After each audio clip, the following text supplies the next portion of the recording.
We are, okay, transcription has started. Oh, Right. cool. Did we turn on the, I'm going to start the recording as well.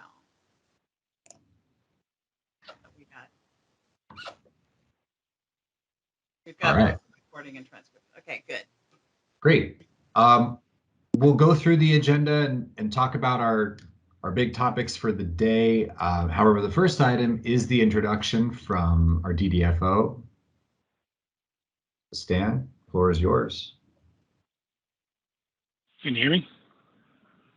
Yes. Great, thanks. Good morning and welcome to the September 2021 Hanford Advisory Board Public Involvement and Communications Committee meeting. My name is Stan Branch. I am the Deputy Designated Federal Officer for the Hanford site. As a reminder, this meeting will be conducted in accordance with the requirements of the Federal Advisory Committee Act. Advisory committees have played an important role in shaping programs and policies of the federal government.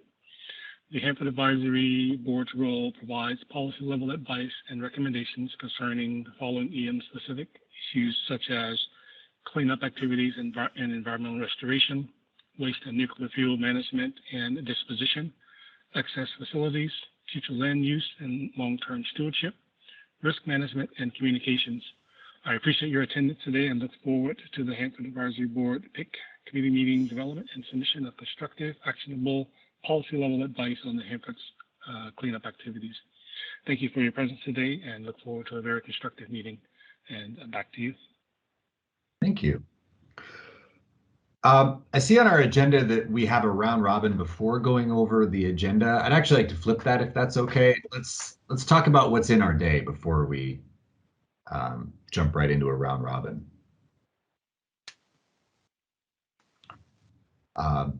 So we will have a little bit of time this morning to all reflect on a topic.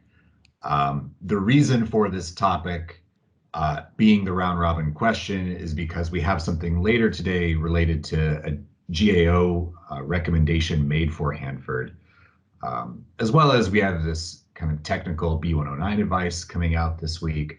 And it just raises this question of what people's perspectives are on the role of technical information at Hanford and how the agencies should manage that. We are going to approve minutes, have announcements, standard item, the public involvement calendar of what's coming up. We're also then going to talk about kind of something that we normally do, reflecting on any of the public meetings and events that have happened since the last time we all met, which was what, May? So there have been a few things that have come through there. So it's our opportunity to reflect on what's working, what's not, how are we doing in this virtual world, all those kinds of questions. Then we're going to tee up a topic that is on our work plan for this year at the request of the agencies, and is also reflective of some big initiatives that are happening at the federal level as well as at the state level in both Oregon and Washington. And it's talking about environmental justice as well as diversity, equity, and inclusion.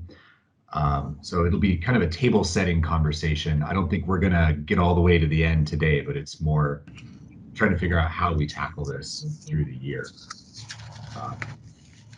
After lunch, we will be, as I mentioned before, talking about this GAO recommendation as it relates to tank closure, technical information, bringing the public along.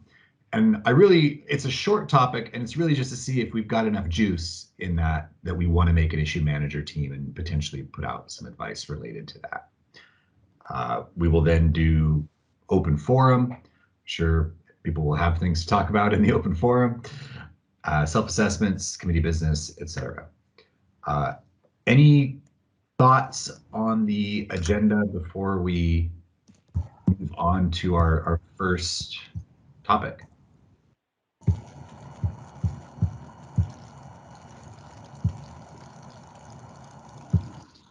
Okay. It bigger. Okay, and we have a question from Tom Galiotto. Is there no intro into this week's limitations on quorum? That's a good question, Tom. I'm not sure where that best fits. For the round robins, I invite participation from everybody. If we want to talk about the rules for who can speak at this meeting now, we can do that. Let's just do it. Where do we stand, folks? And I'm looking at Ruth, I'm looking at Gary. What are going to be the rules of engagement today? Given that, for those of you who are not aware, we have a number of, we'll call them lapsed HAB members, whose packets have not yet been approved. Dan, you're the DDFO. I recommend we start with you. So good question.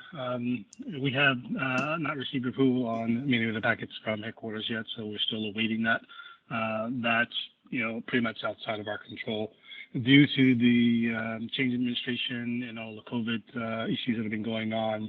The packets are taking a little bit longer than anticipated to get through the system. So we will continue to move forward and accept comments from individuals, regardless of which format it may be, if it's in the public period or if it's within their organizations or committees that they work within. But we want to make sure that we hear everyone and address those issues as we go forward. So, Gary, anything else you want to add? No, Stan, you pretty well hit it. I am continuing to check twice a day on what's going on with the packet. So it's also entirely possible that the packet could be approved during this meeting. I'm not holding my breath on that, but what we're doing is trying to continue to do as much business as we possibly can, focus on what we can do, and make the best of the situation that nobody wants to be in, and move forward from there. So I think working together on this, we can all hopefully move forward as a team to make this happen. So let's just do the best we can given the circumstances that we have in front of us. But our goal is to make sure that we hear everyone's voice and going forward. So. Okay, Tom, did that answer your question? Hold on a minute. Oh, yeah, I'm on my, no, not really. I think what I understood from those two comments from Stan and Gary is there's no change. So if we want to bring up a topic or ask a question, whoever it is, as part of the HAB in this meeting, as well as in the HAB meetings that follow this week, we can do that as if nothing is going on. Is that correct? That was not my understanding from a meeting this morning with the HAB chair, Carrie Meyer, and Gary Younger. So this is Carrie, Ruth. Oh, good. Yeah, so maybe I can clarify for everyone. I will try. So this morning we talked about this, and the first thing that that Steve has asked us to do, and we agreed, was to delay any voting until the next meeting. Now, there's currently a half-a-day meeting scheduled in October for new member orientation. The thought is that we could extend that for another HAB meeting where we could work through the discussions that will happen today, but also provide you guys an opportunity to vote. Second, on that, just for the October aspect, we have updated the Hanford 5-year plan, and we want to ask the HAB to do a round robin in October where we would present that 5-year update and really focus on the 3 years out, so 24, 25, and 26, to get priorities on. So that October meeting could probably end up being more like a day and a half. The second aspect, to Tom's point, was people being able to ask questions and comment. And Unfortunately, the way that that it's supposed to work is HAB members ask their questions to the agencies. The agencies provide answers, but public comment is just public comment. It's not intended to be a dialogue and a back and forth or a Q&A. So members who are not appointed yet can ask those public comments, but it's not, or they can share their comments, but they can't really ask questions. That is the one thing in this that that is unfortunate, but that's how the process is set up.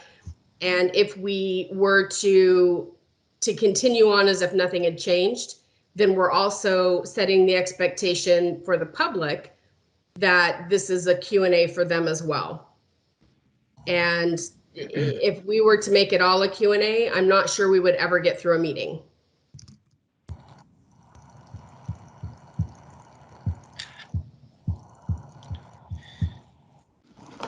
Okay, so if I can try to summarize that, Carrie, we are not going to be voting on anything in this meeting or in the HAB meetings to come this week. And we the members that are not yet assigned with this new packet approval can ask questions, but there will be, we cannot ask questions. I guess I should rephrase it. We cannot ask questions during any of the presentations from DOE. I think that's what you said. That is what I said. There is one option. You could send your question to a HAB member.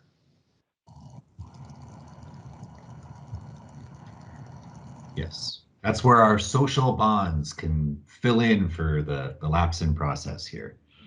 So feel free to email me. I think Tom was about to offer up the same. If you have a question, I can put my email in the chat here. So I have Tom, Cecilia, Liz, and Jerry in queue. Yeah, I was just going to say, if anyone is a lapsed member and wants to ask a question, if you put it in chat, I will ask it for you. Liz. Yeah, I was also going to offer the same thing. And if for some reason you don't want to put it in the chat, you can text me directly. Also, I can put my number in the chat. Thanks. Jerry. Well, for a minute there, I had lowered my hand because I thought we were on track to something. First, for today, I want to point out that under our normal rules, everyone participates in discussions in committees. It's up to the chair to call on people. And so whether or not your seat was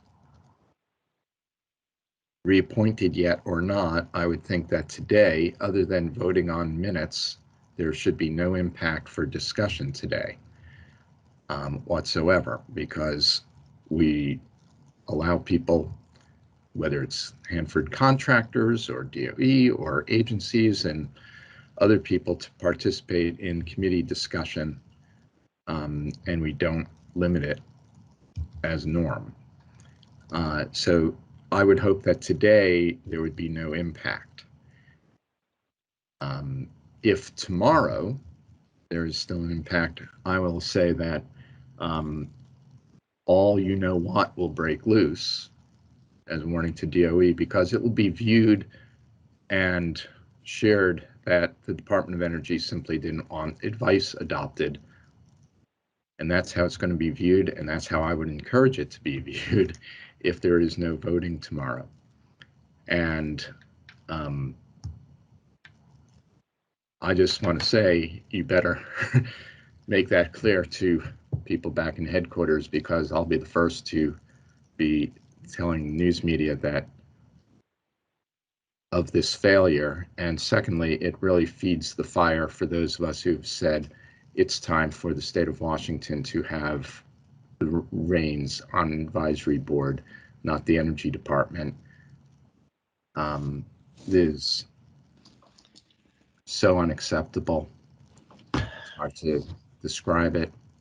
And it basically is the death of this advisory board. If we're having a meeting tomorrow with a huge set of public concerns and being told you can't vote and you can't speak, and it's the muzzling of the seats, and it's really unfortunate, and there's no excuse for it.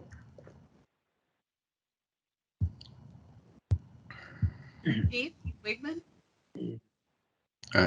One other thing, Oh, and okay. there's one other thing I realized.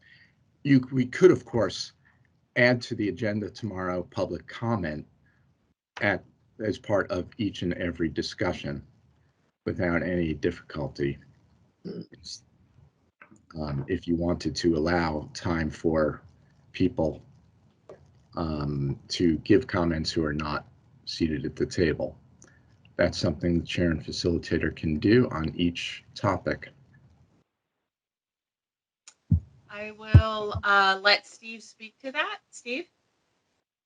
First, let me just say that it was my recommendation this morning that this be a non-voting meeting because the quorum did not include some very important members because they're still in limbo. And in my mind, we had a choice of having an informational meeting or not having a meeting. And so I supported the idea of a informational meeting. I am not comfortable with voting tomorrow because of the fact that many principal members would not be able to vote. So it wasn't just DOE's idea. So don't cast it that way. Your chairman is supportive of this approach if we're going to have a meeting. The other option is to cancel the meeting until we have the opportunity to have the proper membership available to participate. So, Jerry, back to your concern. My instructions are for tomorrow's meeting. At the end of each segment, imagine TPA updates, melter heat up presentation, tank leak assessment presentation, that there would be a 3-part discussion, public comment thing. The first part being the normal appointed members, questions, discussions, answer like normally would happen.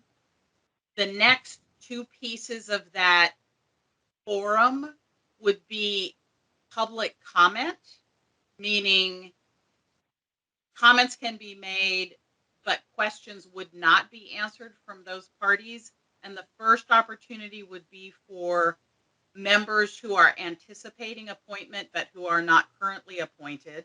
And then the second part would be general public comment, so that public comment piece has sort of 2 pieces to acknowledge that we do have people who are in this very strange unappointed space.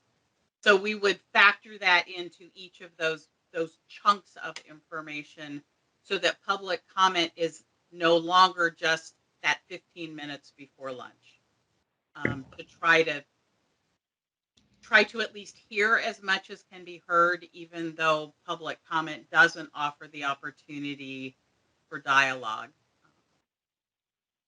So, which means if people want to voice their opinion as opposed to ask a question, they don't have to email a seat at the table to clarify that then. And I think if you explain that at the beginning of tomorrow's meeting, the way you just did, it'll be very useful for people and remind people. I assume there will be people, I know there will be people signing up for public comment, and we need to remember to we still have public comment on the agenda at late morning. Right. So this is in addition.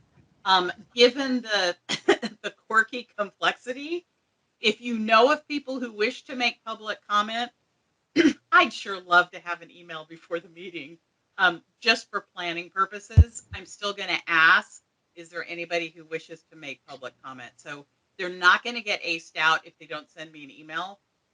but I sure would like to kind of have a sense of the landscape.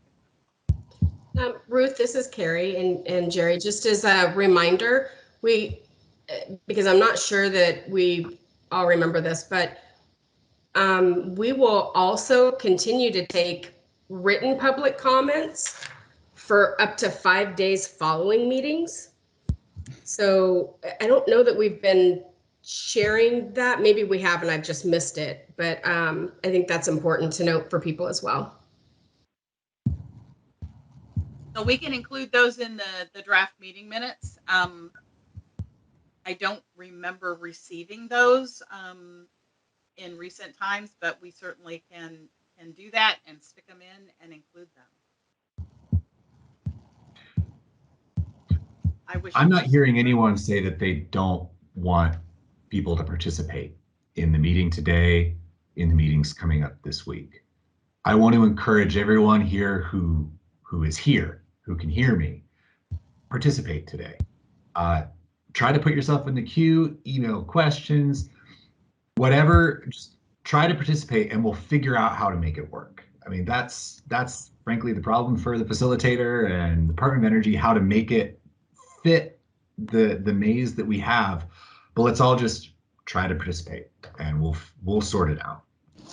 And for what it's worth, I agree with the idea that in terms of voting, I think it's important that we keep the right to withhold consent for those chairs that are within the HAB charter. So I'm with Steve.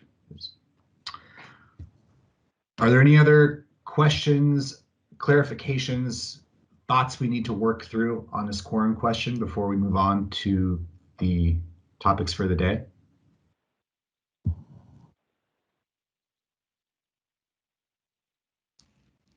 Actually, okay. I have a question for you.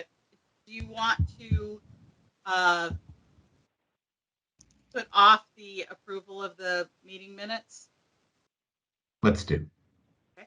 Thank you. I don't think the world will fall apart if the PIC meeting notes are a little bit late.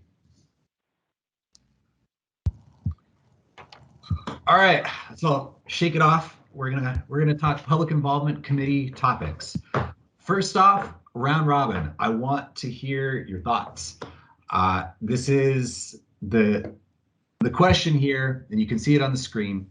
How should the TPA agencies share technical information, and at what level of detail to inform and engage the public?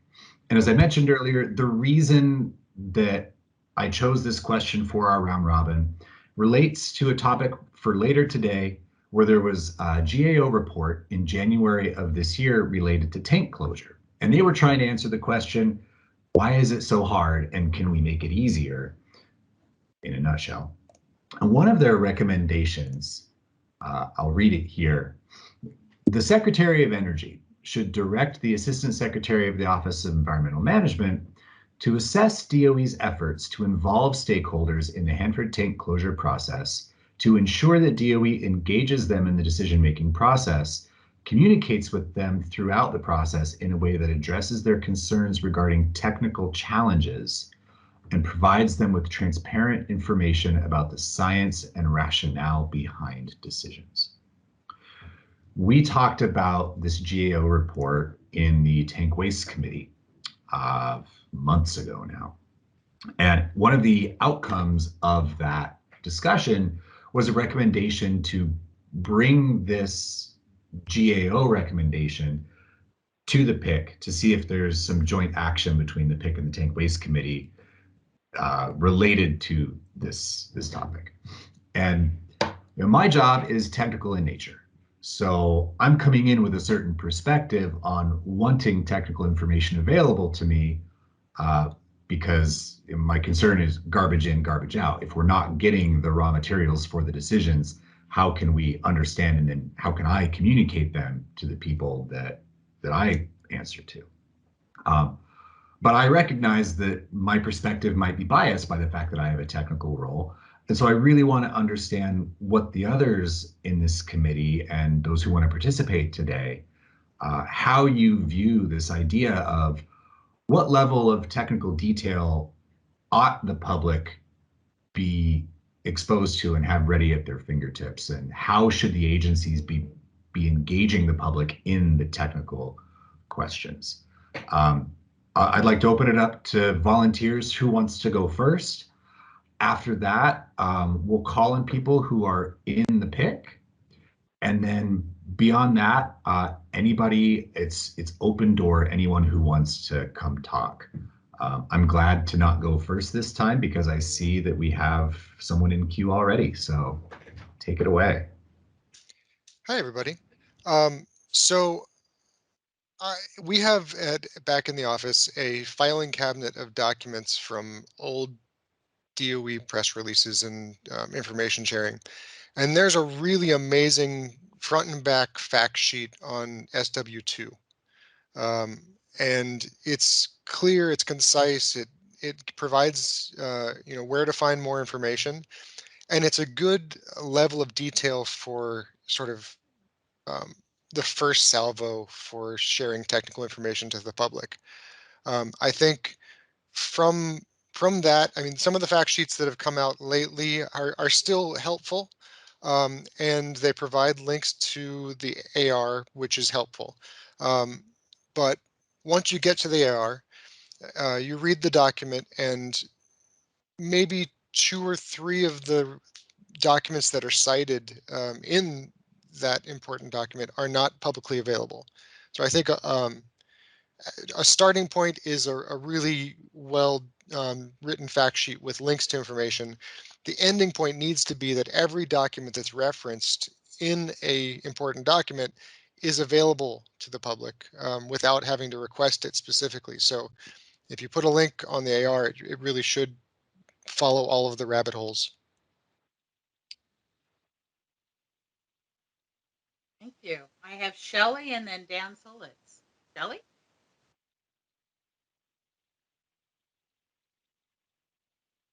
I know you there. I saw your face.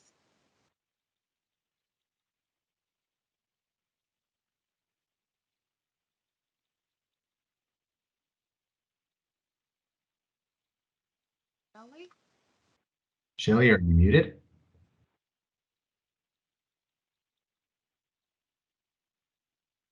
Okay, Dan, we'll go to you and we'll help Shelley with her technical thing. Dan Solitz and then Shelley. Good morning.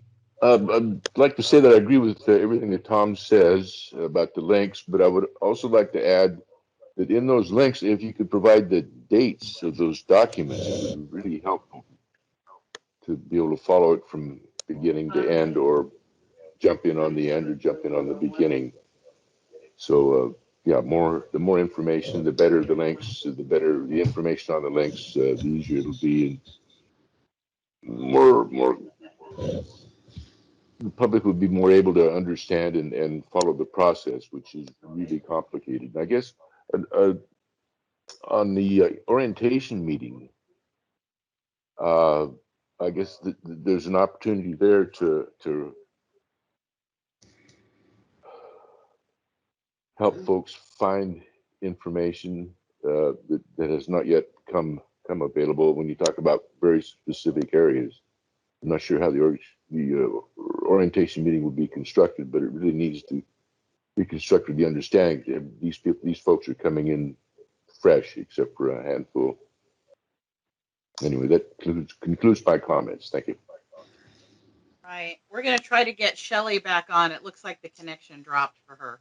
So Steve Anderson and Bob, and I'm going to continue to look for Shelley. Steve Anderson. Yeah, hi everybody. I guess one of the questions that comes to mind is I'm typically a morning reader, like so many, and the paper is a big part of some of the things that I am looking at and going through. Have we ever utilized that for getting information just in a general TPA column in the newspaper? If you were talking about public involvement, to me, that just seems like a natural channel. I don't know what I might be missing there, but obviously there's going to be a certain level of detail that will wash over people. But for the most part, if you're wanting participation, you just need to get it in front of people on a regular basis in a place where they're already looking. That was my thought around your question there, Jeff. If I can jump in, Steve, there are these letters that pass back and forth between Ecology and DOE with some regularity, and they often cover some technical topics. I wonder if there's value in boiling down, here's what DOE and Ecology have been talking about this month, and let's explain what all this stuff means that's in our letters. Okay, just a thought. And a lot of those letters are copied to the HAB through your chair. So in the weekly updates that you get on Thursday afternoons, there's a list of the stuff that's come in that's been copied to the board for that week. So you can find those technical letters, at least the ones that get copied to the HAB. Still looking for Shelley. So Bob and then Shannon. Bob?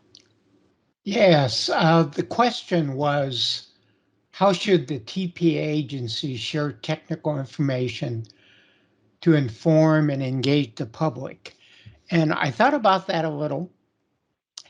And I think the HAB committees, the technical committees, are probably the best avenue to provide that public input because they have the basic knowledge of the site. They have experience, and there are some real experts on our committees that can really dig into it. Now, that said, what we're lacking is a process so the public knows that at this committee meeting, there's going to be this technical presentation. And we're not getting that information out very well to the general public of what's going on in our committees. And then building on our discussion earlier, we need to improve how we allow the public or anybody to talk to or comment or question at our committee meetings. And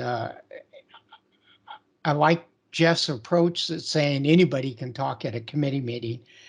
And I agree with that because that's how we get the basic information to find out what the public is feeling and write advice.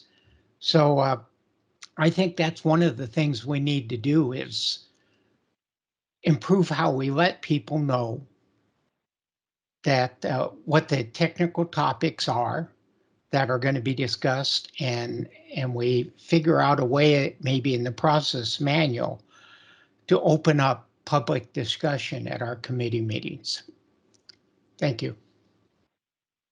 Steve Anderson, I owe you an apology. I got my Steves mixed up because you're both in queue. So Steve Anderson, you're going to be next, and then Shannon. Steve? I can go again. Is that what you're? You are on, yeah. Ruth, Steve Anderson is already on. If he has additional thoughts, you're welcome. Oh, okay. Sorry. I'm trying to do too many things. Problem, I can reiterate, I guess, or what. No, I'm having a blonde moment. That's my only excuse. Shannon No, and then Steve Wigman. Hey, everybody. So for me, I think this is a great discussion. Thank you so much for raising it. Because for me, the question that I would ask myself is, if the point is to actually engage the public in a conversation about a technical topic, how do we do that in a way where they don't have to be experts in order to participate? I mean, we have like a really limited amount of time in order to get the conversation going. And I think the dynamic, as we're all really familiar, is that it starts off as this like pretty in-depth science or technical lesson, and then people are supposed to have processed all of that and then like talk on the level of the experts that have just told them about it, the subject matter experts that just told them about it, right? And that's just not working.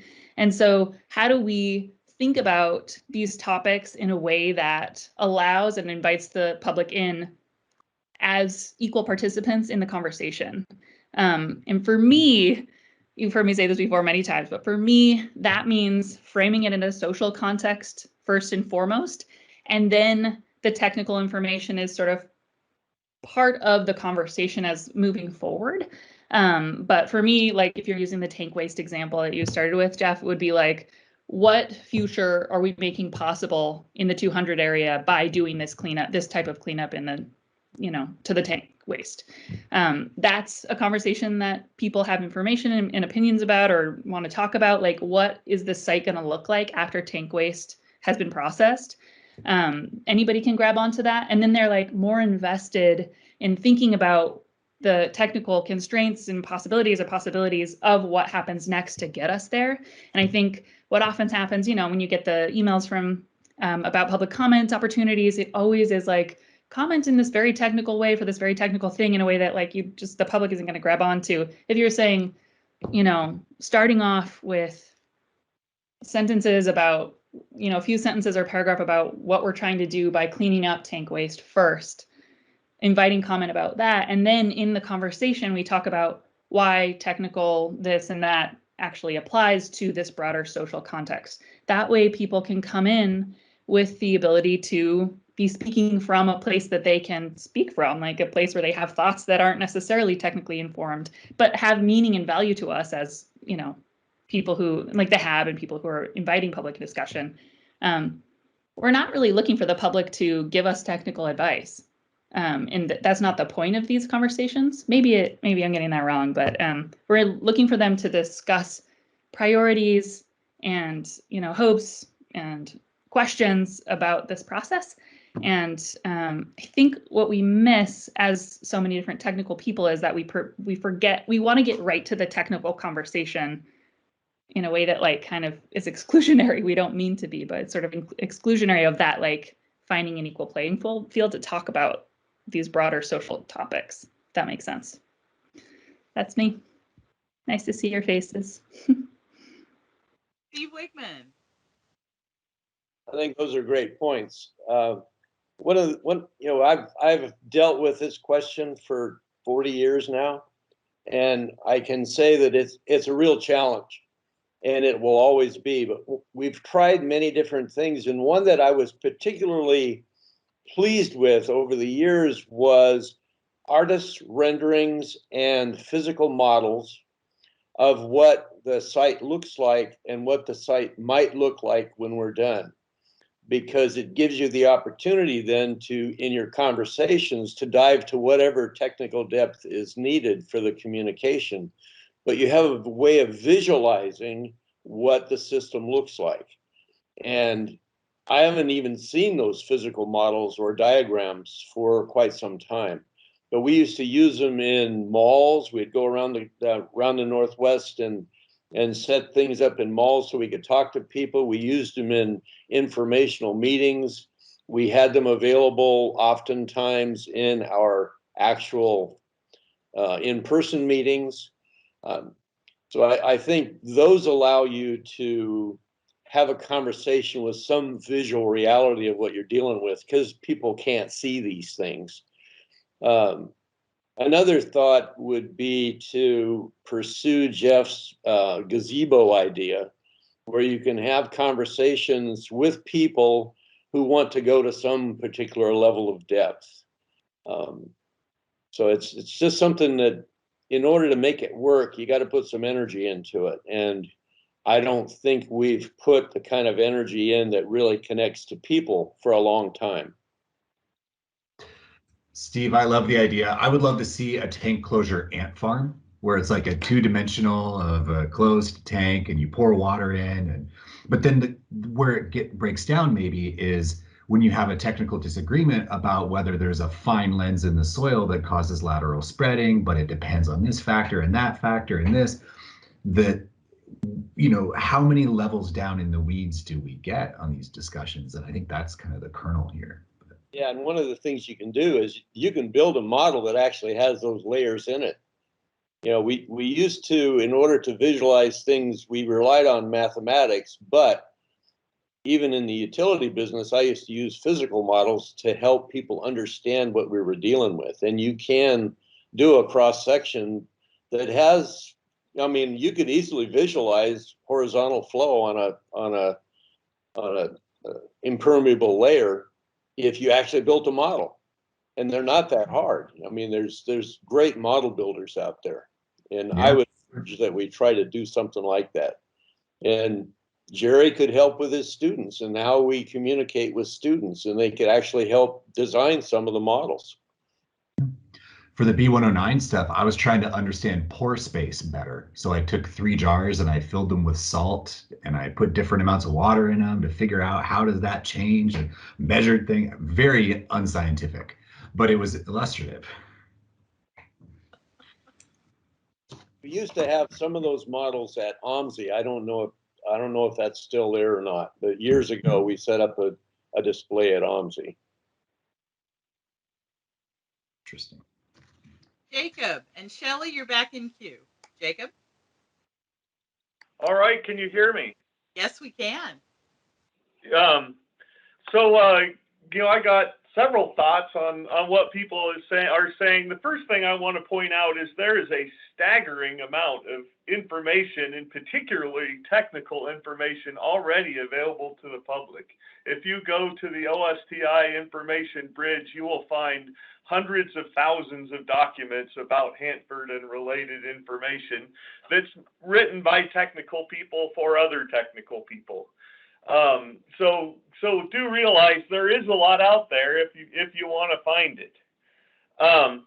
But one of my concerns about all of this, I think, Joe Blow, engineers, scientists at Hanford, it's probably not fair to ask them to write everything they do for the general public.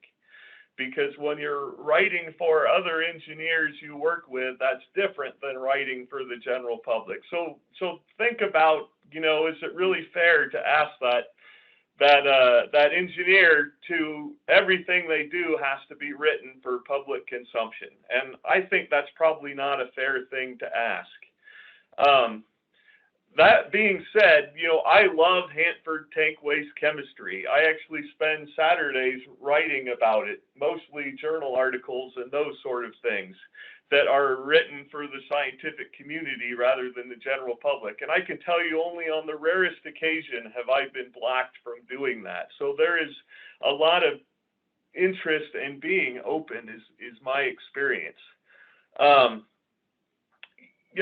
So my thought, if there's something specific that the HAB wants, I think that the Department of Energy would usually give it to you if it was available. So to some extent, think about what you want and ask for it. And there's a pretty good chance that you will probably get it. The last thing, if I can throw in a third thing on my turn, about 10 years ago, there was a tank leak. And it made a lot of there was a lot of publicity around it. And one of the accusations that came from the public was that Department of Energy was covering it up and not telling anybody. And I actually got personally put in front of a forum of mean people that were wondering if there was a cover-up, and they asked me if I was covering this up, since I clearly had known about it for many, many years. And I pointed to a public document that I participated in writing, and went to people like the Tri-City Herald, various senators and things like that had pointed out that this tank was leaking, and it went to those people every single month for decades, and they never read it.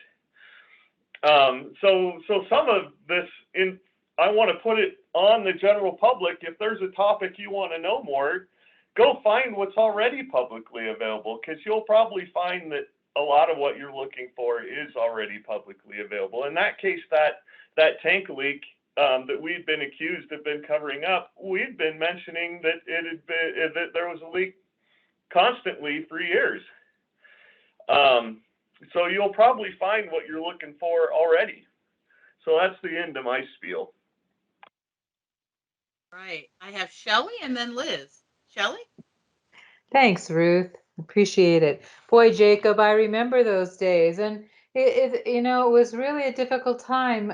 Of course, it's always that lack of transparency that creates suspicion, and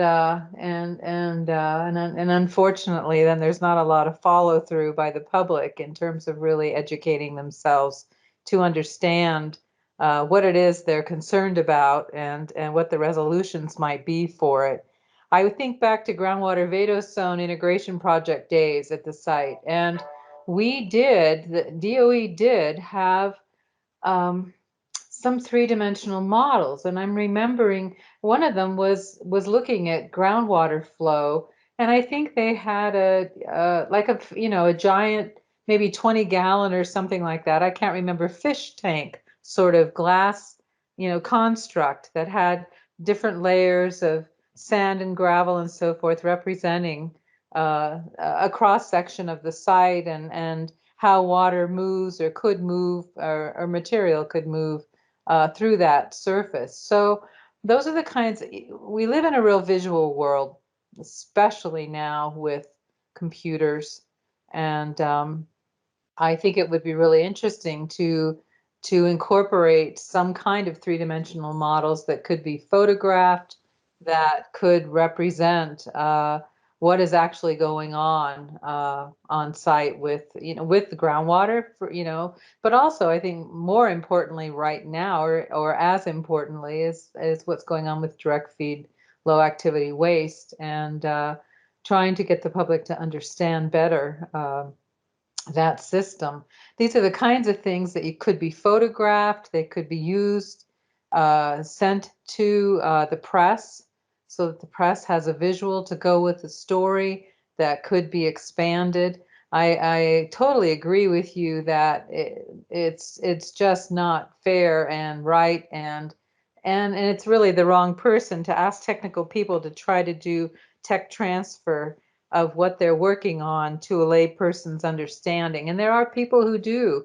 That is their job, to do tech transfer. I did that as a graphic artist in the day. So, having someone who can do that, and they certainly do, they can contract that out, so that the work that's being done and the technical piece of it gets broken down into smaller bites that are understandable by the public. I think that's a real important goal, given that we're going to be focused on direct feed law and high level waste for a long time. And I think that these models and visual representations will stand the test of time, and certainly can be utilized to show changes as things move through design, systems move through design to start up and then running. So that's it. Thanks, Ruth. I actually showed somebody a photo of the old Lego map of all the sites across the country and different waste just last week, trying to explain something. So I forgot about that. I use that a lot,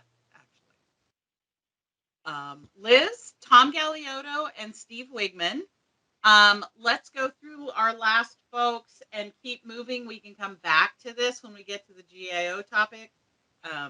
So it's not exactly cutting it off. It's sort of deferring the ongoing conversation. So Liz, you're up.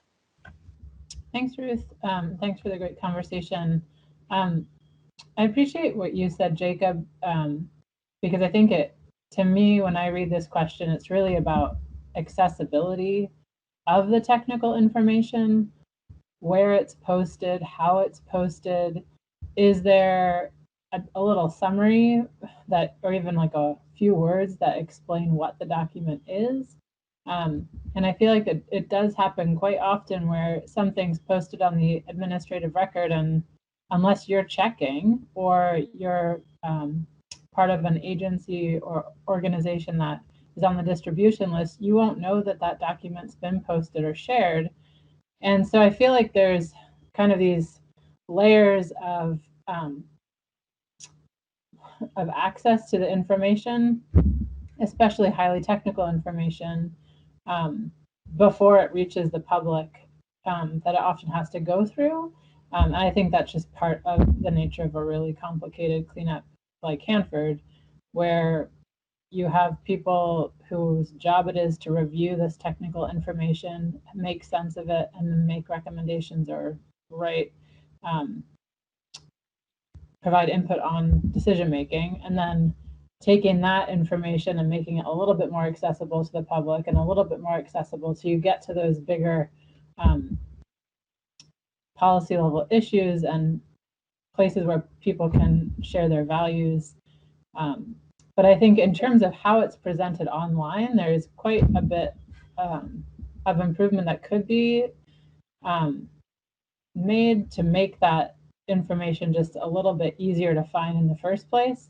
And not really for the general member of the public, but more for the people who function as reviewing that information to then make it accessible to the public. So people in a role like I have, or someone who's in academia, or working for an organization that's reviewing this information, or is retired and has high level of technical expertise.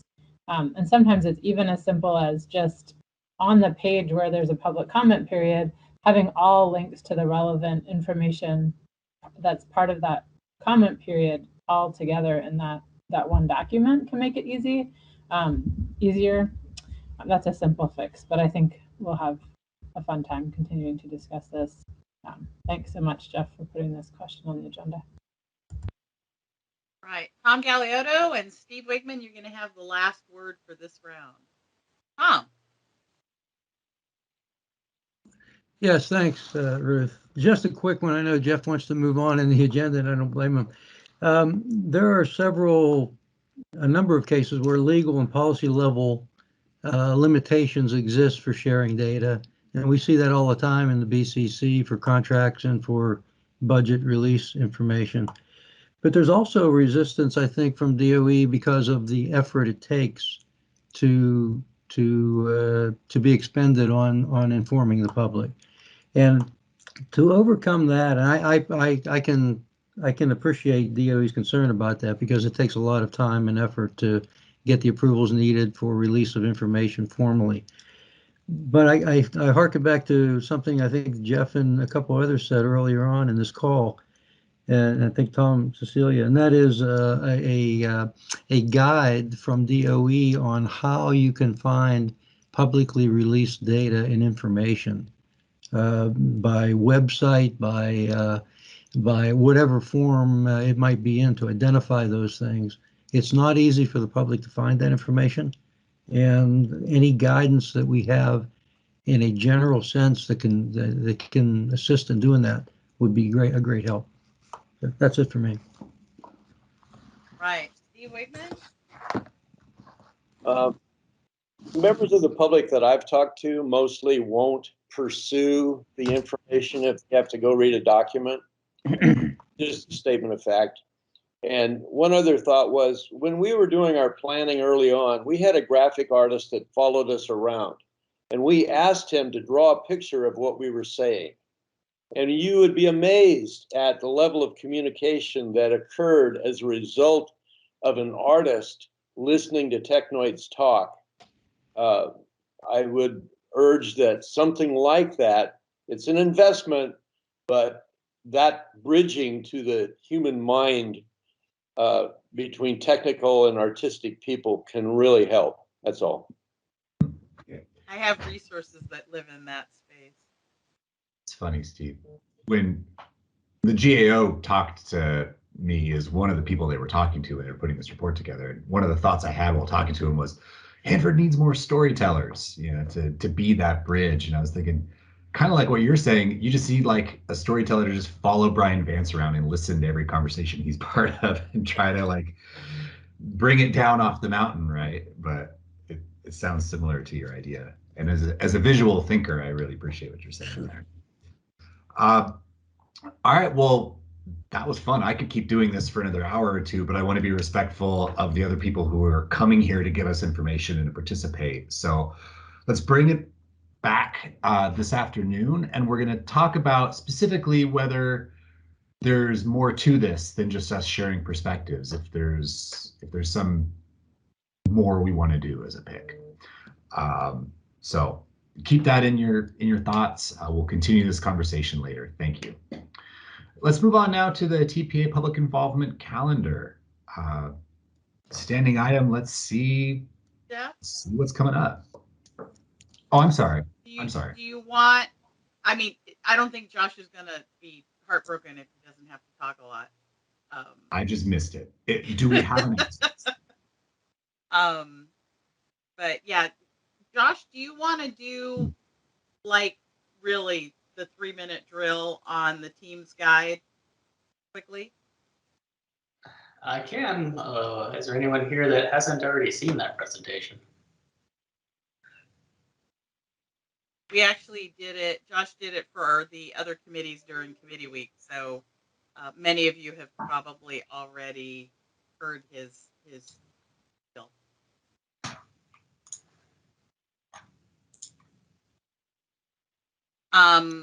So I will give a cliff notes of the cliff notes, which is to say, Josh has set up both all the committees and all of the issue manager teams in Microsoft Teams. So there is now a workspace for you to chat, to share documents, to share information, to share ideas.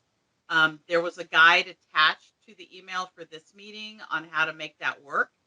And if you need help, give Josh a call and we'll help you out making those connections and those conversations work better for you.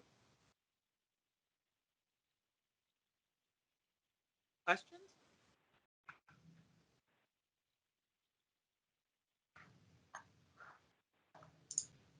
Got off the hook, Josh. All right. Ruth, this is Bob. Hey, Bob. Is there any progress with your IT people for us people that have multiple team accounts, trying to get us all together on one team? My experience is that combining accounts isn't something that happens with team. You log into different accounts, so we're still trying to figure out how to make that easier for you. But we don't have the silver bullet yet. Okay, thank you. So there is maybe one thing I can show real quick. I'll take over the screen. Oh yeah, good. So I'm not sure I'm totally certain on what we're looking for, but so what I've set up is another Teams account using my personal email. Like when I log in, this is my personal space. If you go up here to the top right, you can swap between different organizations. And take a minute to load some.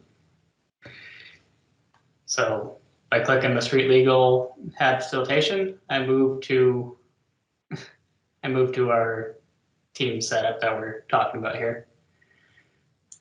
And if you have several of them, you should be able to drop this down and click between them. So how do I set up the street legal account? Because right now I'm using the company account that I do consulting for. And I don't know how to set up it asks me for a account information when I try to add a new account. Account. And this might need to be explored further. What I'm thinking is what we need to do is make sure I've invited you to the street legal stuff on the same email that you we have to make sure your team's organizations are all on the same email. So I might have used your personal one when I should have used whatever your consulting organization one. Mm-hmm. Okay. Yeah. Just do some more research and let me know if there's something I need to do. I think Jerry has a similar challenge. Okay. While we're here, I just want to point out, you can see on the screen that Liz was adding stuff this morning to the team's channel for the PIC to help tee up our environmental justice discussion later today. So things are kind of happening. More things could be happening. All right. Any other announcements before we finally get into our calendar? I'm so sorry to those who are probably waiting to give us information.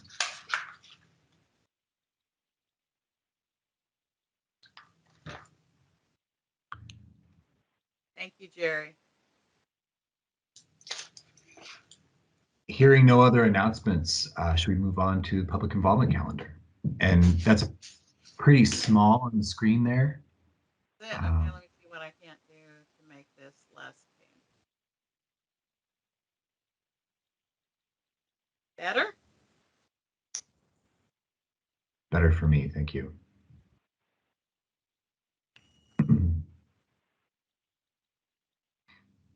Anna. Hello, I'm Dance through excited the to be colors? here with you. Well, jazzed to be here with you. We have several public involvement opportunities queuing up this fall, so it should be exciting. And as always, we are appreciative of the input when you help us with our comment periods. So we'll start off with ecology. Dana McFadden, are you here to talk about the integrated disposal facility comment period? DOE has already completed its portion of that two-step process.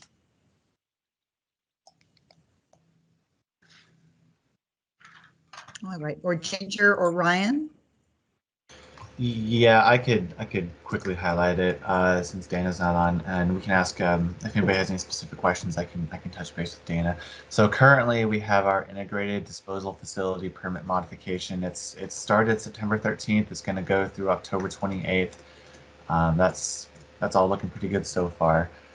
So yeah, that's our current public comment period. We do have one that's not specifically Hanford related. It's for the Puget Sound Naval Shipyard. That started in August and it's going to end at the end of September. But both of those are available on our website, and that's our current our current public comment periods. Thanks. Looks like there might be a question for you, Ryan. Yeah, Ryan, do you know, I see addition of 3 dangerous waste management units. Is that those leachate treatment pieces, or is the landfill itself actually expanding as a result of this permit mod?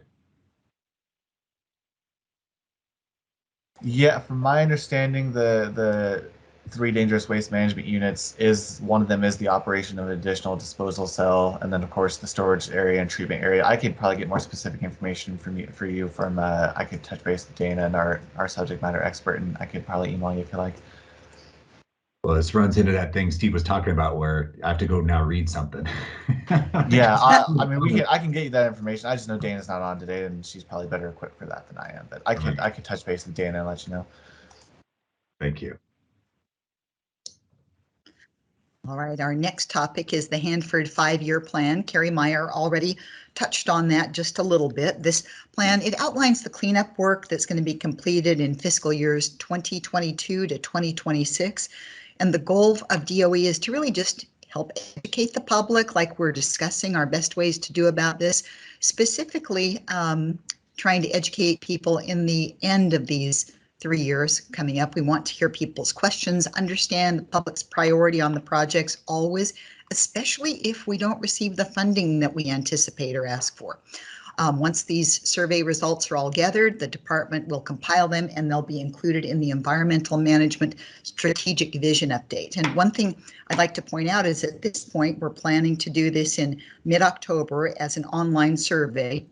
It's still tentative, it's still forming. This is noted as a 30-day public comment period, but this has no legal requirements like a traditional comment period with the WAC, RECRA, CERCLA. This is a best practice and will not follow those normal outlines. So, but we are looking forward to getting your input and hearing from you. Are there any questions about that? Yeah, question? Yeah, what kind of testing have you done on your survey to make sure that it's asking the right questions in the right way and actually like usable and capturing the nuances that might be on the mind of the public? Have you done any focus grouping, we're here. I'd love to see what kind of questions you're asking. Are you engaging any social scientists to help you design your survey in a way that, you know, meets the standards that are out there? I'm just curious about that whole process. Well, I do know the format is something that's been worked on with DOE and HMIS, and Carrie is here. She has more intimate knowledge of that. Carrie, do you have more details about that?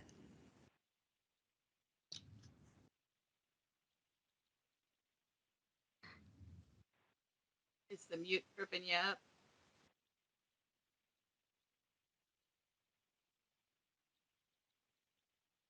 Carrie? Carrie may also be multitasking, since I know that her calendar was pretty full today. Yeah. Yes, and Jeff, I'll make sure and take that question down and take it back. I don't believe any outside third-party sources or focus groups have been contacted at this point. I think this is a good step in the right direction to get started, but I think it's something we want to do annually and we can build upon it. So I will take that back and bring it forward, but I don't think outside third-party sources have been hired. I think this is a first-time pilot project and we'll see how it goes and go forth, but I'd be happy to discuss further and bring it forward with the folks that are more directly involved. Sure, yeah. I'll just offer that it seems like back in the day, the PIC would look at things like fact sheets and those kinds of things where, and the surveys that have been done in the past, that it's a service that this group might be able to provide to help that in the future if it can be incorporated. So. Yes, yes. I like it when we get input from the PIC on our public comment period materials. We've used that when we did Hanford Live. We've done that with the Hanford Regional Dialogue. I remember the input on the flyers and the fact sheets. And in recent times, they just haven't, the comment period timing to get the things to the printer and out hasn't queued up. But we do have a draft fact sheet that's coming up that I think we'll be able to line up to get some PIC input. So I agree with that, Jeff. Yeah. It's a good resource that we want to use as best we possibly can, and to just not use it, I think we just don't get the opinions that we want. Right. So thank you for that point. And next we have, go ahead. I think Dan Solitz's hand is up. Dan, what's on your mind? This reminded me of what I wanted to say earlier about the new member orientation. I think it's just essential that this be broken down into the really basic level for new members. It's an excellent place for them to get started, and if this is done and with folks who don't have a whole lot of knowledge of Hanford in mind, I think it's just a really good way to get the new members started and get their toe in the water. Thank you. Oh, thank you. I agree. To see how HAB can participate in the public involvement, it's important, and we appreciate it. And people don't understand these things unless they've had a little training and instruction. It's just not that intuitive as much as we try to make it that way. All right, our next big item, we're looking to get input on the DOE 90-day public comment period on the WEIR evaluation for the testbed initiative. So this evaluation will take a look at the treated waste that's coming out of tank SY101 and see if it meets the criteria for this to be managed as low-level waste and then deposited off-site. Of course, you already know the EA has been out there and being reviewed. This is tentatively looking like it's kicking off October 12th.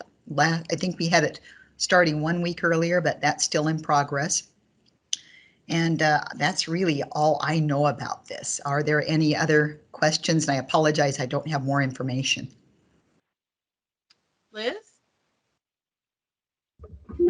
Thanks, Dana. I'm just curious, could you talk about any conversation about reopening up the environmental assessment for public comment?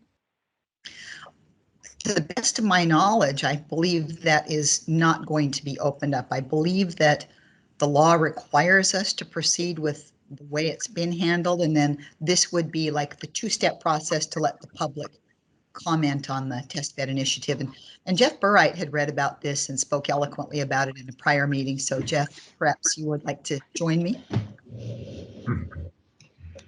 I don't know that I would say that what the public process chosen for the EA, I don't know that that's what was required. It met the minimum requirements of public involvement per DOE's own implementing regulations for NEPA, which is different from saying we require you to do as little as possible. It's saying we met the minimum requirements, which DOE has for the environmental assessment. There are some downstream effects of that, but the WEIR, I'm pleased to see that there's going to be an extended public comment on the WEIR. Put it that way. All right, Jeff, thank you. Okay, I've got folks in queue. I've got Bob Sioma and Jerry Paulette. Bob? Yes, the testbed initiative is aimed at sending the waste offsite to the waste control specialists in Texas. And Texas just passed a law, and the governor signed it just recently, making it impossible to send waste to Texas. So is the testbed, or is this permit for the testbed initiative open to sending the waste to other disposal sites besides the waste control specialists site in Texas? Well, if I'm reading the news on that very carefully, and I find all of that interesting, and if I have read the news out of Texas and the weapons complex monitor properly, what the governor signed was that Texas would not accept high-level waste. And if this is approved and goes forward, this is low-level waste. And I believe they want to keep using that facility there to continue to keep that facility operating, keep people employed, keep going on with what they're keeping. So I think the difference there is the high-level waste versus low-level waste. So the Texas governor hasn't banned waste, nuclear waste in general, going into the state, to the best of my reading the news. Okay. Yes, and I think it was aimed at spent with nuclear fuel. So I think you're right. But I was just, okay, thank you. So hopefully it can still go as we're all thinking. Jerry, I see your hand up.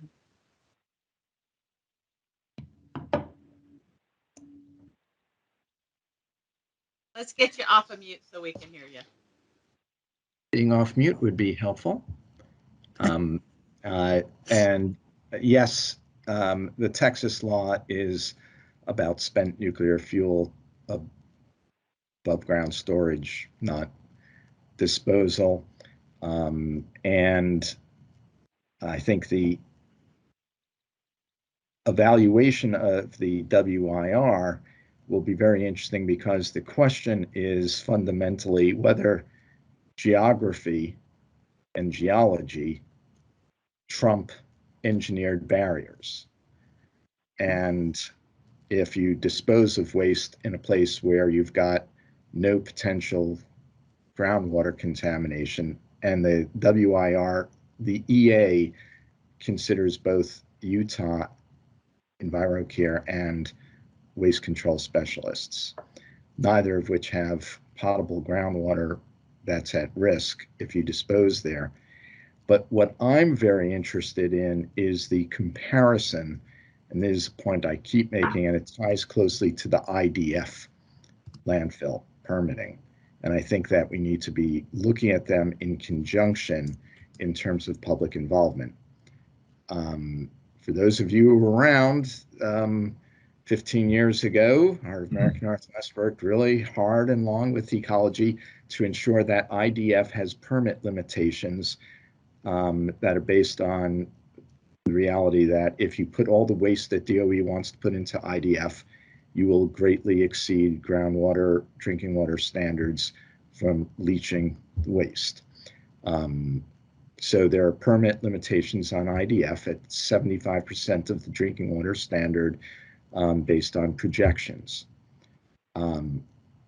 And I think we need to look at the waste streams, and it's part of this discussion, and they should be tied together, that would go to IDF, and what's the potential for removing waste from Hanford and meeting all RCRA and waste acceptance criteria for disposal off-site, and how that would help us to achieve the potential for not exceeding limitations for IDF and contaminating Hanford groundwater. And I think that, and our comments have said this, that the NEPA and SEPA evaluations have to be integrated here. The two are tied together closely. Your mitigation strategy required by SEPA and NEPA for IDF is whether or not you have an alternative that can meet all standards to remove waste from the Hanford site instead of it going to IDF. I think we need to be discussing how we tie these two comment periods together in public comment.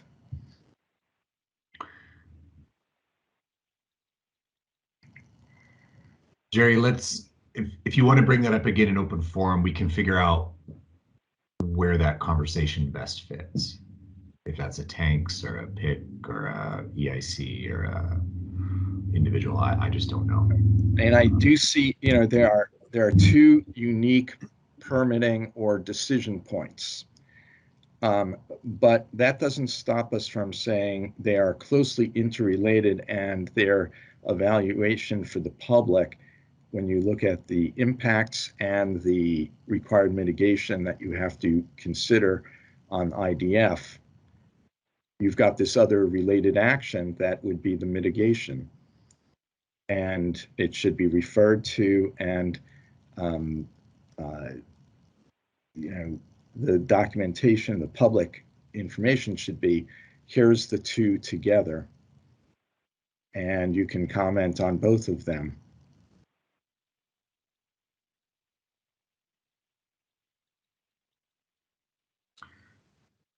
Okay. Well,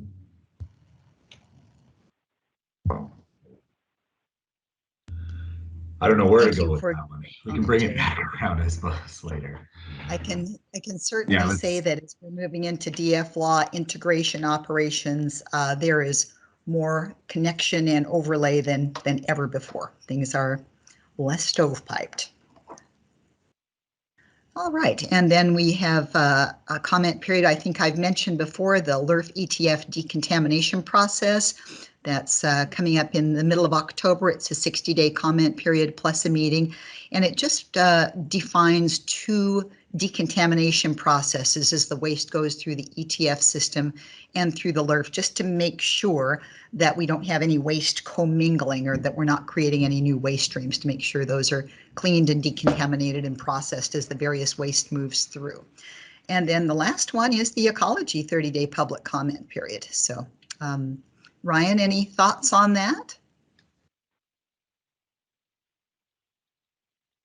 Yeah, I don't have anything currently on that one. I do know it's still on schedule to start on time, the last I heard from Dana and crew, so expect that to start on October 25th still. Okay, thank you, Ryan. And then if we look at the holding bin, none of those items have changed. They've all been there for quite some time. So since we're running just a titch behind, if it's all right with everyone, could we move to the second page, please, Ruth? Just scroll down. Perfect. Thank you. I just wanted to point out that the Oregon Hanford Cleanup Board meeting will be happening virtually on October 4th, and then the EMSSAB meeting on the 6th and 7th, where Steve and Shelley will be representing us. And Steve and Shelley, any further comment about that? And that's all I have for the group today. Hi, this is Shelley, and yes, Steve is unavailable to attend the SSAB chairs meeting, and we are focusing quite a bit on public involvement programmatically, and Jeff Burright is going to attend in Steve's stead. So the two of us will be representing the HAB at the SSAB chairs meeting. It's coming up, let's see, I think it's the, first, second, third, maybe the 4th and 5th, or 5th and 6th of October. Thanks. I show it as the 6th and 7th, but I'll double check that just to make sure. Thanks, Dan. Of course, gladly. And thank you for letting me present to you. I'm looking forward to all of these fall events and working with you. Any further questions before we conclude? Jerry. Yes, well, I was waiting because I wanted to see if the elephant in the room was going to be addressed about public involvement opportunities, and that is leaking tank B109. And yes, there will be a presentation on that at the full HAB. Yeah, so I think we need to be discussing having a meaningful public involvement process for B109. The public desire and need for that is shown by the fact that yesterday the two workshops Heart of America Northwest held had over 60 participants, and there is crying out need for this. I had asked for a report for today on how many emails the governors or director of Ecology have received on B109. My understanding is that at least well over 100 to the governor of Oregon and well over 1,000 to the governor of Washington. We don't get that type of public comment on just about anything else. And we need to be having a discussion about what we're going to do for public involvement. And I know that if we're hearing tomorrow that Ecology and Energy are meeting behind closed doors about an agreed order, agreed orders usually don't include any public involvement whatsoever, and that would be a disaster. There needs to be public involvement plan, and I think it's up to us as the PIC to push this for B109 and tie it to the advice, which I hope will still be adopted tomorrow, which says that we need to be looking at permit revisions that include what is called legally a contingency plan, but basically the response plan for leaks, which amazingly doesn't exist in the RCRA permit and would normally be something that would have an extensive public involvement process. That can't be short-circuited by an agreement between US DOE and Ecology. We need to have a discussion about that and a plan for public involvement on B109 and revising the permit to have leak response. So I've got a couple of hands. Actually, I had Steve Wigman's hand up before Jeff's. So Steve and then Jeff. I think Steve can speak to part of that. I think that was a great discussion, Jerry. The one point I would make is we do not plan to adopt any advice tomorrow or this week because we do not have the right kind of forum. Well, I would point out that that's up to US DOE to approve seats tomorrow. That's right. There's still time. That would be swell. And if that happens, we will certainly proceed. And that's in their we will proceed with that draft advice just as soon as we have the right kind of quorum. And if it's this week, that's wonderful. And for my part, Jerry, I just wanted to point out that I thought in our advice, we were pretty clear in our advice points that we expected public input and involvement in whatever decision is made for B109. If we need to make that clearer or change it or what have you, I think there is opportunity for that discussion. I'm just curious. I think that I read the advice as calling for that and that integration I just mentioned. And I think that we need to put it on the PIC agenda because it's going to be up to us to develop it clearly. No one else is going to do it. So I think it's up to us to guide the discussion and kick it off with a vision about what it should look like.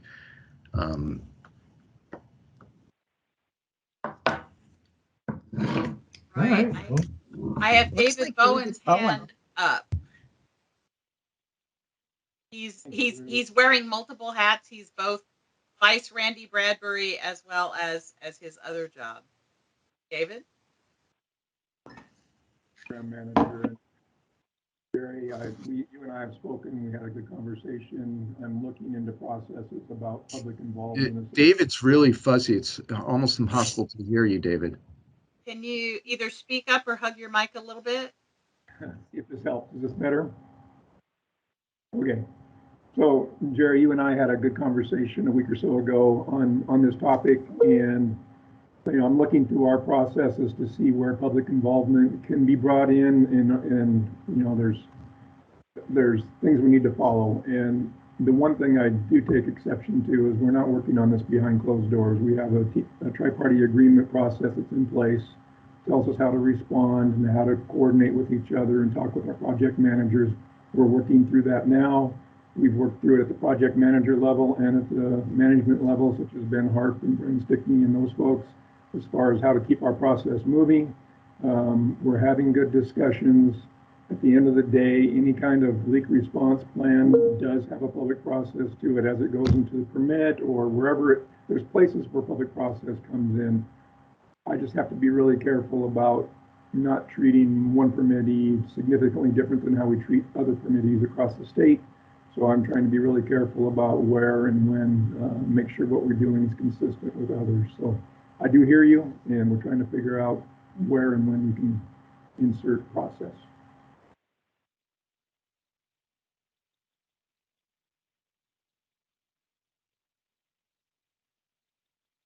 I don't have anyone else in queue.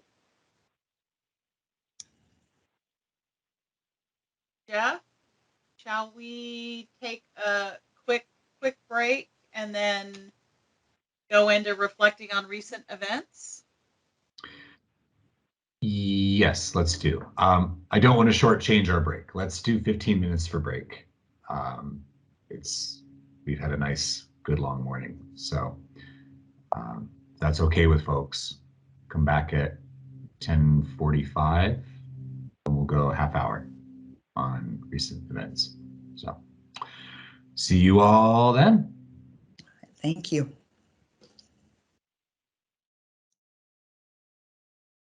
So we have Stan. I see you're still on the line.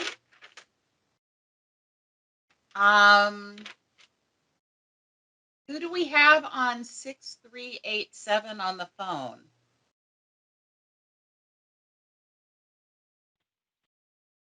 Oh, I should let you know. It's *6 to unmute yourself if you're on the phone.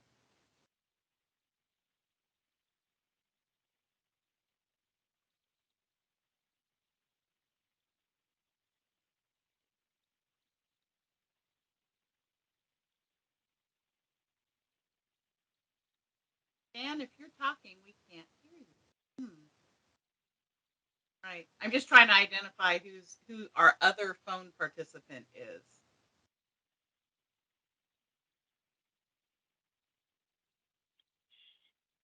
Not familiar with the other phone number.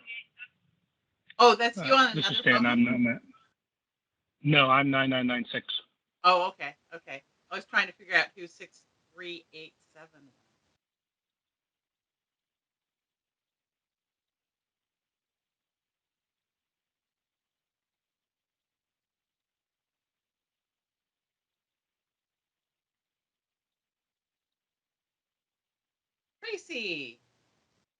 Tracy Barker. Thank you. Right. Yeah. All right. We are back at it. Welcome back, everyone. The next topic is something we do with some regularity. It's to reflect on the public involvement events that you were a part of, that you have thoughts about. And the purpose here is to reflect on what your impressions were of the events as public involvement efforts, how they how they worked at connecting you with the cleanup or how they didn't. Let's just kind of think it through. I think first thing we need to do is remind ourselves all the things that did happen over the last several months. On my list, I think the budget meeting was one that happened inside this window.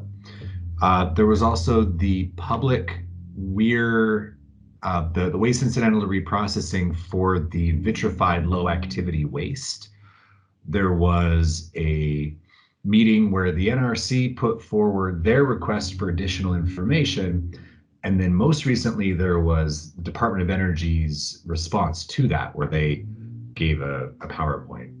There were then a series of follow-up technical calls between DOE and NRC, which were described to me by someone as the weediest of the weeds. So there's that whole piece. There's also these new Ecology Let's Talk About Hanford events that are happening on YouTube and Facebook. I'd be curious to hear some perspectives on those from people, because I've only caught them after the fact. And the last one I want to point out before we get talking, these meetings that we are having right now, these PIC meetings, these HAB meetings, because they're now recorded and put on YouTube, I think that's a pretty major change to how we operate. And I want us to reflect on that a little bit as part of this, and we'll get there. So those were what were on my list. Am I forgetting any events that people participated in?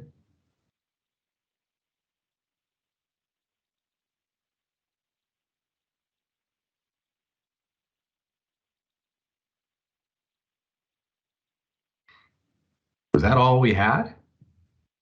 Does anyone else remember that I did mute everybody at break, so if you're talking, we can't hear you.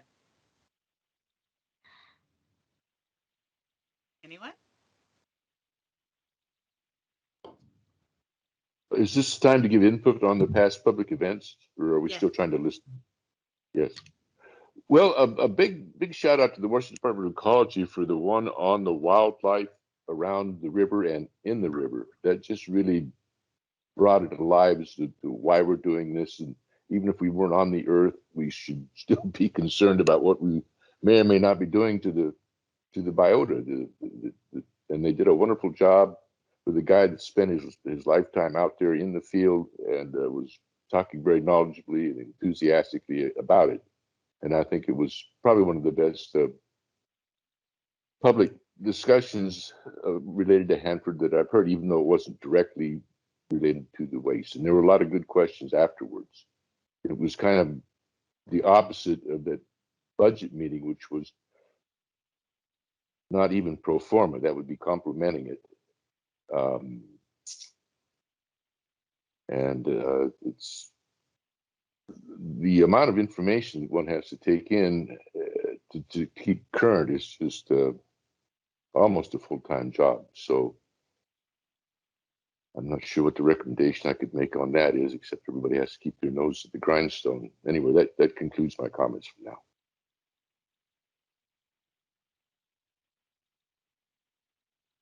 I have Jerry in queue, and Ginger's noted in the chat that there's a wildlife one scheduled for late October with U.S. Fish and Wildlife and the State Department of Fish and Wildlife. And when we get those from Ecology, Josh has been putting them in the weekly update as well. So you'll catch those links. A Hanford History Part 2 next Tuesday. Gary.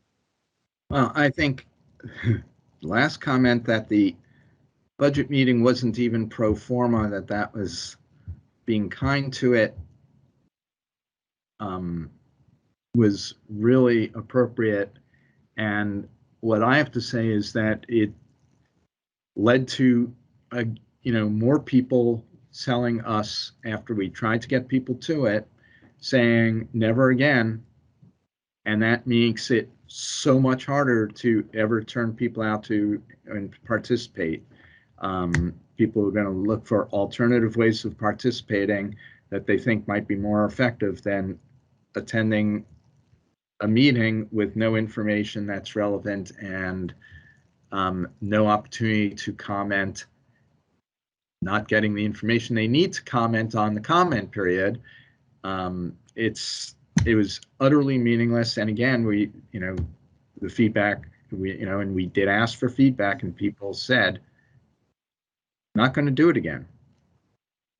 And that makes it damned hard for us to get people to go to public meeting, except to say, I'm mad as hell and I want something specific, rather than participate in dialogue, because there was no dialogue, there was no information. Every piece of advice that we've given about an online meeting was ignored for that meeting.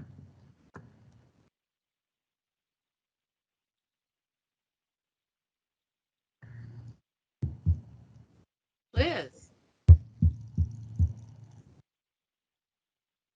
Remember to unmute yourself. Sorry. There you go.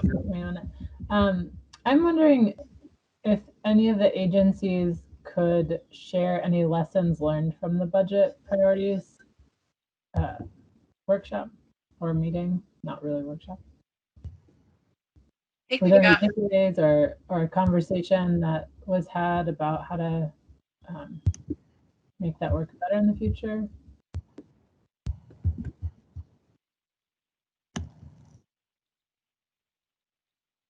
I think we've got folks on from all three agencies. I've got Carrie and Jen. Carrie? Hi. So I would say that we did have some lessons learned.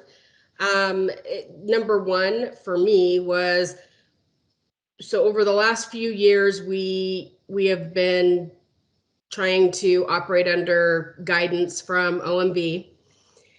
And we moved too far away from providing enough detail on the sub projects to actually be effective. I would agree with that. And so we're looking at how we can do better on that in the next one. And we're using that information also to inform the engagement we want to do on the updates to the 5-year plan. And I think I mentioned earlier in this call that we would like to do a committee of the whole to kind of kick off that discussion. We're not going to be able to provide budget numbers. It's just not going to happen right now, given the OMB circular advice. Doesn't mean we can't provide more detail on the actual, so for instance, the tank farms projects, instead of just giving you a super high level slide with some photos, what actual projects are planned in, let's just say 2024? What have we defined as the priorities that we need to focus on, and why? And how did we come up with those priorities? And so that is one lesson learned, and we're working on that improvement right now. Jen, did you want to add anything to that?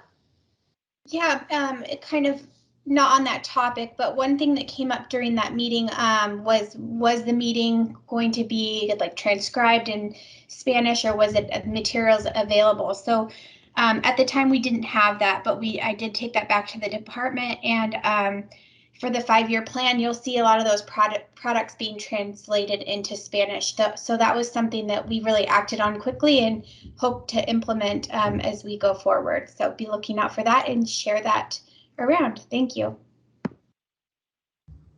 Thanks, that's helpful.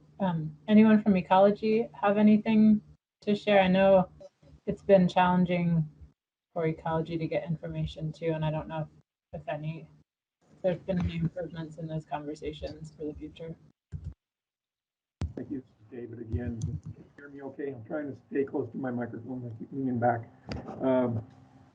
I appreciate hearing what Carrie had to say about adding detail, and I understand your concern over the memo, and you may not be able to tie exact dollars to it for that particular forum. But I appreciate the effort to provide more detail on the projects themselves. Ecology will still continue to push our TPA authority to get budget numbers so we can have educated conversations and guidance going forward and working with energy. So I guess the message to everybody here is that we continue to have those conversations. Some of those are not in control of the local team when they're up in the higher levels of energy. So those conversations are ongoing. I know Emmy and Roberto were on at one point. I also know they're preparing to meet with the administrator, the EPA administrator tomorrow to get some important things approved for Hanford. So are you there, Roberto or Emmy, for an EPA perspective? I know they're sure. Hi, can you all there hear you me? are. Hey y'all, it's been a while. So I'll just jump in for EPA, just speaking historically to how the budget meetings have panned out the past couple of years, and there has been an ongoing conversation between the agencies on the regulators' ability to get the level of detail they need, which we feel has not been happening for several years now. And obviously you all as the public are also, from what I can hear today, experiencing that frustration of wanting to have more information to be able to have a better conversation around funding at Hanford. So I think I would just say, as Dave said, it is, or David, sorry, I'm not sure what he prefers to go by. It is a frustration, and it is something that still needs to be worked out. And it's very obvious that we can hopefully work better on these budget meetings. Checking the box to have a budget meeting while not having fruitful conversation really doesn't benefit anybody. So thank you for asking the questions about what lessons were learned so we can look forward on to have a more interactive experience and a better experience around talking about Hanford budget. Thanks, everyone.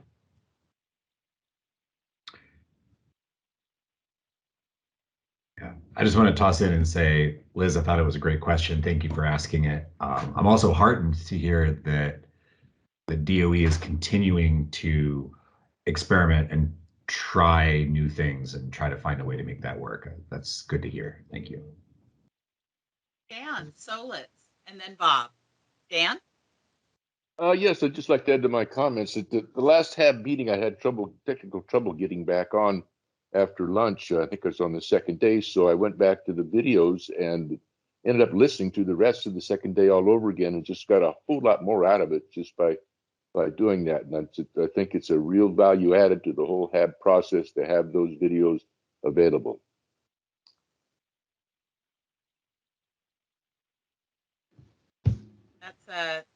That's a Josh project. He works with HMIS to get those things edited onto YouTube and then the links onto the HAB website. So it's there's a little magic that has to happen behind the scenes. Well, thank you, Josh. I'm sure it's a lot of hard work and I appreciate it. He's our secret staff person. Bob? Yeah. As far as something that the Tank Waste Committee tried to do is we had Jerry Paulette's students come and talk to us about the research that they did on B109. And this was kind of different because usually we get the tri-party agencies talking to us, DOE presentations. And this was the first step to try to get public input and discussion going on work that Jerry's students actually spent some time doing digging and found out a lot of information. And so it was just another way of getting public input that I thought worked out very well.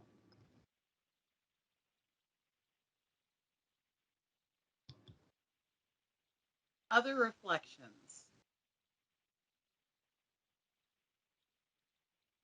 Carrie. Thanks, Ruth. So it just wanted to, if I can't seem to take my hand down, but maybe someone else can do that. Here, I'll do it. Thank you. It's driving me crazy. So I just thought it might be good for me to back up a little bit and talk about the bigger picture on priorities and what we're kind of trying to design right now. So as part of the budget formulation exercise, we submit cleanup priorities that we obtain from the public into, we attach it with our budget submission. That happens, the budget submission is like in the August timeframe. Okay, but if you look at it, so like we did the public workshop in July, I think. And what we're really looking at there, we weren't looking at 22. We were looking at 23, input for 23, and that gets lost a lot. Okay, people focus on just the next year. So here's what we're trying to do. So, and I'm just going to start the process in the fall where we're at right now. So in the fall, at the end of the fiscal year, we update our 5-year plan, and that plan will reflect the work that we achieved in 21, the work we have planned in 22, the work that we have planned and submitted our budget request to for 23, and then work plan for 24, 25, and 26.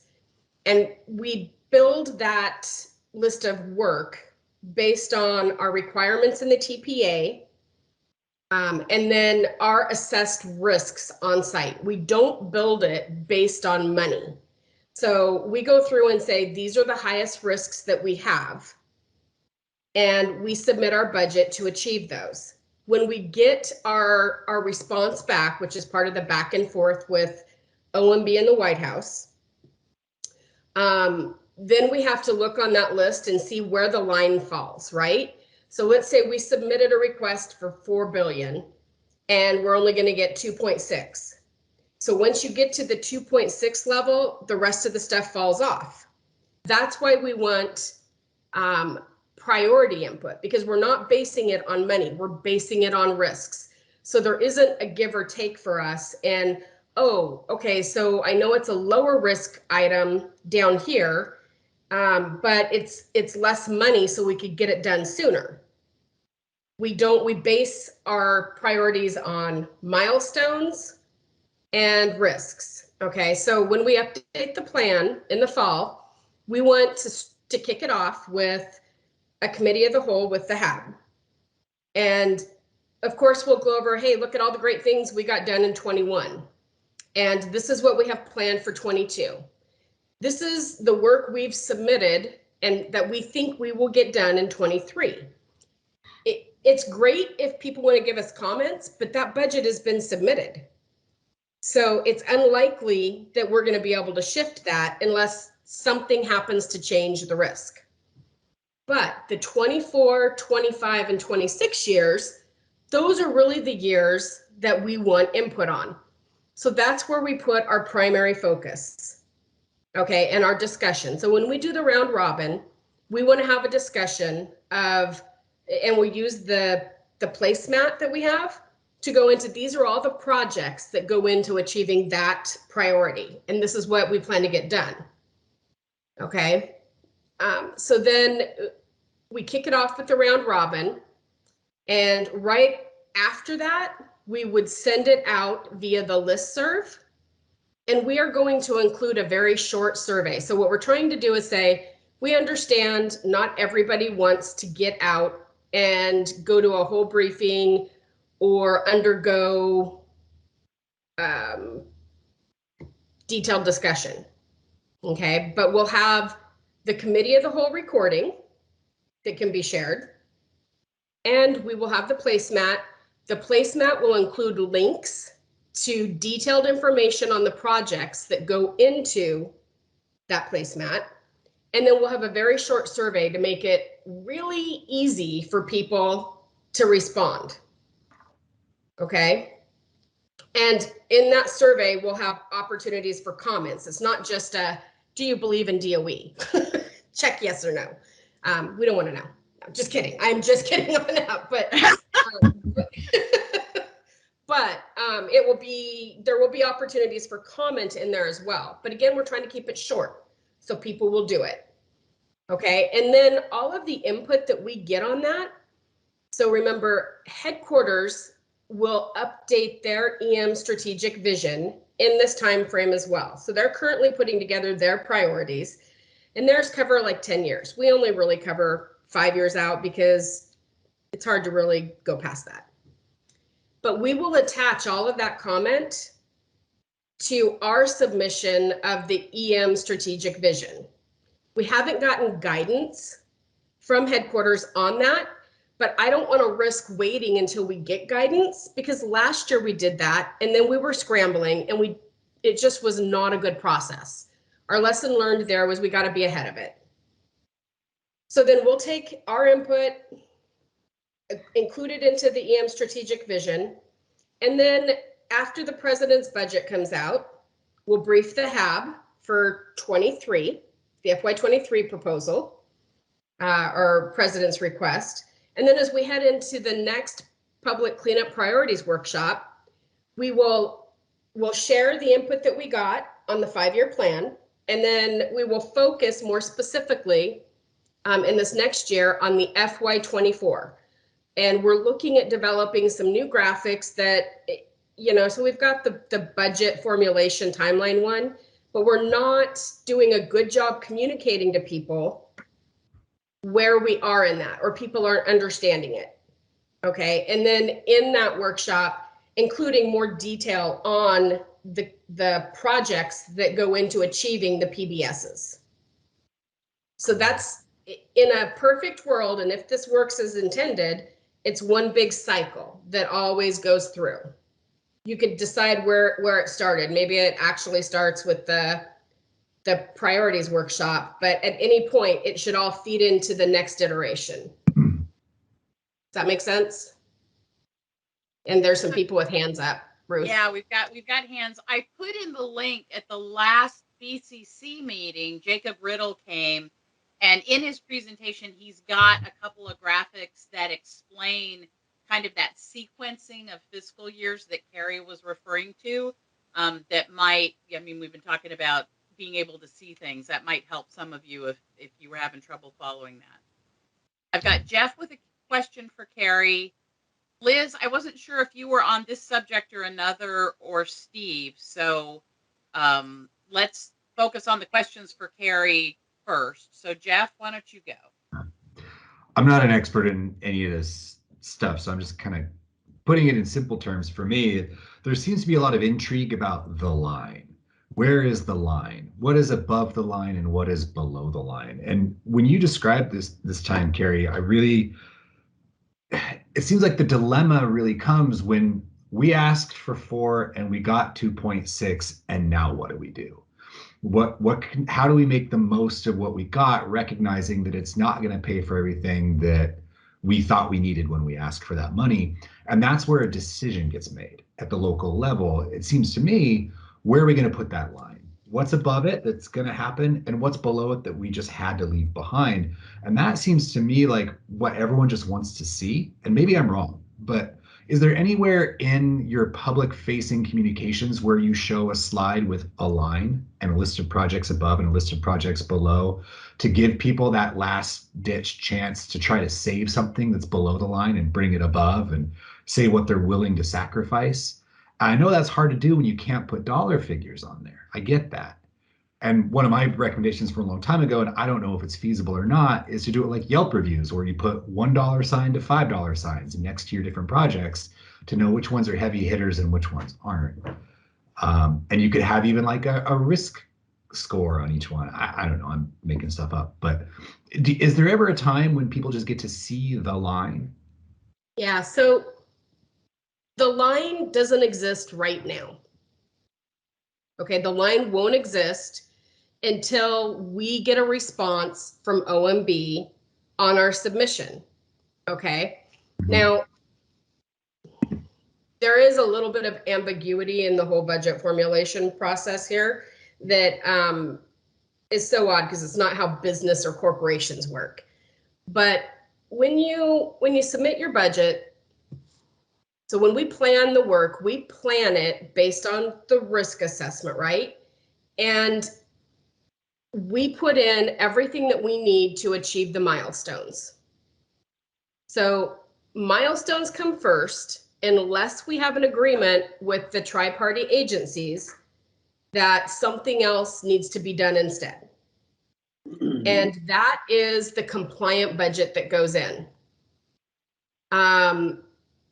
I don't know exactly what that looks like because it is held so closely because of the legal aspects of it. Okay. I do know that our priority is the milestones and then risk. And so when we get our formulation back, what we're really sharing is, so this is the work that we plan to do, and identify if there are milestones that are going to be impacted by this. Okay, and it's really, it comes down to if we have milestones impacted, that's really the line, right? And so that's where, even in this discussion you just brought forward, I need to figure out a different way to explain the line, because we're never going to be able to, well, we might, but it's going through people that are beyond my pay grade in discussing how to work or how to respond to our requirements on that. Right now, we don't have the ability to share. This is the detailed compliant budget, and this is what was funded. And that also comes into agreeing on, the list of Hanford integrated priorities, which, that's a challenge for our tri-party agencies, because if they say, yes, that's our Hanford integrated priorities list, then legally they could be saying, so anything that's not on there, you're good to go, DOE.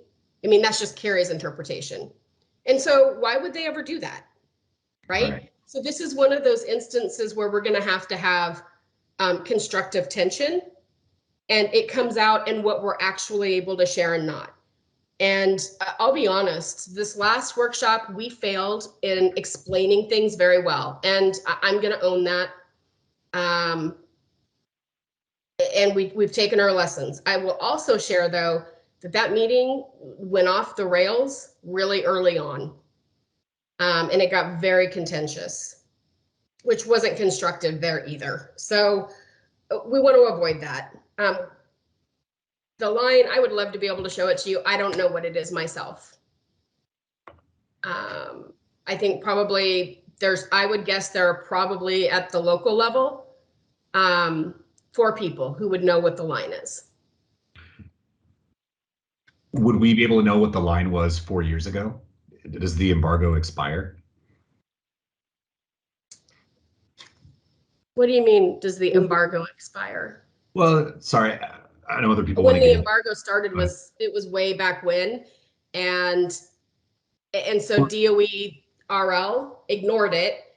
ORP did it differently because we had consent orders that prohibited us from sharing some of that. And so it wasn't because of the OMB circular. I'll be honest, I'm not sure ORP was even aware of the OMB circular. I wasn't. We were just adhering to the consent order. And so every year when we did the workshop, we had RL include all of their analytical building blocks, and ORP wouldn't, and we'd get crucified for it. So when we combined the communication shop a year and a half ago, that was one of the first things I did. The HAB asked for the analytical building blocks. I worked with our finance department. We sent them out. The BCC did a back check and came up with what they thought the overall submission was, sent it into the headquarters, and then we got recalibrated, I will say, because we had essentially provided them embargoed information, and that's what restricted us from sharing anymore. Okay. And so I just, yeah, the line is, not the best way to explain it. So I got to work on that. So I've got Steve. Liz has a different comment, so I'm going to ask her to hold for a minute. Wigman. Yes, thank you. Couple of points on the line. We used to always know where the line was, and the line moved quite often because the budget estimates for projects oftentimes changed as the year went on. So in my experience in the old days that was not a static process. You didn't do it once and it was done. Just that's a comment. But we always knew where the line was, and it was in fact quite mobile. Two questions. I think that's, Steve, what I was trying to say is there's at one point where we submit the final formulation. And at that point, there would be a line, right? You know what you submitted as a compliant budget, and you know what they're asking you to target. Yeah. But otherwise, it moves all year. Yeah, what I was referring to is what I would call budget implementation, not planning, because it did change during the year.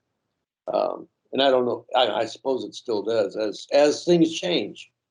Couple questions. One is, you mentioned a risk assessment as a going in process to your planning. Is that risk assessment accessible and shareable, not in a number way, but in a understanding way related to priorities, so that we know, or we have some understanding of what the risk basis is for your planning? Yeah, and Steve, so that is something you've asked for previously, and we are actually working to develop that right now. It took us a while to get the right people engaged. So we're targeting having that discussion in the December full board meeting. Excellent. My other question relates to the 5-year plan and the 10-year vision. I know they're separate activities, but they're blended. When we have the committee of the whole on the 5-year plan, can you include a perspective on how that feeds the 10-year vision? Because that gives us a little broader perspective, and they're both planning activities that we would benefit by understanding. Yeah, no, we absolutely can. It will likely be using last year's vision unless they've already sent it out, but yeah. That's okay, because the vision is pretty easy to read. It is, and it's very high level. So our 5-year plan really just provides a little more granularity to those top line priorities that EM includes for Hanford as in the vision.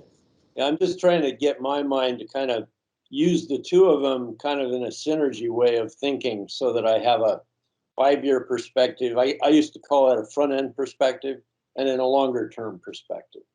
So that's helpful. Thank you. Mm-hmm. Right. I have Tom with a question on committee of the whole and Liz with a comment. Tom, Cecilia? Yeah, I love the idea of a second committee of the whole for the year. That's the first I've heard of it, and more meetings is always better than less, as long as there's good content, I suppose. Do we have a timeline for when that second committee of the whole would be? So again, so the reason you hadn't heard of it before was today was the first time I brought it up. And really, we just started talking about it late last week. And I was originally looking later out, but because you guys have the new member orientation and then the combination of not being able to vote or not voting at this month's full board meeting, it just seemed like, hey, let's combine it all and do the committee of the whole, do your voting process and discussion and your new member orientation. So we're going to pair it all together. That's my preference. I mean, if you guys don't want to do it that way, we can absolutely discuss it. But I think the caveat has to be membership approval, because we don't want to go through this again. We want everyone to be able to be equally engaged, have discussion, all of that. So it's a little bit fluid. Thanks. Yep. Liz, thank you for waiting. You've had a comment. Yeah, no problem. My comment is more general on this topic of public involvement, and just sharing the observation that it's important to create space for the public to talk generally about Hanford and not have it be so specific. I appreciate the specific public meetings when they happen on a permit mod, but those are more for me as someone who's going to take that information and translate it for the general public than it is really for the general public in many instances. But then the public budget meeting, I think, is one of those spaces where I think we saw more comments and got to really test the temperature of the public in that meeting, because there isn't space for those conversations to happen. So I hope that maybe that can be a discussion for the PIOs to take back and look at how can you create space for more general Hanford conversations or listening sessions to get a read on what the public cares about and what they're thinking about. Thanks.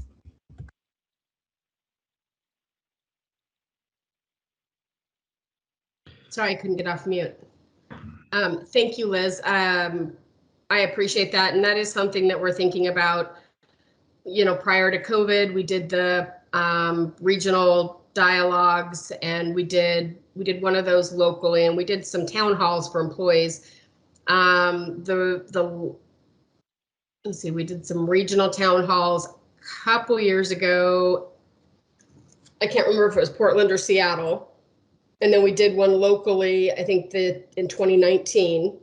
COVID kind of scrapped it for us. And I'll be honest, I could have my dates wrong, because seriously, it seems like we've been in COVID for like 3 years now, and I keep struggling with those year dates. But it's something that we want to look at. I'm just not sure that online is as conducive for the general type of discussion. But at the same time, I'm trying to weigh, you know, once things do open up, how are they going to open up? And you know, while we have so much going on at the site, can I really, can my manager really afford to leave the site for 3 days? That's a huge commitment of time. And when would that even happen? And so that's why we've taken attempts at some of the virtual aspects. I don't think we've hit the sweet spot on that yet at all. We're going to have to keep working through. And I know the PIOs do talk about that when we have our meetings, and you know, a lengthy discussion to say, no, I do hear you. We're just not quite there yet.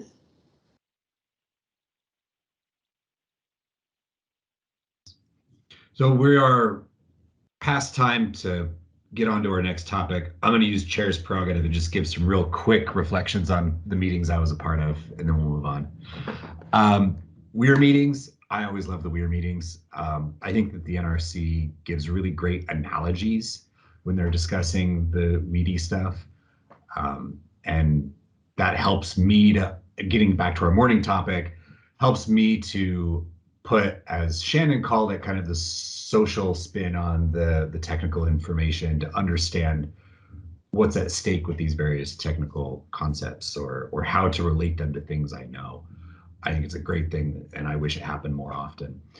But darn it all, I still want to see who the participants are in these meetings. And that was one of my frustrations with those WEIR meetings. You still can't see who's actually in the meeting.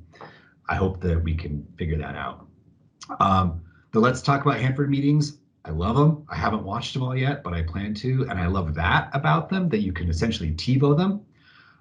My awful confession, though, is that sometimes I watch them at 1.5 speed, which I also kind of love that I can do that. So that's great. And last thought being, you know, with the HAB meetings being on YouTube now, we gotta, I guess, pay attention to how we're presenting ourselves, because now we have a global reach, folks. People can watch this stuff after the fact and know what we're talking about and what we're thinking about, and that's some power. Do I retain the information? Well, the beauty of it is it lets me kind of retain things at the speed that I can. And if I didn't catch it, you can always back up and slow down. And so it's a good first screen. And if a word pops in your head, you go, wait a minute, then you can backtrack a little bit. And it helps you get to the things that you're really hoping to hear. So anyway. It makes wordsmithing go faster. Yeah. I also scan when I read, so it's kind of the same idea. All right, so we're going to move on now. Thanks everyone for that topic. We are going to talk about environmental justice. With this, we're also going to be talking about a complementary concept that I think these two are getting conflated a little bit, and maybe I'm alone in that, but environmental justice and then diversity, equity, and inclusion. These terms are often treated together, but I think that there are some differences there. And so one of the things I hope we can do today is to define what we are talking about. I understand that that's something that both Ecology and EPA are, I think, going to be prepared to talk about, how we are defining these concepts. And the purpose of today, as I said before, is to set the table for this conversation.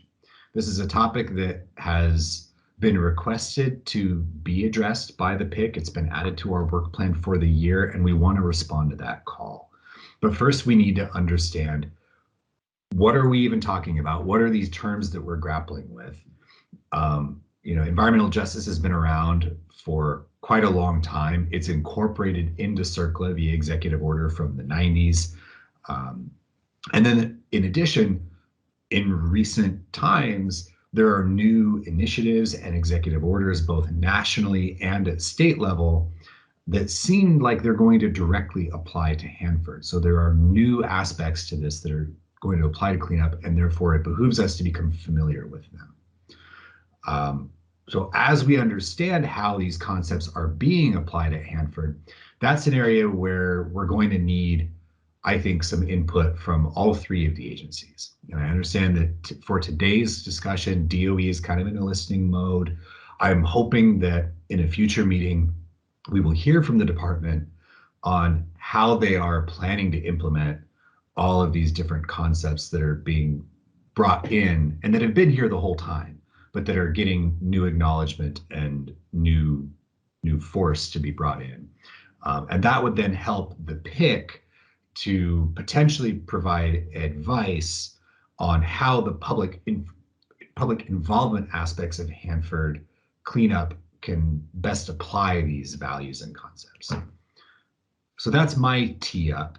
Looks like we have Carrie's hand up. So Carrie. Hi, Jeff. Just real quick, I wanted to explain why the department isn't providing that perspective.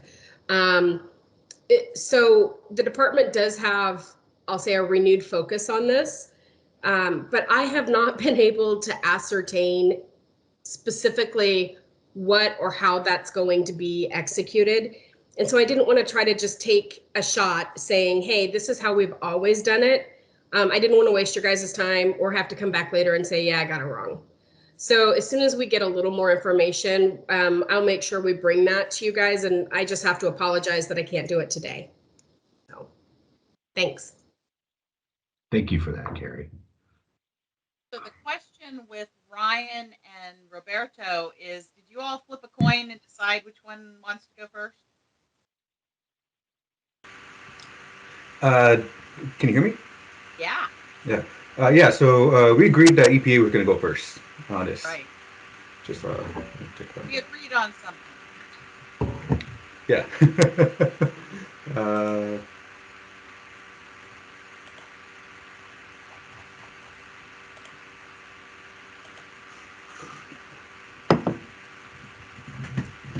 All right. Trying to make it bigger for you. Yeah. Okay.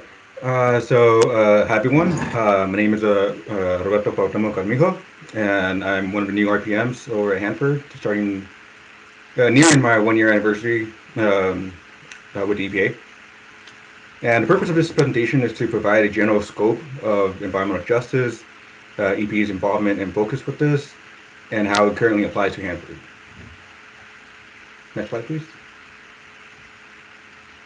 So to start off, we should come to the same understanding of the definition of the term environmental justice. And environmental justice is defined as the fair treatment and meaningful involvement of all people, regardless of race, color, national origin, or income, with respect to the development, implementation, and enforcement of environmental laws, regulations, and policies. And environmental justice is a primary component of communities with EJ concerns. And it was started by individuals, primarily people of color, who sought to address the inequity of environmental protection in their communities. And there's not an exact date of when the movement started, but during civil rights movements of the 1960s, that brought this to the national spotlight. And in the future slides, we'll go over environmental justice within the context of Hanford. And for the duration of this presentation, I'll also be using the shorthand EJ interchangeably throughout the slides for brevity. So now I'd like to broadly highlight EPA's involvement on this topic historically, starting with the executive order issued in 1994 with the accompanied presidential memorandum.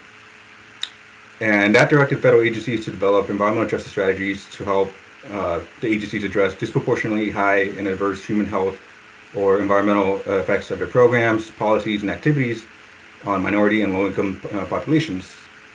And a result of that executive order was the formation of the Federal Interagency Working Group on Environmental Justice. It is chaired by the EPA administrator and currently includes 17 agencies and several White House offices to carry out the order. The purpose of this working group is to carry out the responsibilities laid out in the order by assisting communities in building capacity to promote and implement innovative and comprehensive solutions to address EJ issues. And additionally, within EPA, there is the National Environmental Justice Advisory Council.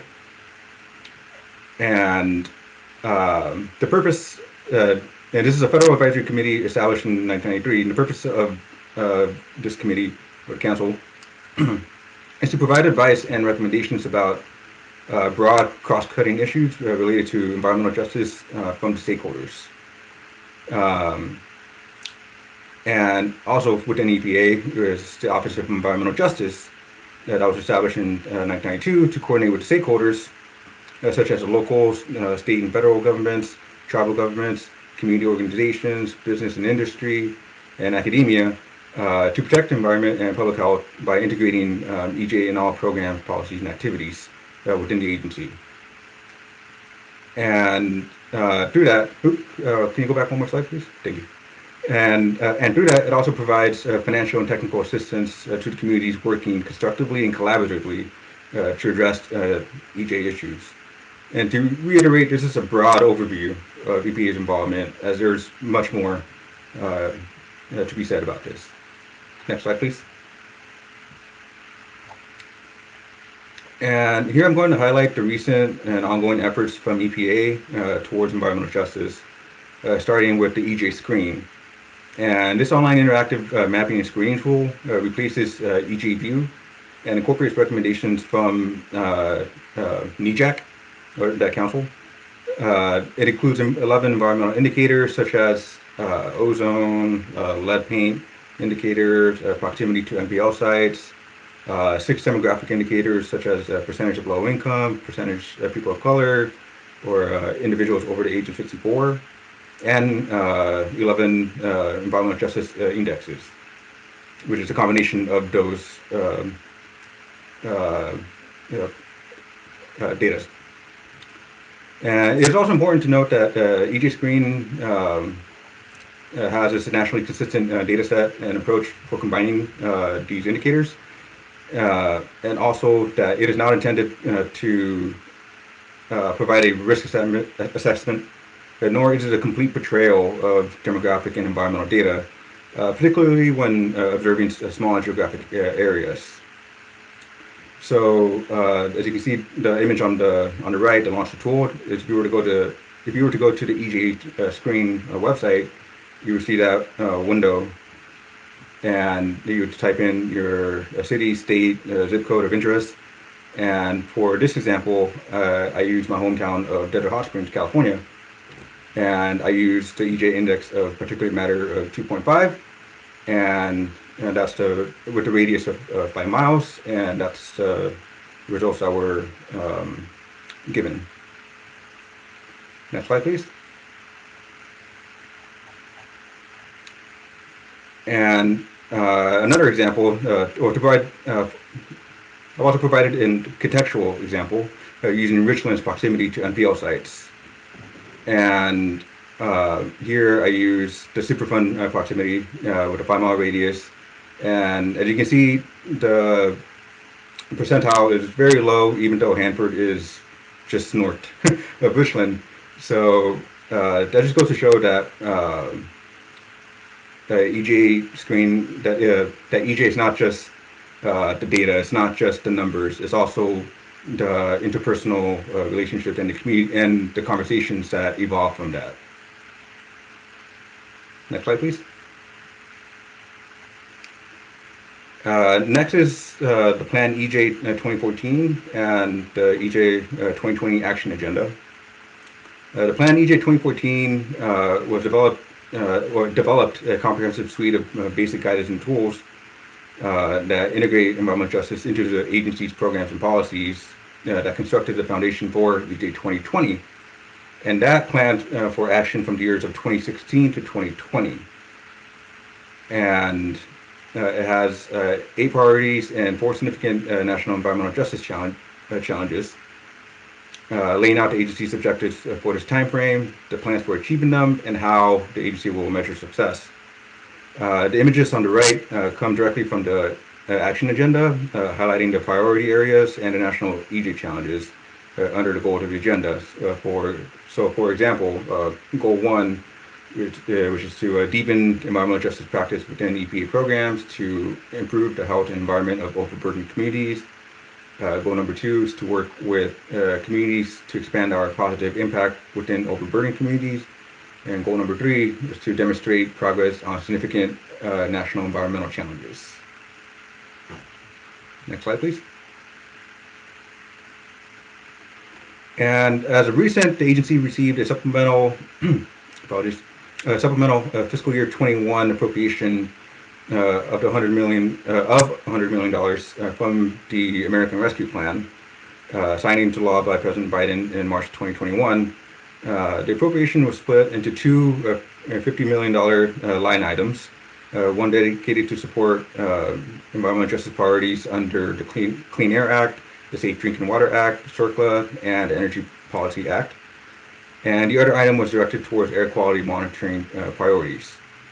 And the figure on the right was provided by the ARP fact sheet for EPA and highlights the funding priorities for this particular line item for environmental justice.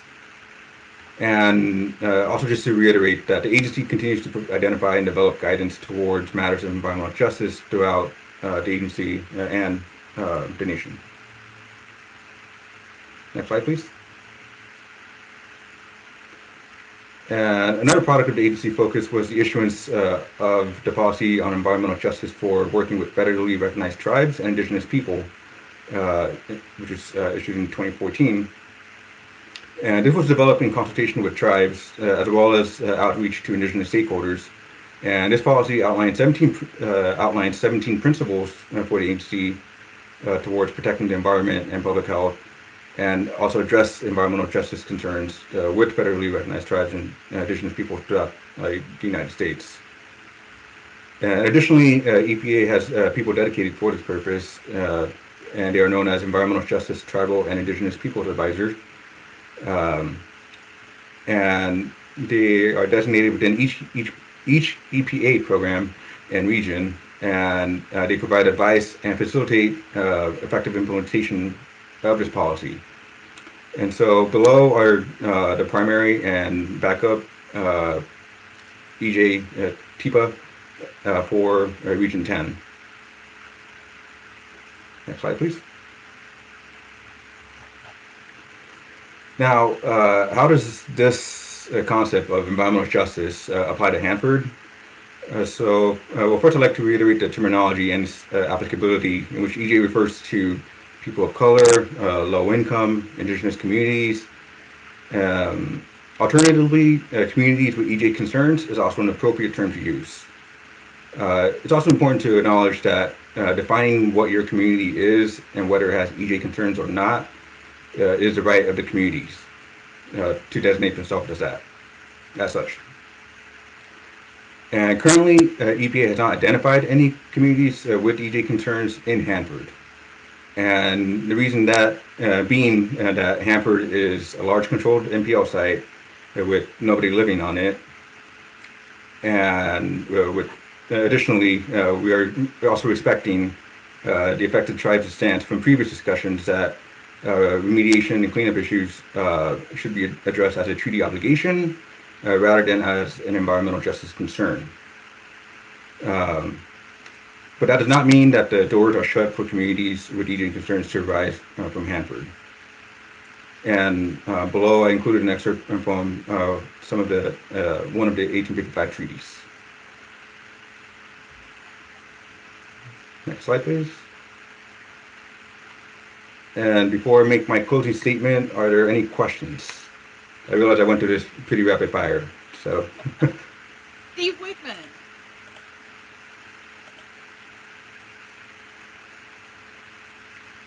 Make sure you're off mute. I was trying to get the button to work. Hey, that was very helpful. Thank you. I have worked with the environmental justice concerns for many years. Back in California, I was involved with a large public utility, and these kind of concerns were obviously a part of how we did our planning. I guess I'm curious, in your opinion, is dealing with tribal issues just under the treaties going to be adequate for considering tribal needs? And will we likely evolve to a broader perspective of environmental justice at Hanford? Well, regarding the tribal aspect, personally, I can't speak for the tribes on that matter. Whether or not they decide to go a different path from there, that's their position right there. And what was the second question, part of the question again? I was kind of curious about the future of this concept for Hanford, and I was really thinking about where might the advisory board focus its consideration of the concepts. That's a very good question. At the moment, I think this is a really good opportunity to just continue or renew the conversations of environmental justice, and I feel like with more discussions and with more conversations, something more tangible can arise from that. Good, thank you. I think one of my considerations is future states. We're not focused yet on an end state for Hanford, but we do want to start thinking about the future in a much broader concept than just 5 or 10 years. So I just want to make sure we keep this conversation alive for the longer term. So the other sort of the corollary to your question, Steve, Ecology also has a presentation from the state perspective, and it may be that after both of these, it'll become a little clearer. Shannon, do you want to ask your question now, or do you want to wait till after Ecology shares its thoughts? I can wait if that's helpful. Yeah. Okay. I think there'll be a more complete picture once you've got both sets of information, is my suggestion. So Roberto, you had a couple of closing thoughts before we move to Ecology? Oh, yeah. Just to make it real quick, I'd like to end the presentation by thanking everyone for their time and attention this morning. It is morning, right? Or is it afternoon? It's still morning here. Yeah. It's important to remember that environmental justice is not a simple black and white issue with a definitive boundary for action. It's an evolving dynamic issue that includes many factors, many moving parts, and as Steve Wigman mentioned, continued conversations for this progress to occur. So moments like these provide perfect opportunities for the conversation to begin or to continue. Thank you, and handing off to Ecology. Ryan, are you or Ginger, or how are you doing this dance? Yeah, I'll go ahead and start us off. Okay, you got the slides, perfect. Well, hello everybody. So Ginger and I will present on our EJ topic today. I'm going to cover the HEAL Act, which passed this year. I'm just going to provide a high-level look at the act and how it kind of pertains to ecology, and Ginger is going to kind of dive into more local perspective, I guess you could say. Next slide, please. So yeah, I kind of just covered that. You can hit next slide too. So for an introduction here, so the Healthy Environment for All Act was a law that passed earlier this year. I don't remember the exact date. I think it was March. But basically it means like I said, the Healthy Environment for All, HEAL.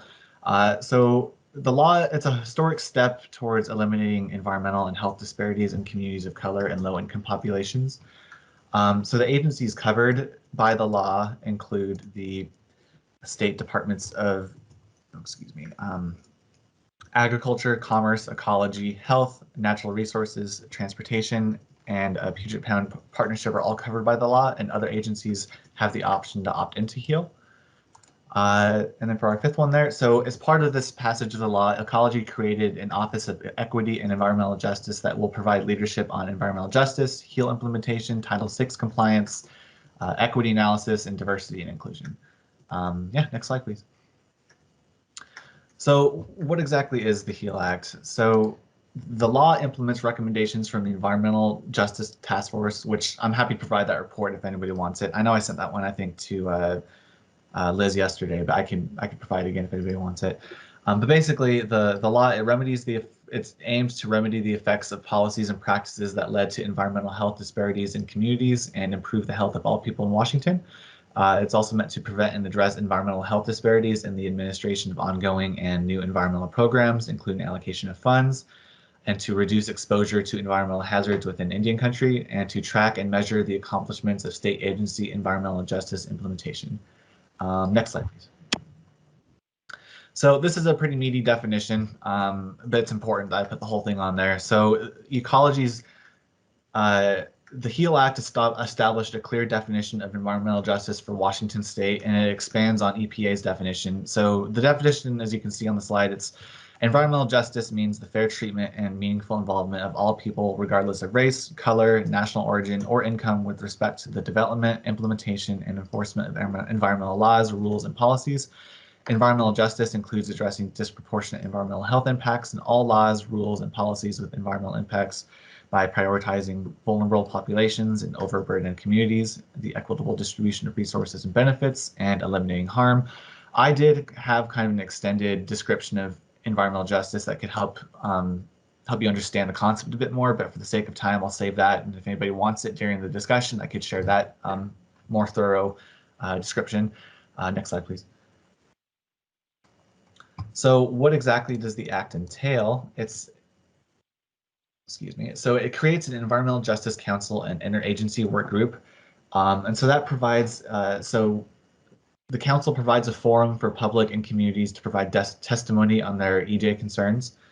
And the groups bring together environmental justice advocates and practitioners to co-develop environmental justice guidance with agency representatives, recommend ways to identify overburdened communities, and create measures to track agency progress on implementation of environmental justice goals. The agencies are also required to create or strengthen an environmental justice implementation plan, a community engagement plan, and a tribal consultation framework. So each process and plan will be developed through a community engagement process in consultation with tribes and in alignment with guidance from the council that I just mentioned.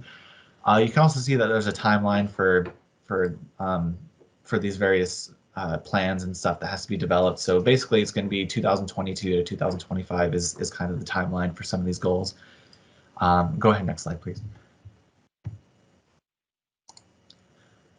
So the strategic plan requirements include goals and actions, measures to track and measure accomplishments, methods to provide equitable access and ensure non-discrimination, strategies to ensure compliance with existing federal and state laws related to environmental justice, So actions that require environmental justice assessments, as you can see, I listed some of the requirements there that you can see, but so the HEAL Act, it directs covered agencies to conduct environmental justice assessments when making decisions to inform and support agency considerations of overburdened communities and vulnerable populations. Assessments are intended to assist the agency with equitable distribution of environmental benefits, reducing environmental harms, and addressing environmental and health disparities. So again, some of those actions that require an assessment are, under laws undergoing significant legislative rule development, adopting or developing new grant or loan programs, designing or awarding capital projects, grants or loans, more than 12 million, designing or awarding transportation projects, grants or loans that total 15 million or more, and developing agency request legislation. Next slide, please. So the map or the law kind of also includes the Washington Health Disparities Map, so the map compares environmental health disparities across the state and includes data such as diesel emissions, ozone pollution, hazardous waste sites, poverty, and cardiovascular disease. So other agencies covered by the HEAL Act are required to provide data on air, water, soil, polluted sites, toxic waste, pesticides, toxic chemicals, and other applicable information. Agencies can also use the map to guide and support community engagement to better understand the needs of people impacted by agency actions. So again, the Washington Health Disparities Map is the law directs agencies to use, the cumulative environmental health impact analysis. That's kind of is the map basically, which the agencies can use this. And I think another requirement was that the training has to be provided to the agencies involving this map. And of course, I just covered what the other agencies are required to do. So I'll go ahead and go to the next slide, and Ginger will kind of highlight more of a local level.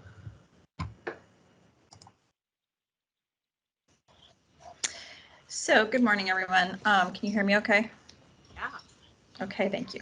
So Roberto mentioned that EPA doesn't have Hanford on its list of environmental justice communities.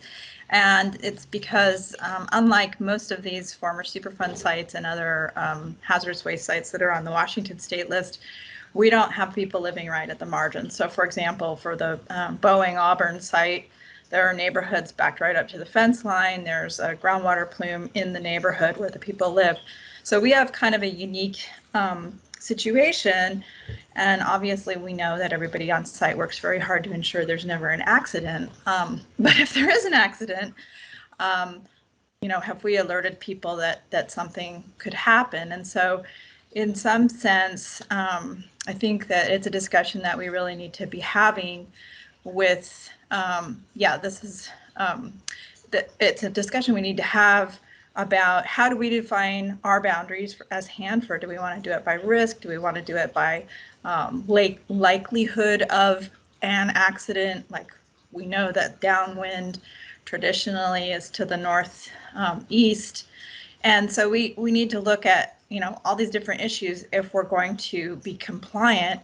Although, as Roberto mentioned and Carrie mentioned, we haven't had any guidance, and this is true at the state, regarding like distance, like circumference around the site.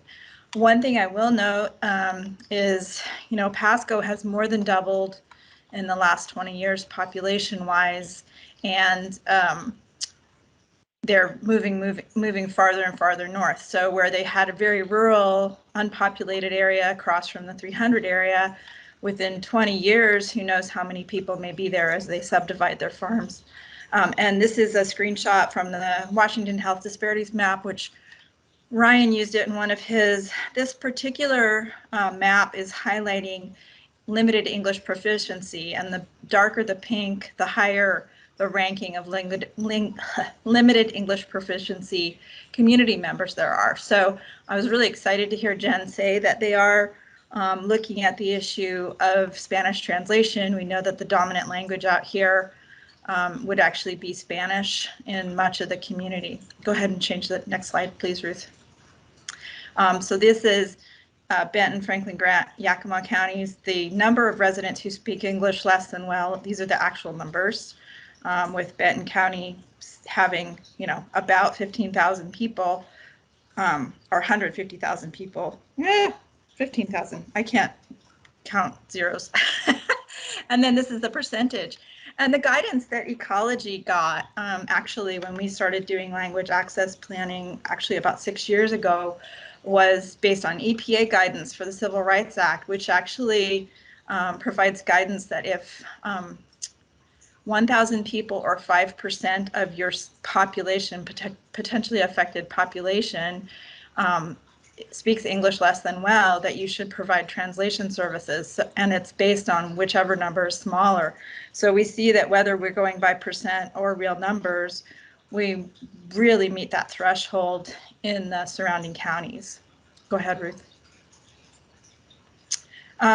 You know, the other things we might want to look at in this community are cumulative burdens, and environmental justice isn't just about race, it's about people that are overburdened for other things like socioeconomic status.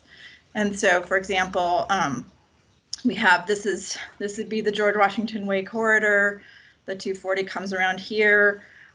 Again, if you get past the flesh tone and up into the pinks, those numbers are higher. So this particular slide shows the population with a disability. So, for example, if we have a lot of people that are disabled and we did have an emergency, how would those people be able to be evacuated? Do they need to have better knowledge of what's coming, and emergency preparedness? And on this one, this is the community disproportionately impacted by diesel, and it's not extreme, but it certainly would be the main Hanford transit route. So, for example, should the traffic from Hanford, as opposed to the Hanford site proper, be calculated before thinking about environmental justice? Go ahead, Ruth. So, you know, these are things that we really need to address, working with the stakeholder groups to figure out who do we want to address, how do we address them best. And one of the things that we talk about in the diversity, equity, inclusion, and environmental justice space, which Jeff mentioned that they kind of get conflated, is there's an expression, nothing about us without us. And so it's really important to talk to the community and not be making decisions for them. And this would also be true, and Roberto mentioned this several times with tribal communities. And so if we're doing multilingual information sharing and outreach, you know, who do we need to reach to? Who do we need to be doing it with? Since Department of Health is addressing the health and air quality issues, we probably wouldn't want to move forward with them. And what kind of best practices would we need? And again, should we be basing our decisions based on just a straight number of circumference around the site, or should we base it on certain types of potential releases and what people might be affected? Go ahead, Ruth. So, you know, if we just are thinking about what could we be doing if we were to start working on stuff right away, as Jen said, they're going to investigate translation, and I think we should be as well. We have, I believe, Department of Ecology has translated just 2 kind of basic brochures, one about the river cleanup and one just about Hanford. But, you know, especially with this technology, it would be good to start having interpreters or Spanish translation. Some of the apps do fair to middling jobs of automatically translating stuff. Probably not something that we would implement right away. I don't know how the technology is and whether the translation is very accurate. And as I mentioned, inclusion and accessibility is not just race or language related. So really best practices, we probably should start having closed caption for any of our online meetings, and always make sure that translation is available. And one of the things in one of the trainings I had was, and Ecology is guilty of this, on our flyers, on our printed notices, and on our website, we offer translation because we're required to, but the notice that says if you need language translation is at the very bottom of the website or the very back and bottom corner of the printed material oftentimes. And maybe it's time for all of us to think about putting those sort of inclusion notices. Jeff says you can turn on closed captioning now. it does depend on how articulate or how well the speaker enunciates, because it can get a little goofy at times, but you get the gist of it usually. Anyway, yeah, just putting those accommodation and the fact that Spanish or another language is available in a higher priority.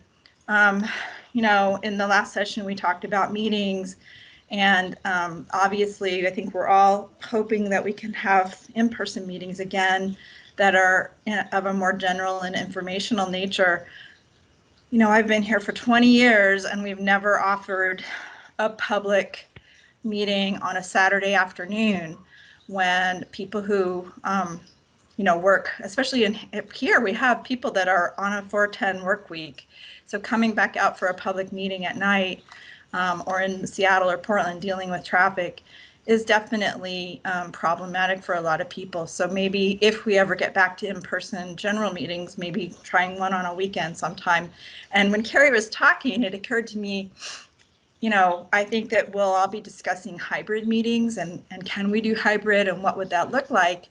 And actually, maybe the communication staff is in Seattle and Portland, and maybe Brian Vance comes in via video if Brian can't travel to three or four communities, but maybe we could have, you know, SMEs and staff and communications people in person to build those relationships and have those one-on-one conversations, and then bring the big, important, expensive pay rate managers in via some kind of video.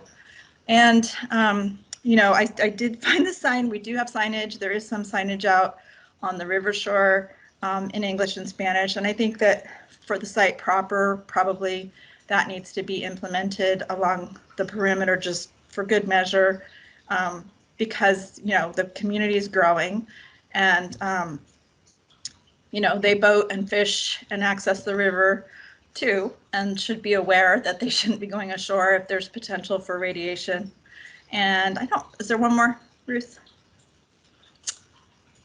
Oh, and you know, these are the things we already do. We're already educating the public, and I already really focus on schools with a large Latinx population. And I also really focus a lot on STEM careers. But these are some things that we thought of that we could do at Ecology.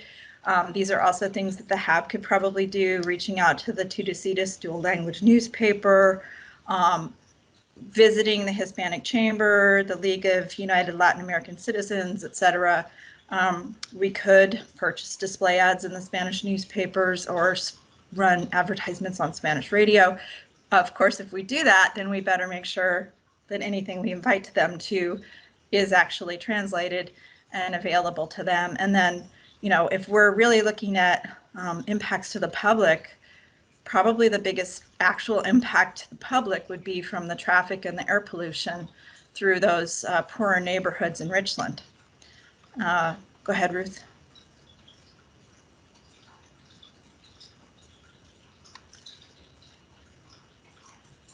Is that it?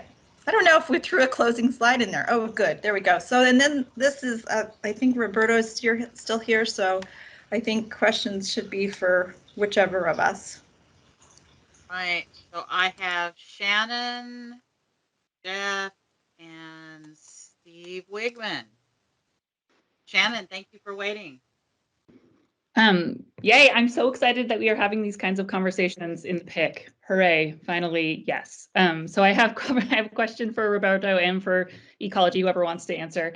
I was so excited to see that you're showing us about the EJ screen tool, Roberto, because I was actually just looking at it yesterday as I'm planning my class. UW's about to start, and I'm trying to plan an assignment around using that screen tool to talk about EJ, like do some sort of project using it, because we have used the cleanups in my community tool in the past for other assignments, and I was really excited. I was playing around with it yesterday. And so I was wondering, just like from a selfish, but also UW is my public, I'm the stakeholder representative for UW. So from a public involvement with students perspective, I was wondering if there are any teaching resources you know of, or if you know of people who are using the EJ screen tool for public involvement type activities. I could see as we are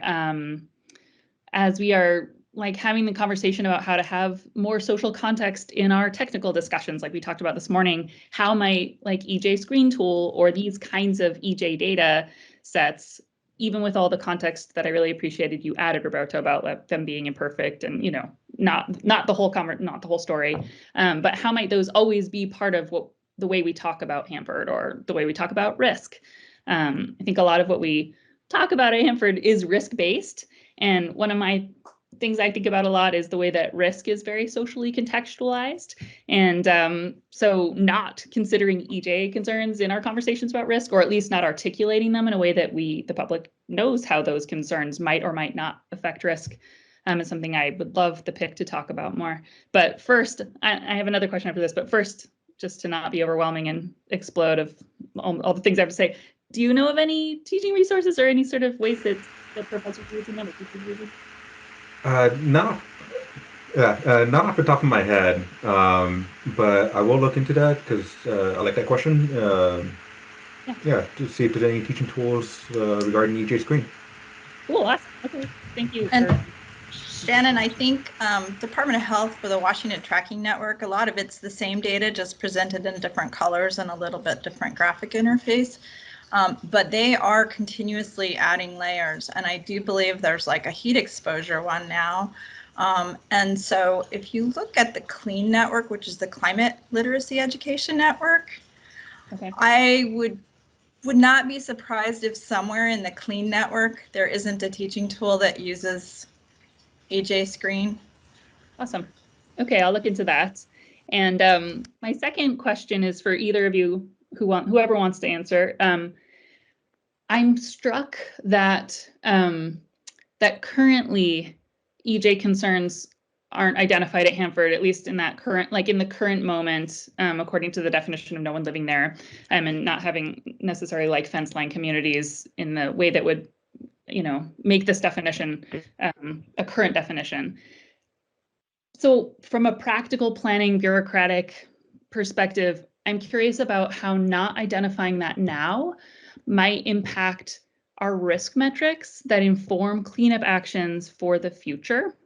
And as this is a newer conversation, at least for the PIC, I would love to know how the agencies are thinking about risk in this much more socially contextualized context. You know, like a lot of our metrics are around cancer. And we know that like you're more likely to die of breast cancer if you're a Black woman, for example, even though more white women are diagnosed. How do we like think about the inequalities that are built into our imaginations of risk itself? And if we aren't identifying Hanford as an EJ space now, but our risk metrics that we're using now are informing how it will look in the future, what's happening there? And is it a risk in and of itself to not identify Hanford as an EJ site because we're trying to achieve a particular future? Does that make sense? Yeah, I mean, I think that totally makes sense, and particularly with the population growth that we're seeing, you know, and personally, I've struggled with. We have a community that, for example, across the river, we have a community that's already overburdened, lower income, lower education levels, and oftentimes transient.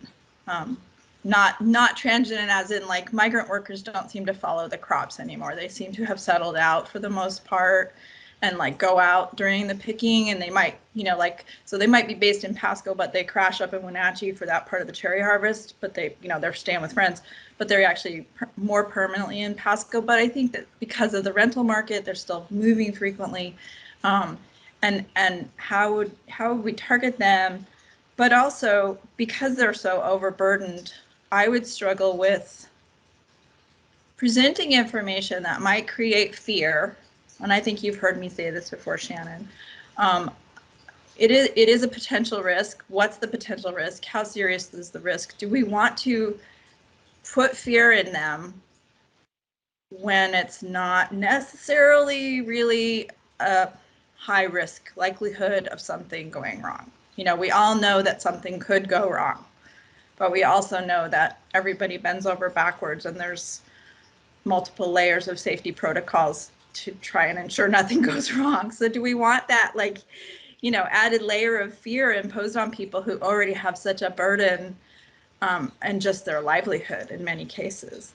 But I totally think it's a conversation that we really should be having, and the multiplying effect of climate change too. I mean, you know, what are the risks from how we clean up Hanford, but also what are the other risks these communities are going to be experiencing as climate change impacts? We had 35 days over 100 degrees here. 35 days. That was the all-time record, and 7 days more than the last record, which was back in the 1900s or early 1900s, 1920s, I think. So, you know, again, you want to engage people and educate them, but I have mixed feelings about creating fear and worry where maybe it doesn't need to be added onto their existing things. Now, could the agency be addressing those other topics for other reasons? Possibly.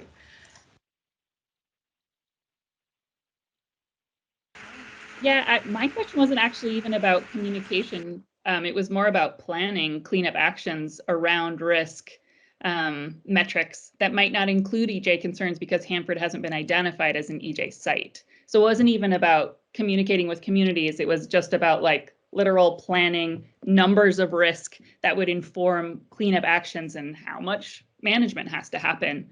If we're not imagining this as an EJ site now, would that mean that we are not achieving potential EJ futures informed by EJ concerns and contexts? That was what I meant. Right, we've got 4 people in queue. Jeff, I think not only are you next in queue, we're probably going to run a little long. So, Jeff? Shannon, I love that idea that you're bringing up of what future are you trying to achieve with the cleanup and how are you folding EJ concerns in there? Because I was similarly struck and surprised by the EPA presentation of, well, if no one's living there now, then is there an EJ concern? It's an interesting piece there. Ginger, I also wanted to respond to that question of, can you engage on a topic that is scary without creating fear? And could the EJ screening tool be actually misused? We actually had a conversation about that in my office recently, where we're doing a rulemaking related to the definition of radioactive waste in the state. And, you know, it could affect what gets put in landfills or not put in landfills in the state. And, oh, should we use the EJ screening tool to identify if there are potentially affected disadvantaged communities or underrepresented communities that we should bring into our rulemaking? And on the one hand, yes, and on the other hand, well, if we're trying to say this is the stuff that we don't want to have in the community, if you go out to a community and say, we'd like to talk to you about radioactive waste, and it's not a concern, and the point is to make it not a concern, would you create a concern that does not exist? And we've had discussions in state here about, you know, fears of lost property value, even just by knowing that there is radioactive waste in your community, even if, you know, and it's that proximity idea, even if there's no conceptual model that gets it miles near you. If you can Google the town and the word radioactive comes up anywhere near there, people get concerned about that.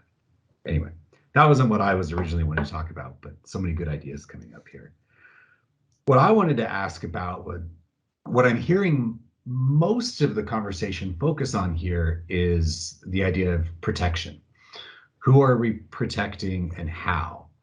But to me, there are additional dimensions of environmental justice and diversity, equity, and inclusion. It's not just who are we protecting, it's where is the opportunity and where is the community. And, you know, if there's this idea that cleanup works best when everyone is brought along, I think there is a valid question of who are we bringing along during the cleanup and who is benefiting from the resources that go into cleanup and who is being left behind. And I know that that's something that Emmett has brought up in the board in past meetings as well. So I guess I would echo Steve's question for ecology of, have you thought about where you see the HAB fitting into this question? Where do we belong in terms of advising the agencies on environmental justice and DEI efforts? Well, I mean, I can take a stab at that. I think, like I said, nothing about us without us, right? So if we're going to be discussing these issues, yeah, we can all be running around trying to go out to people, and we should do that to some extent. But obviously, in my mind, it would make it easier and more efficient to have those groups, just like we had, Citizens for a Clean Eastern Washington or Hanford Watch. If there's a, Latinos for the Environment that has, connections in the community, to me, having the seat at the board, on the board, and actually having them represent their group makes the most sense. If it's,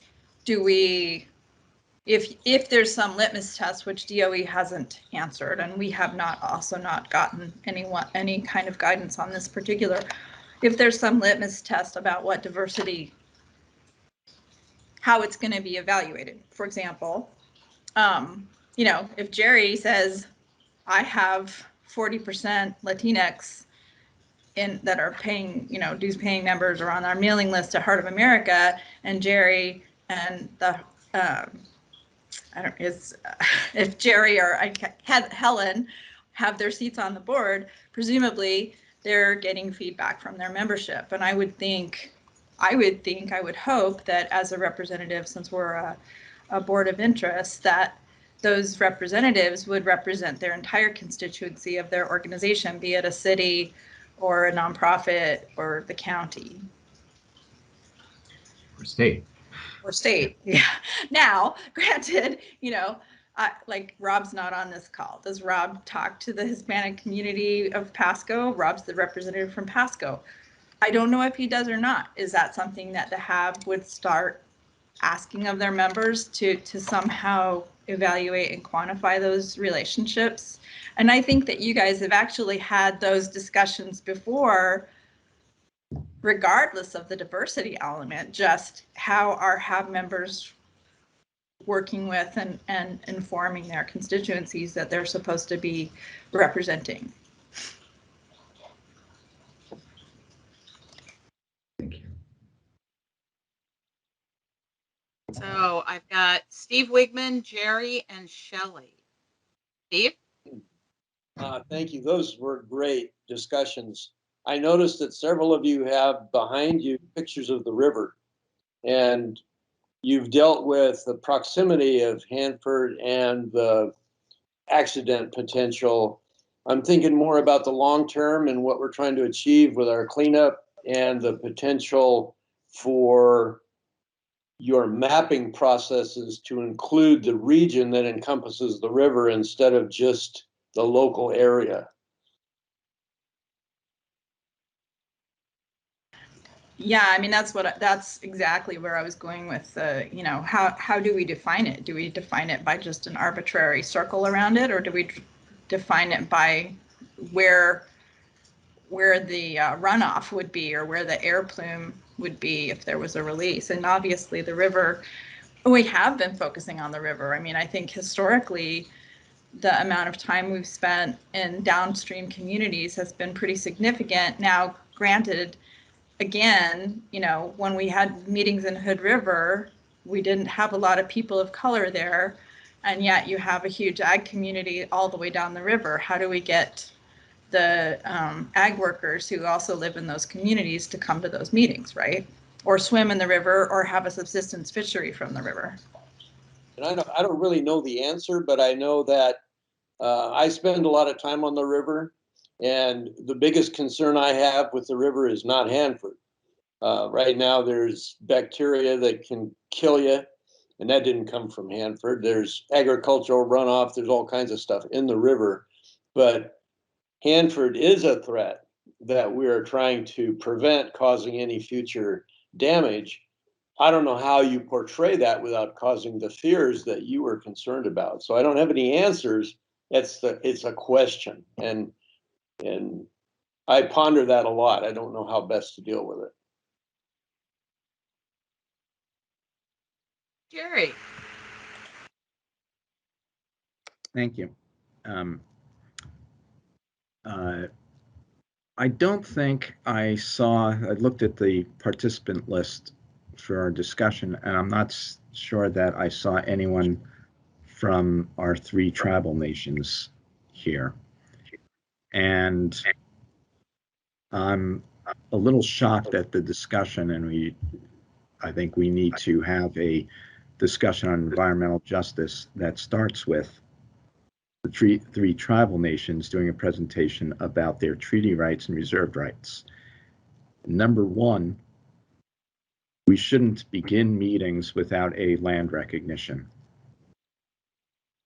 And I think that is not just symbolic, it is not empty. It carries a great deal of educational weight for people to understand that you are, the pictures I can see right now, I see on my screen are Ryan and Ginger and Roberto, and certainly Ginger and Ryan's pictures are Hanford lands that are ceded from 3 nations, and they reserve rights to live along and use and therefore we have to consider their exposure scenarios. And so to say that Hanford is not an environmental justice site is, I think, the first thing that the tribes would say is an insult and horrible to say, and ignores the fact that the lands we are talking about and the resources are not someone else's. They belong to be used and have a right of use for the tribes in perpetuity. And they suffer great additional exposures that we do not consider. And so I believe that every meeting of this board should start with the land recognition. And I think that we should be considering that and putting that forward. And we could do a standard one, or we could ask each tribe to offer a land recognition slide at the beginning of each meeting.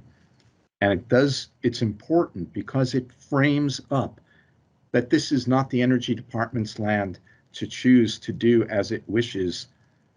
And, there's an ongoing dispute where the Energy Department has, since the Comprehensive Land Use Plan was issued, claimed that somehow the United States Department of Energy, as an administrative act, which defies all constitutional law, extinguished the treaty rights of the CTUIR and Yakama nations in the central part of Hanford. That is their formal position.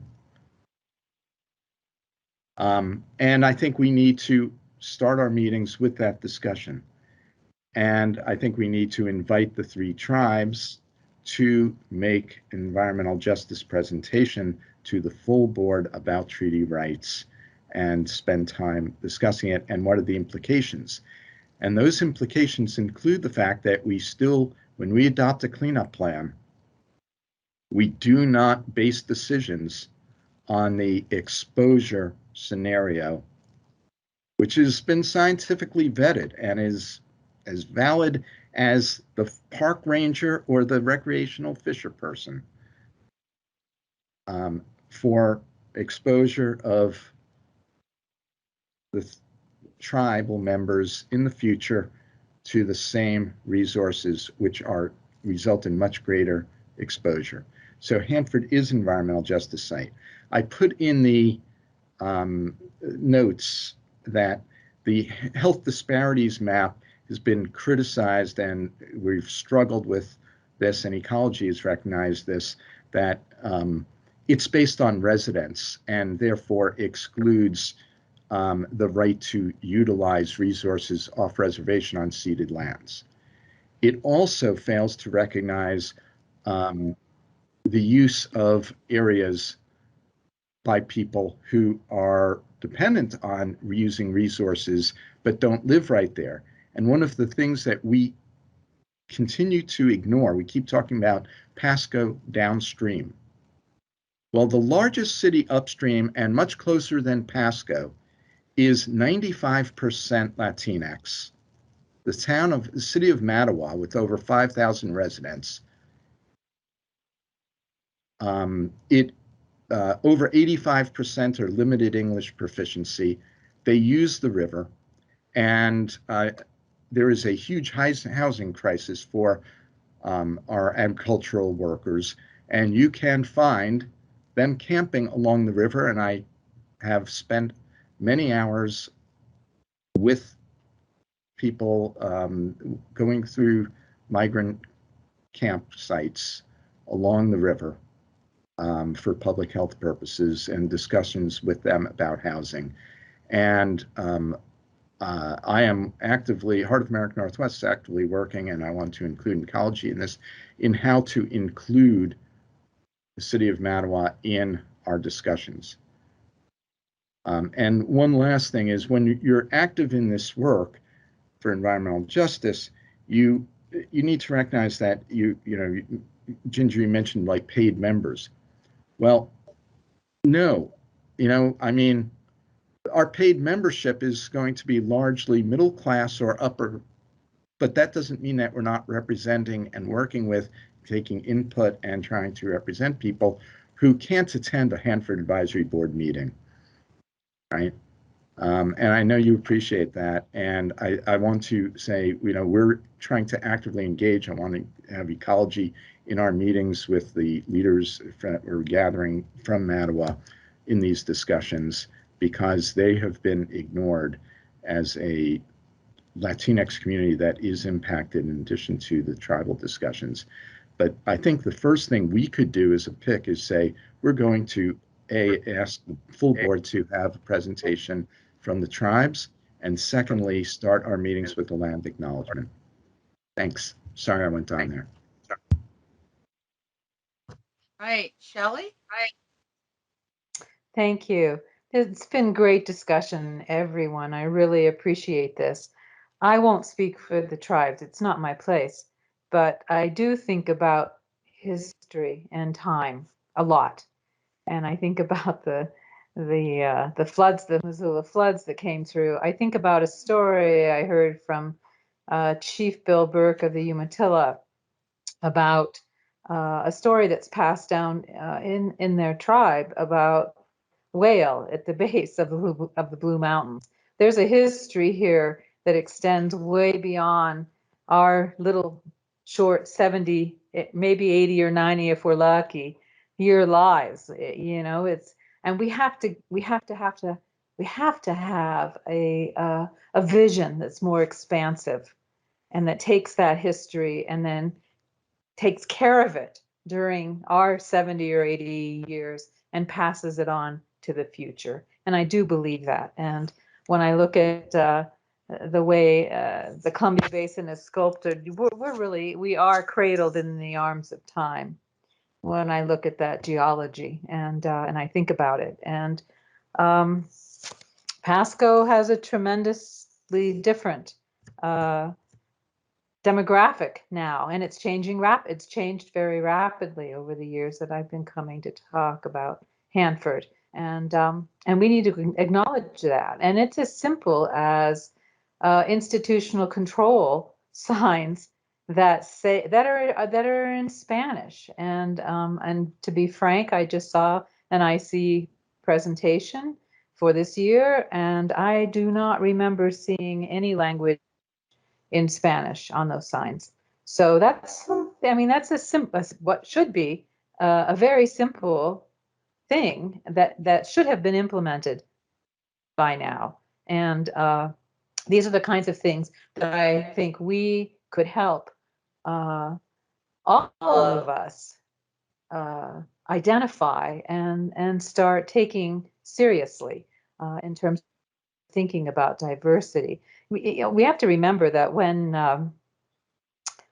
the city of Richland put out a proposal, or actually, I guess they did, they put out a contract for an evaluation of, you know, who would come to the 300 area when that land was freed up. And there were no takers, none. And so, and I because there is a lot of land that's clean, and why the heck would you subject, you know, potentially your workers to risk in a new industry settling in the 300 area? So I look at that and I think, well, that buys us time, but it's only time if we utilize it. And that includes this recognition that we need to find ways to identify and calibrate and historically document what happened at this site and how we what dangers there are. And periodically over the years, my gosh, I've been doing this so many decades now, but periodically we have a resurgence and we all talk about signage and symbols and international symbols, and then that sort of trickles away. But as we come closer to than we've ever been to the high level waste plant and certainly direct feed law, I think it's even more imperative that we start to talk about what is closure, what is that, and what does it mean, and how do we protect and acknowledge everyone. It is a real difficult dance, the dance of fear and informing people, but not inciting terror at where they live, or a feeling of impotence and not being able to make change, because we do need every voice at the table that we can get. So I think these are things that we need to think about. And Shannon, you really fired me up. I'm really quite excited. I haven't thought about this for a while, but I think it's something that we need to embrace and really talk about more and collaboratively and with the communities and see what we can do to help shape what closure means for the site in the future, and keeping everyone informed. Thanks. Jeff? I think wrapping this up and moving on might be worth considering. Yeah, we are at lunchtime, fortunately or unfortunately. We do have some time this afternoon to talk about future meetings. I'd like people to think about and be prepared this afternoon to maybe talk about where we ought to go next in this conversation. What are the next tools we need? What are the next thoughts we ought to bring together? And also think whether this is something we want to build an issue manager team around to be a consistent place to think about and talk about and plan how we continue this conversation. So thank you to EPA and Ecology for jumping through the breach with us and helping us understand some of these terms and where you're going and how it fits. Very helpful. Thank you. With that, let's go take lunch. Under the current agenda that would have us coming back in just under 1 hour, should we keep to our hour and 15 that was in the original agenda and just kind of squeeze the end of the day? Do people need that extra 15 to do your lunch? Ruth, I know you have a lot of stuff you usually have to do during the lunch hour. If you want to lobby for that, I will support you. Yeah, actually I think if we do that, because of the difference in approach we needed to take today, we had actually choreographed in public comment to this meeting to try to do a better job of that. If we can do an hour 15, and I don't want to say not do public comment, but it's been open to everybody, so there might be a little flexibility there. So let's come back at 1:50. Okay. We're going to proceed in faith that we will find time for the things we need to talk about today. We will do a check-in at 2 o'clock to see if there is additional public comment that wants to happen, because that's on the agenda and that's what we'll do. But we will, if everyone's okay with it, let's keep to our hour and 15 for lunch. Okay, so that makes. Did I do my math right? No, I'm just double checking the math, because that would be 1:30, 1:45. I'll take it. Okay, I'll take it too. Thank you. Yeah. All right, folks. Have a good lunch. We'll talk to you then. Thank you. All right, let's get going on our topic that we're starting out behind time, which, oh well.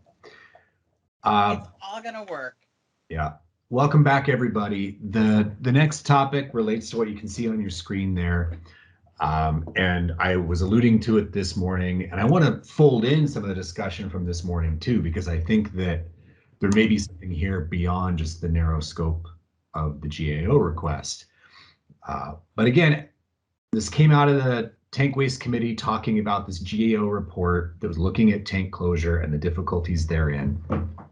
The GAO made this recommendation that the Department of Energy should be engaging their public, and they specifically talked about concerns regarding technical challenges.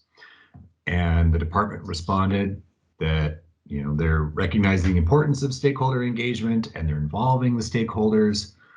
However, I noticed a month ago the A and AX farms are undergoing, like they're preparing to close those even though they haven't finished retrieving them yet. There's already a preliminary performance assessment that is out there.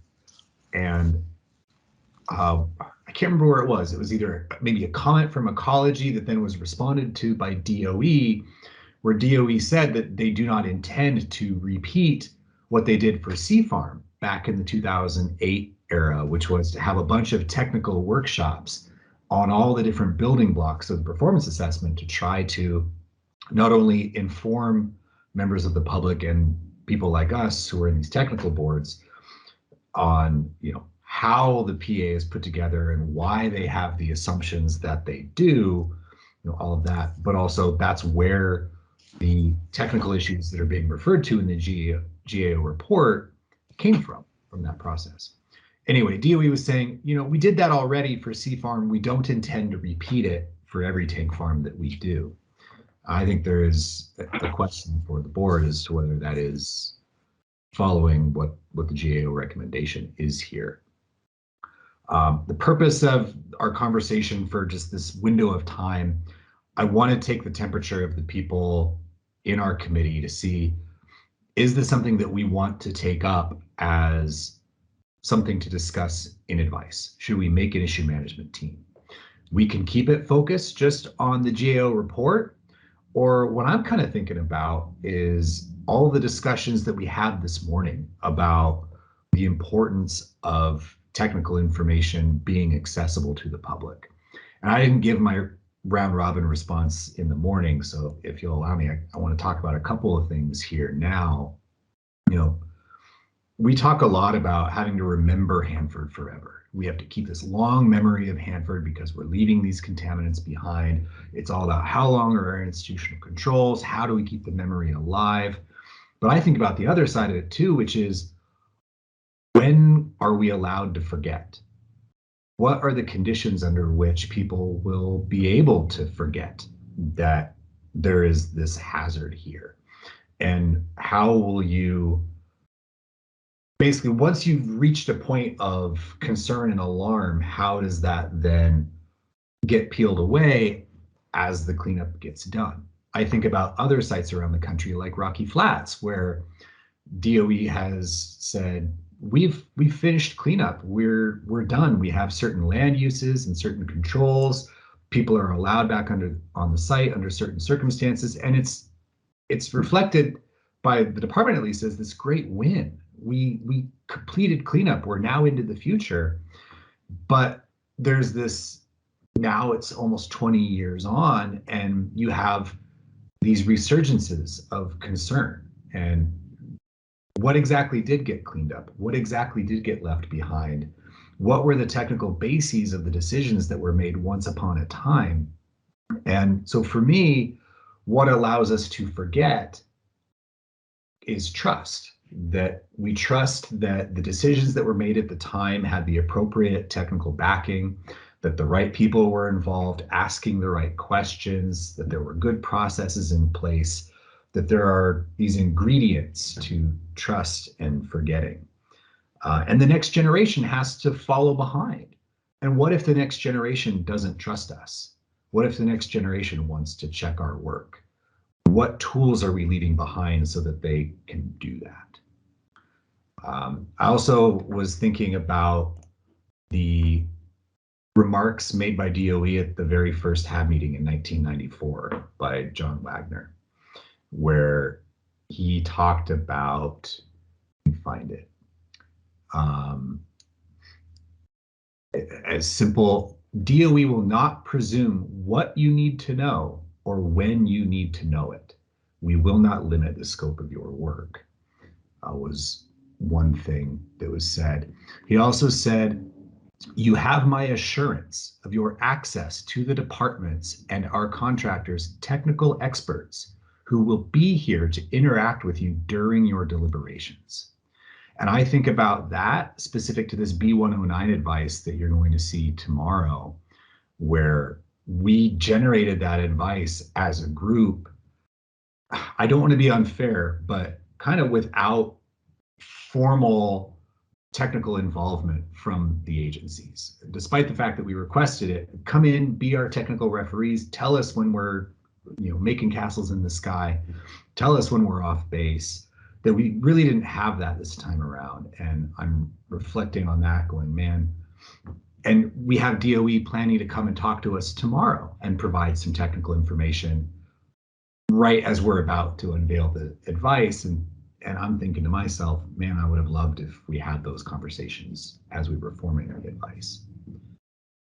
So sorry for going on. Oh, and one last thing, sorry. What I keep hearing is that part of the difficulty that the agencies and particularly DOE are facing is that it takes, I've heard 45 days, I've heard 100 hours. There are multiple layers of approvals that need to happen before DOE nowadays can provide a presentation to the public, that there are many layers of management there that they have to go through, and that creates a burden on being able to have that direct access to technical information. And so I'm looking at all these pieces, and to me, they're all related. I think there's some advice here, but if I'm just alone on this, that's okay. And so sorry for the long intro, but I want to take your all's pulse on if you think there's something here, and if so, what are the main ingredients?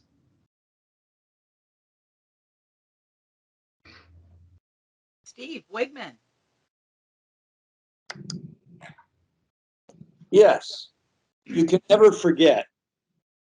I think we're in a position where we can never allow forgetfulness of what the hazard is that remains here when this operation is done.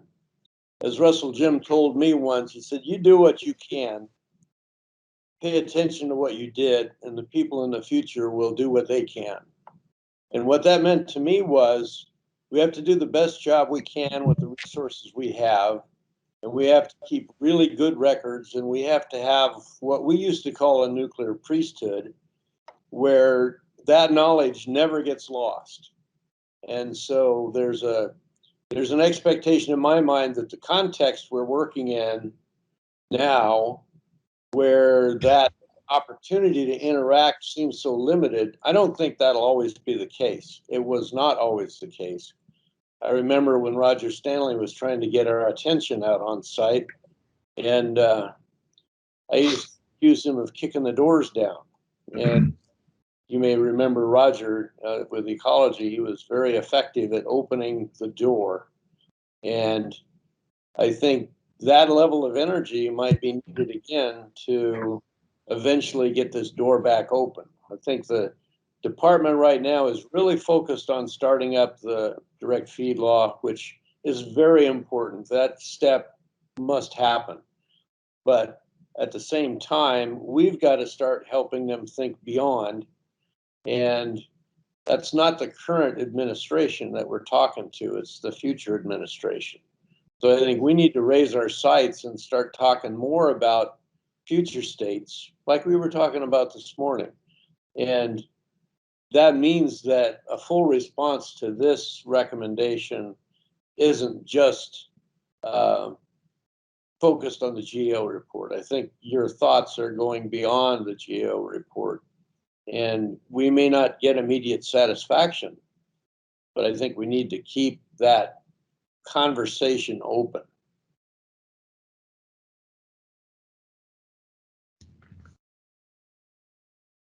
Other thoughts?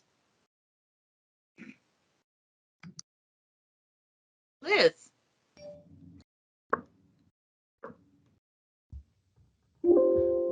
Sorry, a second. Thanks for teeing this up, Jeff, and for your thoughts, Steve. One thing on this topic that or it just feels like it comes up, but we don't really necessarily address it directly, is just how inconvenient it is, how inconvenient Hanford's contamination is, in the sense of to fully take in public input on these decisions, it will make it take longer. And I think that that sense of inconvenience, or like it's going to get in the way, it makes it take too long, often is just disproportionate to the benefit of having the public understand what's happening and really get to have a say in the process. And I think like it's a cumulative process too, where if you, and I'm thinking in the situation of thinking about tank closure, where we're thinking about waste underneath the tanks, like the whole picture of tank closure is a lot to hold and present to the public and discuss fully and openly. And actually, as a member of the public, feel like there is openness to change the path forward based on that input. It just feels like because of what I would perceive as like the inconvenience of how it impacts the technical process of cleaning up the tank farms and closing the tanks, it just like gets in the way a lot in terms of like just committing to doing more of that in-depth public involvement that would get you to people really understanding it, because it's given in such bite-sized pieces that are often like we'll often be asking for the bigger picture, cumulative impacts, or these things that can't be answered in that specific moment. And then we're kind of just dealing with it. It feels very unsatisfying, I think, on all sides. And I don't know exactly the best way to fix that right now, but I think more conversation is better. And then especially being able to step back, so you're not just talking about closing one tank farm, or just like that piecemeal approach, even though that's how it is conducted on site. Is there a way to deal with tank closure differently with the public? I don't know if that makes sense at all. Thanks.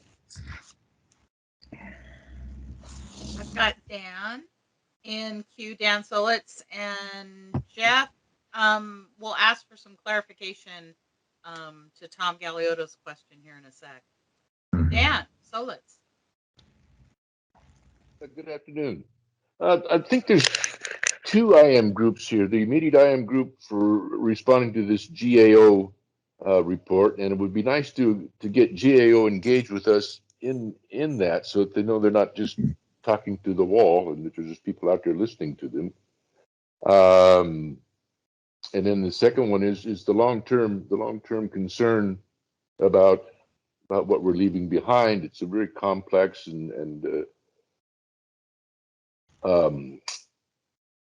difficult process to get started, and I don't really feel like it has gotten started. Like there's some avenues to explore that go along with environmental justice. There's a White House fund that could be used to help get that process started, because in environmental justice, we're talking about intergenerational equity, and that's what we leave for the future.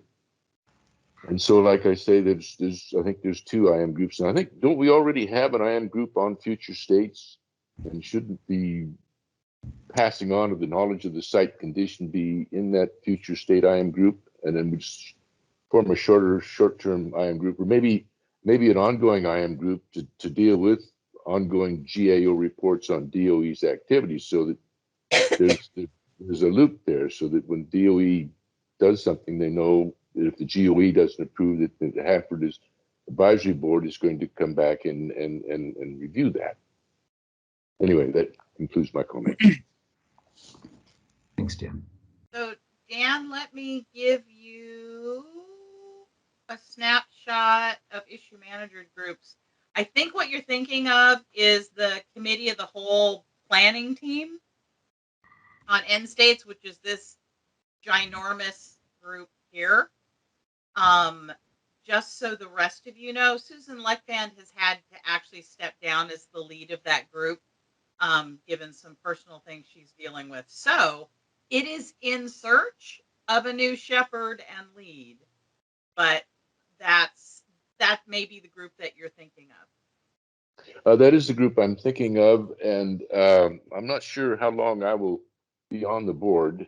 My term is coming up with the Oregon Hanford Cleanup Board next year, and that replacement process is usually slow, so it's going to be kind of indeterminate. So I'm willing to take it on in the interim, but we should be looking for maybe more younger, more permanent lead.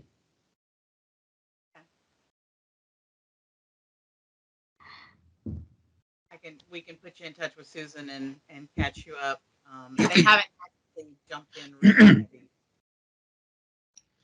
So, okay, thank you. Jeff, could you clarify before we jump to Steve? Yeah. Can you clarify the concern around recommendation 3 and kind of why it's on the agenda again? Just remind us. Absolutely. So we talked about this GAO report that came out in January 2021. It's GAO 21-73 if you want to go read it. Describing the difficulties that surround tank closure and that process, the legal stuff, the public buy-in stuff, all of it.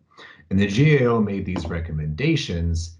And the third recommendation is this one you see on the screen, talking about how DOE is and should be engaging the public and stakeholders, specifically in technical information. And I know there seems to be always this tension about what level of technical information should we be providing to the public? Does the public have the access to the technical information? Is that being made accessible to the public in terms, like what Jacob was talking about this morning? Are you making it understandable? Because there's a lot of talk from technical folks, but how are you bringing that out? Then there's this related thing about how the next tank farm closure is already underway, and I don't see us really being engaged in that. We haven't been engaged in the PA, we haven't been engaged in those pieces. And so I see this as an opportunity for the HAB and the PIC to talk both specifically and generally about what technical information do we want to see in Hanford cleanup, in tank closure, that maybe we're not seeing, that we want to tie to this GAO recommendation. To say, please improve our access or ability to understand this technical information in this way. Tom Galeotto, does that help with your question?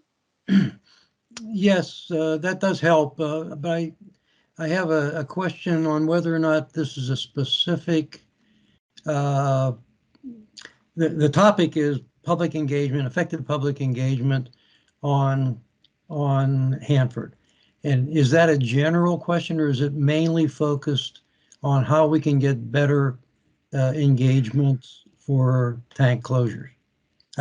I'm trying to formulate where we're going with this. Is this a general, broad-reaching question, or is this specifically tank closures? That's a good question. If it were me, I would say, hey, give us more technical information, recommit to having your experts show up at meetings, try to shorten the amount of time it takes to get presentations to us. And if you can't get a presentation, give us a person and let us ask them questions.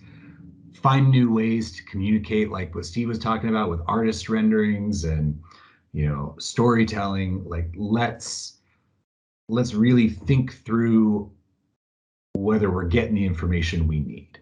And there feels like there's always this tension of, well, does the public really need to get into that level of detail? Is that too in the weeds? And I want us to respond to that.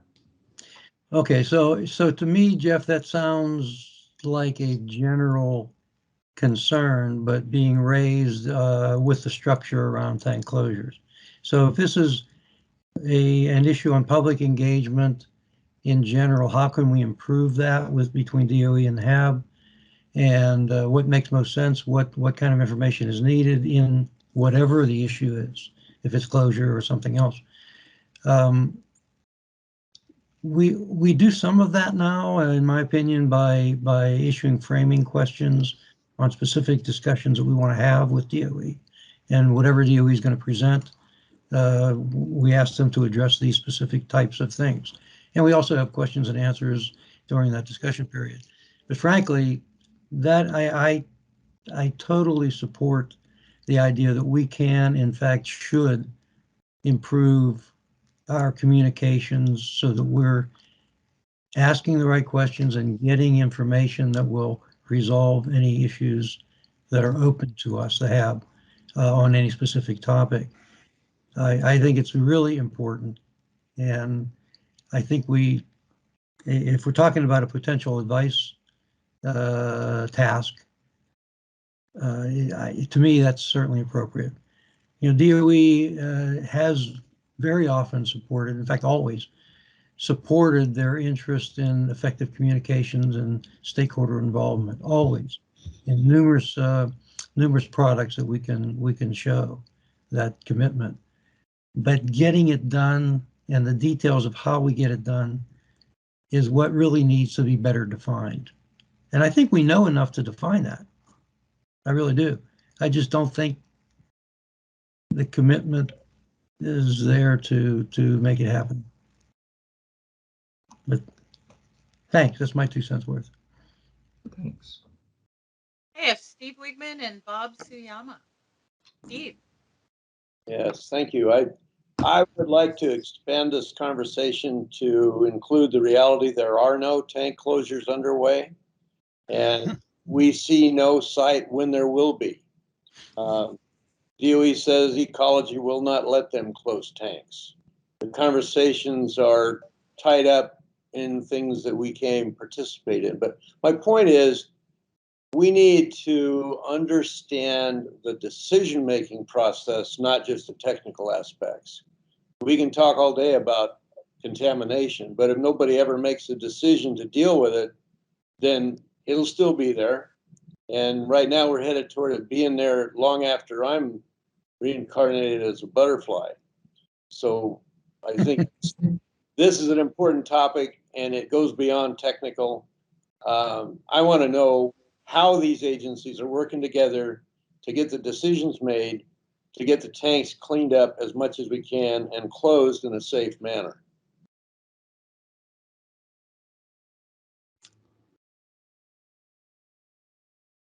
Bob, and then Liz, with a note from Gary in the chat about HAB Advice 310.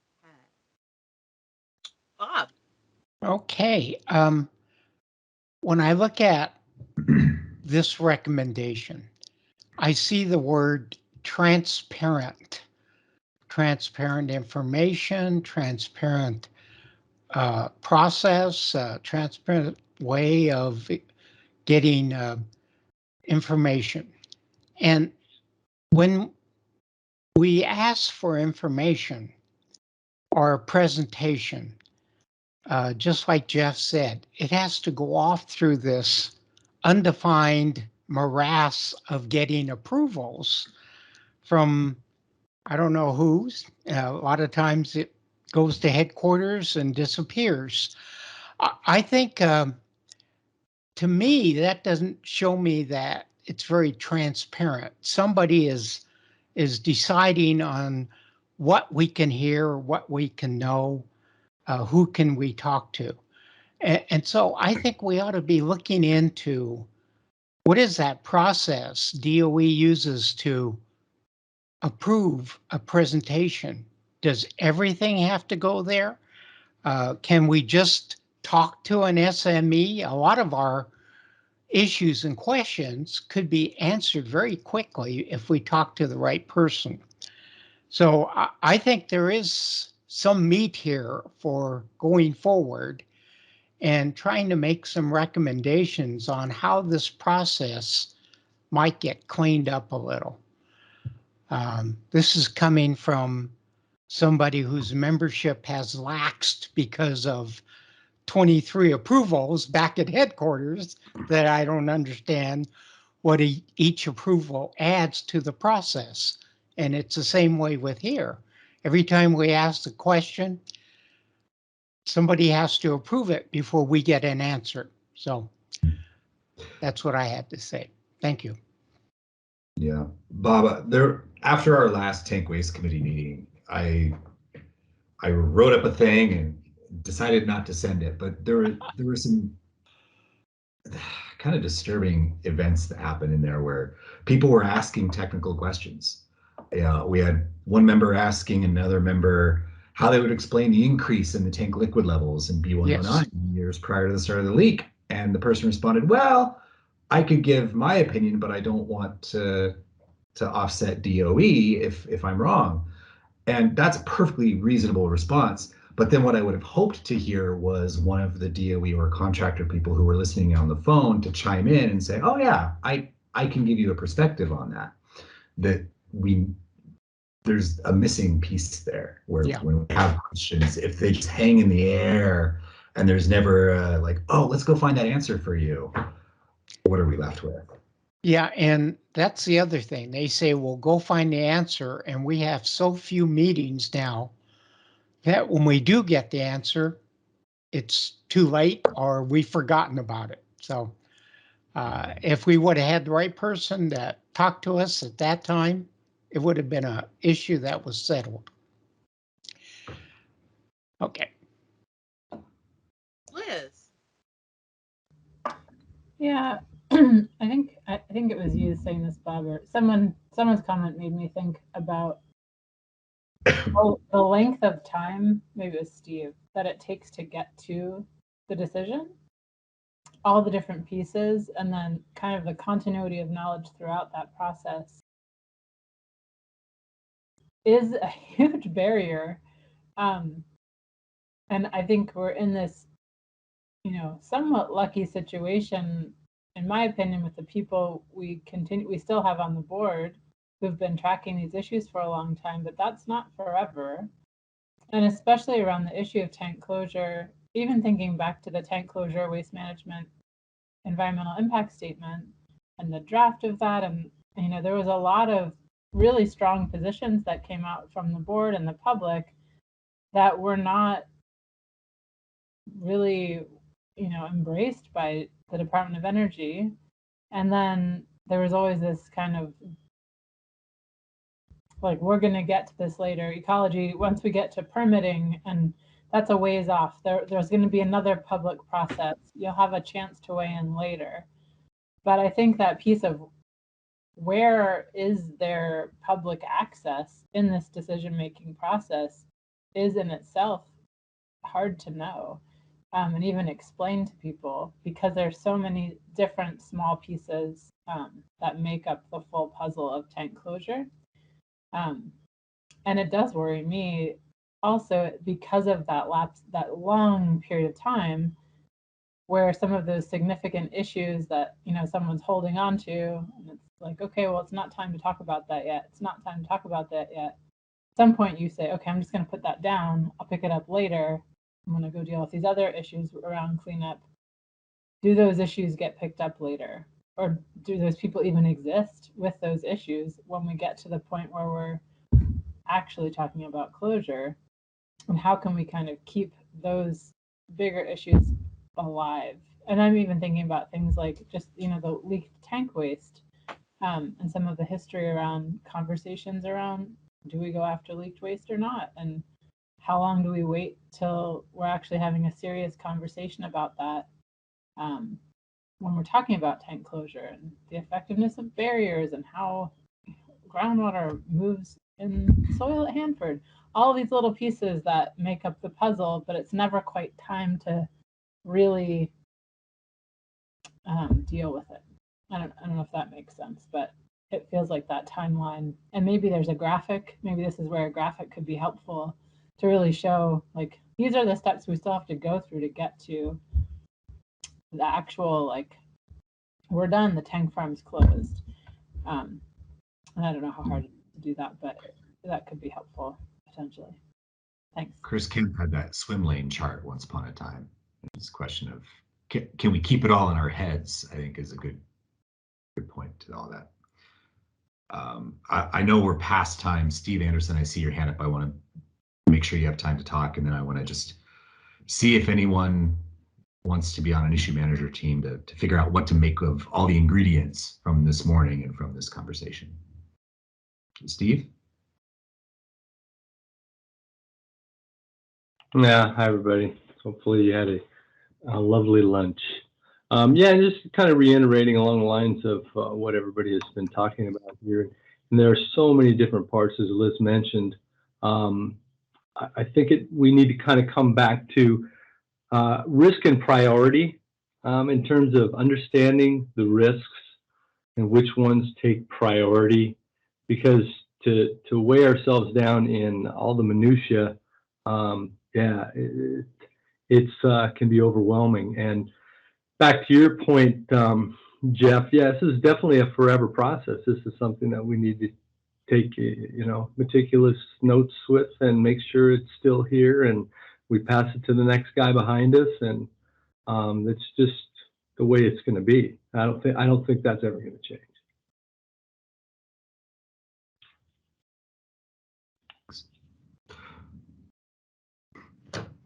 Hopefully everyone who wanted to chime in on this got to. If you didn't, join an IM team. Oh, I see Ginger with her hand up. Just real quick, something that didn't come up in the environmental justice question is, I know I'm on a state board of directors, and a lot of times when we are dealing with this issue, there is serious discussion about compensating people to allow them to participate. And depending on how serious we are, or how serious DOE or Ecology or EPA end up being on the environmental justice issue, I think that's a valid question. If somebody wants to participate and would have the time to participate but can't because they need to be working during those hours, then is it appropriate for the agency to compensate that person for the lost work hours? And especially when we're talking about the aging board and bringing new membership in. We've had a few grad students and we've had a few PhD students, but they move on pretty quickly. So whatever they manage to pick up during their tenure, maybe they'll come back in 20 years. But it really is a serious concern that there's nobody on the board under the age of 30. And when we have them for short times, they don't last for more than a year or two. So if something happened, we went on a Hanford tour and everybody got killed in a bus accident, we'd be in really big trouble.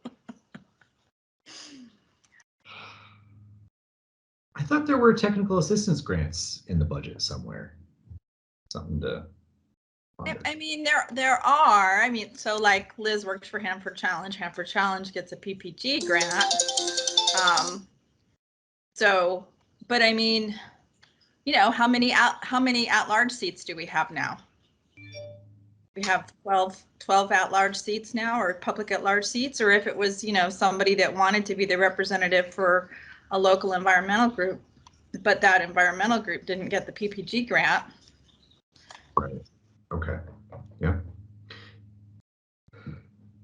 Okay. Well, we have a lot of raw ingredients here. Both in the morning and the afternoon. We have this GAO that's kind of the germ that we're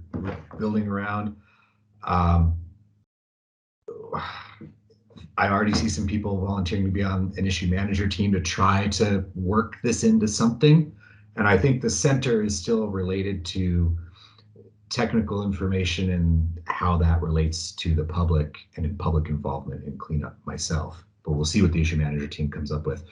Does anybody else want to join the group before we move on to another topic? I'd love to be on it as well, obviously. But.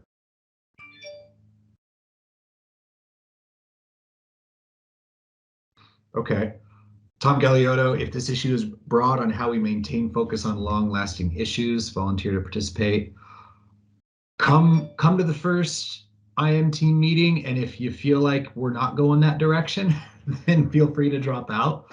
But please join in and let's figure it out. Okay, footnote from Dana, she who actually understands the packet. The membership packet that is currently under consideration contains 9 public at large primaries. There are 4 existing, so that would be an addition of 5 public at large to the existing count. Assuming I can do math.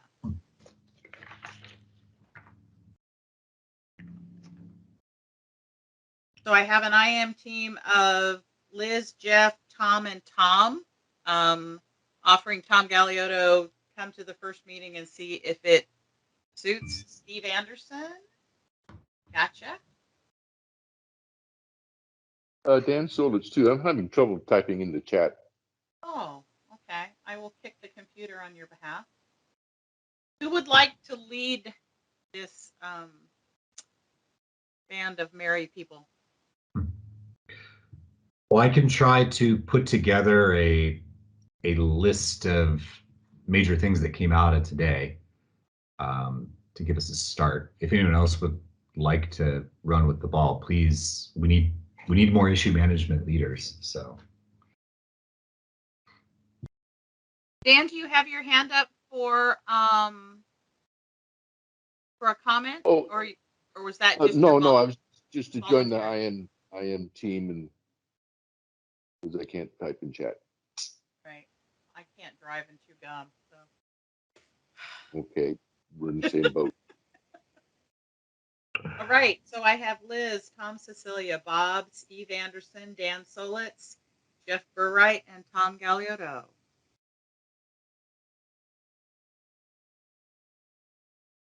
Jeff, before we move on, there was a note from Dana that she had one more public involvement thing to announce. I'm trying to scroll back to what you said. That's right. Could we fit that in real quick? Please. Dana. Hi, thank you. I appreciate the opportunity. I should have brought this up earlier. So 2 quick topics. I thank everyone for the discussion on the Spanish language translation. And one small note I wanted to add there to contribute to the discussion is, in all the years I worked in news in various Western states, the media always tried to reach out to the immigrant population that was growing for news and information and advertising. And what we learned along the way is that many people are not literate in their native language. So while I'm all for converting into different languages and sharing that out, it's just something that we need to be aware of, that when people come here seeking opportunities from other countries, they might speak their language, but they might not read and write it well enough to understand much in print, or something to the level that you need to understand at a technical level like Hanford. So I just like to offer that thought to further discussion on how we can best reach out to everybody in the region. And the other comment I wanted to make was thanks to the public and the PIC and the HAB members, we continually try to listen to your advice and make changes. We've seen how HAB has adapted really well to the Microsoft Teams platform, so we're going to make that shift with public involvement. We're going to shift away from the go-to meeting webinar that we've used for so long with the call-in numbers, and try to line up our public meetings this fall. We have several coming up that we discussed earlier, and we'll just go ahead and use this platform and see if we can bring more consistency and continuity to all of our public involvement. So that's all I had to share. Thank you. We should talk offline, Dana, about what the cockpit looks like when you're doing this. Okay, sounds great. Thank It's you. real. It's very different for a large group as compared to a small team or just a couple of people. We would love and appreciate all the help we can get and the patience. Oh, I don't have bottled Mercy, mercy. All right. Thank Roberto, a comment. Having interpretation personnel from the communities would be. Thumbs up.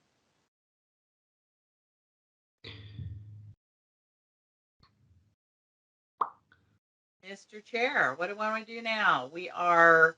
Oh, yeah, we're a little behind schedule. My apologies if there are members of the public who have been waiting. Let's open an opportunity for public comment and see. Are there any members of the public who would like to make comment?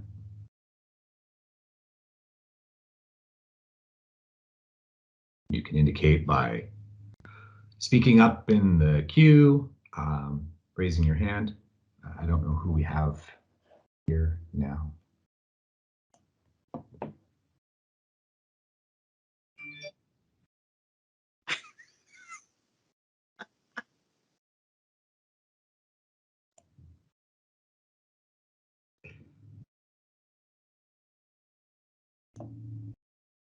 Okay, well, not hearing anything.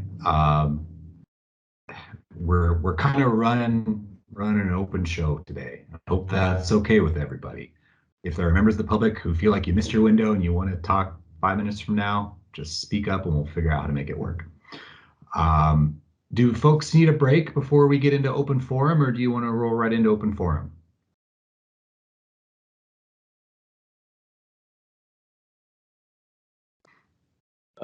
This is Steve. I'm going to have to leave in a few minutes to go pick up my grandson. So I would prefer you just keep going. Okay, let's do it. We are now in open forum. The floor is open to anyone who would like to raise any issues or open any new ideas for discussion. Cecilia's in queue. I think I'm off mute. Hi. So I was thinking about this whole public involvement and in light of the membership packets and the difficulty getting new members through, I realized we still have a vacant seat on the board that isn't even in the packets, and that vacant seat is supposed to be a representative of a regional citizen, environmental, and public interest organization, which would be drawn and nominated from those regional organizations. So I don't know how, but we should really try to get the process of the regional, the four remaining regional citizen, environmental, and public interest organizations to start nominating some people to, well, not replace, but to fill Hanford Watch's vacant seat. You know, we're right now we're a board of 32, maybe 32 plus 5 additional public at large with no alternates. But, you know, if we're a board of 32, we need 32. We can't be running around with 31. We're hurting ourselves on quorum by default. So I don't know if those 4 remaining regional citizen, environmental, and public interest organizations want to get together and have an IM team to fact find for a replacement or a seat filler, I guess. New member of the board, I guess is what I should say. So this is the listing of that category. For those who may be a little confused, because sometimes we get confused, the reason Hanford Challenge is not in this category is because it lives in the employee category, which is a historical thing.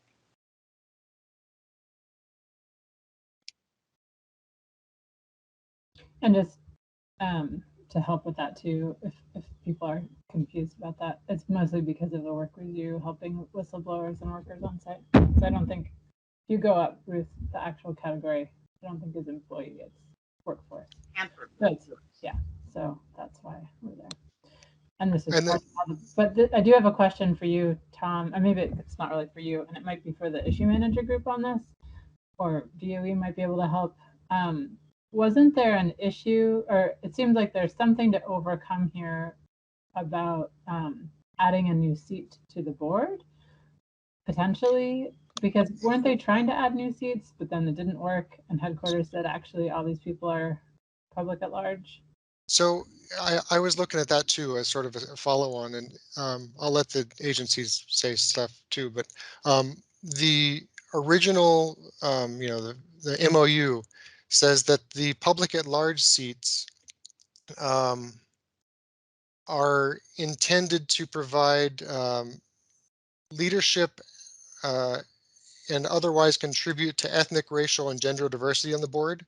So we already have the DEI sort of built into our foundational documents. So the original, the convening report says that we would like those seats to not be representative of individual groups, but rather the public at large. But there's nothing in the paperwork that says they can't be both. So what Tom is referring to is this number 10 here that described, this is out of the memorandum of understanding.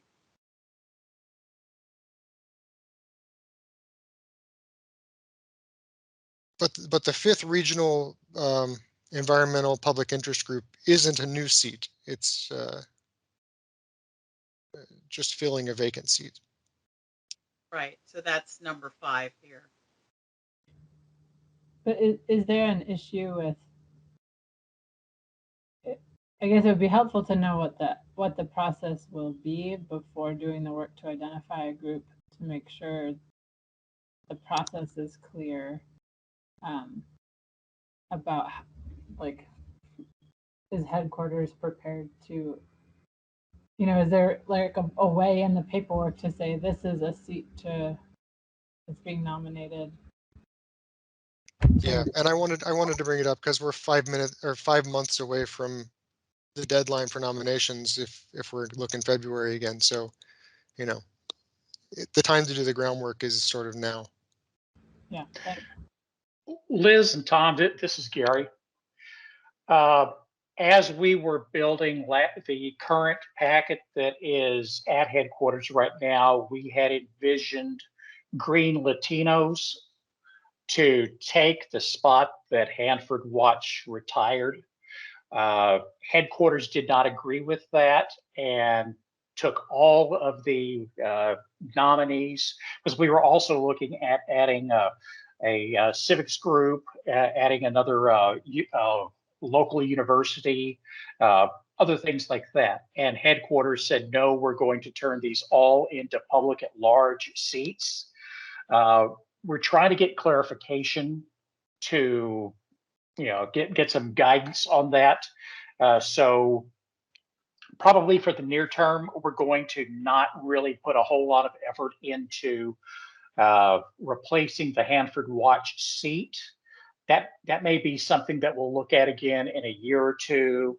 We've got too much that's kind of in flux right now that we're trying to understand, so we can handle what it is that we've got on our plate, get that figured out, and then we'll move forward on some of these other issues. Yeah, I hope that answers your question. It definitely, and I want to be cognizant of what that does to quorum, because if we're adding 5 new seats with no alternates and not filling 1 seat on the board, then we're trying to hit 17 when our we only have 31 seats filled. Well, it won't be 17. It would be more than 17 now. Yeah. We'll be more like at 19, I think. I agree that is something that we need to take a look at. However, I think one of the biggest issues that we have when it comes to quorum is currently appointed member absenteeism. When we run an average of 25 to 30% of the current appointed seats right now, not being represented by people not showing up to meetings. I think that actually is the bigger issue that needs to get resolved. And you're leading the IM team to help us understand why and how do we get past that. Thanks for the plug. If anyone wants to join, that IM team is running. Bob Suyama. Yeah, I guess my question's mainly for Gary. The 23, there's about 20 positions that are in this packet that are in limbo right now. When I count and those are the yellow on your chart, when I count the greens, I count about 40 that you're going to have to do the next package. So how is this going to work? When do you start the process and submit the paperwork? Because 20 seats is one thing, but twice as many the next time.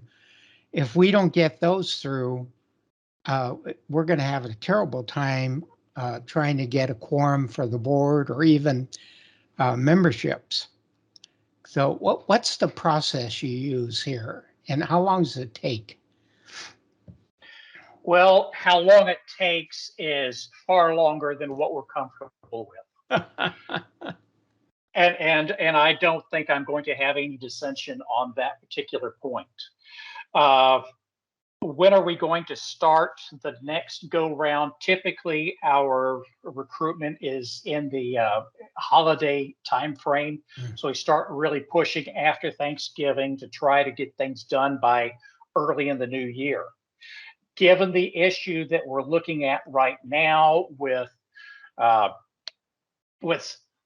unknown guidance, we're going to wait to see what happens with this particular package, what headquarters gives us, so we'll know what we can do. But as soon as the packet is approved, within a few days of that, we will have an idea of what we need to look at toward the next packet, and then we can go forward. So I can't give you a specific answer to that. However, my team is keenly aware of this issue, and as soon as we get some direction from headquarters, we're moving out as quickly as we can and not wait until our traditional recruitment time. And one of the things that we also want to do is engage the HAB more closely on helping us to fill in some of these holes that I know that we need to get taken care of. So do you have any idea why it has to go through so many approvals back at headquarters? Do you know what every approval adds to the quality of the product? Have they done a value engineering study that said it doesn't add anything? We have asked those very same questions as my colleagues and I across the complex get walked through this process, and my Texas public school educated mind, more is not always better.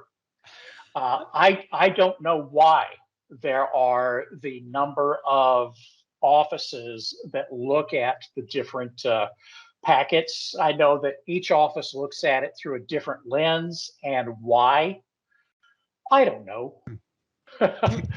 And so it's mind-boggling to me, and there is no standard by which these folks go through. So it's not where we insert the packet at one end and we're expecting an output in 90 days. When a packet goes from office to office, I don't think that there's a buck slip or anything on there that says you must complete your review within 5 days. I think it's you pile on somebody's overloaded inbox and you hope for the best. And we do have people at headquarters who are calling regularly on our behalf. We feel confident that we are going to get an approval on our packet. It's when.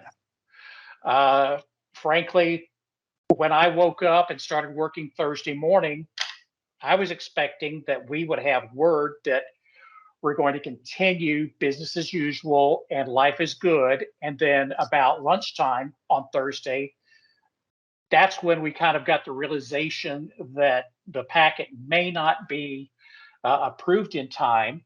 And I had a conversation with Brian Vance on a couple of other topics, but this was one of them about what's the best way forward. Hence the email that everybody got yesterday morning. So I'm as frustrated as you are. We have all done everything at our level we can to move this forward. I'm living the very same nightmare you are. The difference is that you're living your own individual nightmare, and folks like Ruth and I and Carrie are dealing with the cumulative effect. We feel your pain. If there was anything that anybody at our level could do, it would have already been done. That's not an answer. I'm not trying to give excuses. That's what we have right now. So instead of focusing on what we can't do, we're trying to honor the process and the system, but we're still trying to get some work done. If that helps. I did get to talk to a lot of you yesterday.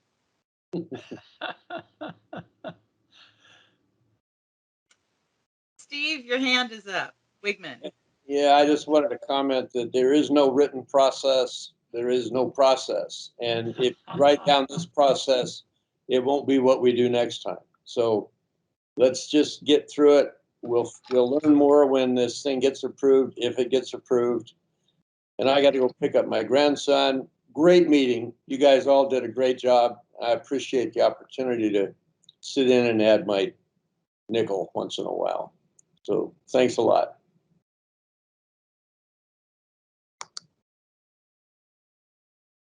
Yeah, while Steve jumps off, let me go back to a point that I discussed just a second ago, that yes, the packet is a problem that we have no control over. Absenteeism is a bigger problem, and we can control that. So making phone calls to other HAB members, there may be some HAB members who don't want to serve anymore. And that's part of what Tom's team is trying to figure out. We may have an impediment for some who can't attend meetings because of other obligations. Do we need to look at potentially moving meetings? There's a solution out there. We're trying to find out what that is. If you take a look at this group here today, we've got two basic groups. There are a couple of exceptions, but two basic groups. You've got one group of people who are paid to be here, who are drawing a paycheck, and this is part of their job. Then you have folks who are retired who can set their own agenda. And there isn't a lot in between. And part of our discussion is, how do we involve the public in what we're doing? We had public comment a minute ago, and we got crickets. What do we need to do institutionally and as an organization to draw in more public comment? Jerry is one of the best at pulling in public for particular issues through Heart of America Northwest. Hanford Challenge is very good at that. Other groups, not so much. Do we need to maybe move to night meetings? Do we need to maybe have shorter meetings that don't take up so much of people's times? These are questions that Tom's IM team is looking at. So we have issues with the packet, but that's a small issue compared to some of these other issues that we're dealing with. I hope that helps. I would offer a correction though. We traditionally have not put a public comment slot in committee meeting agendas. So I am reluctant to make a judgment on that since it's a new thing we're trying. And so if people don't know it's there, it's kind of not a fair hit that they didn't know it was there and didn't come. So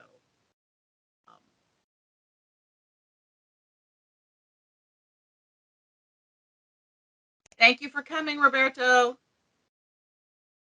Liz. Thanks. Yeah, I just wanted, I think, and we are dealing with this in the issue manager group. So if this conversation is interesting to you, you should join us.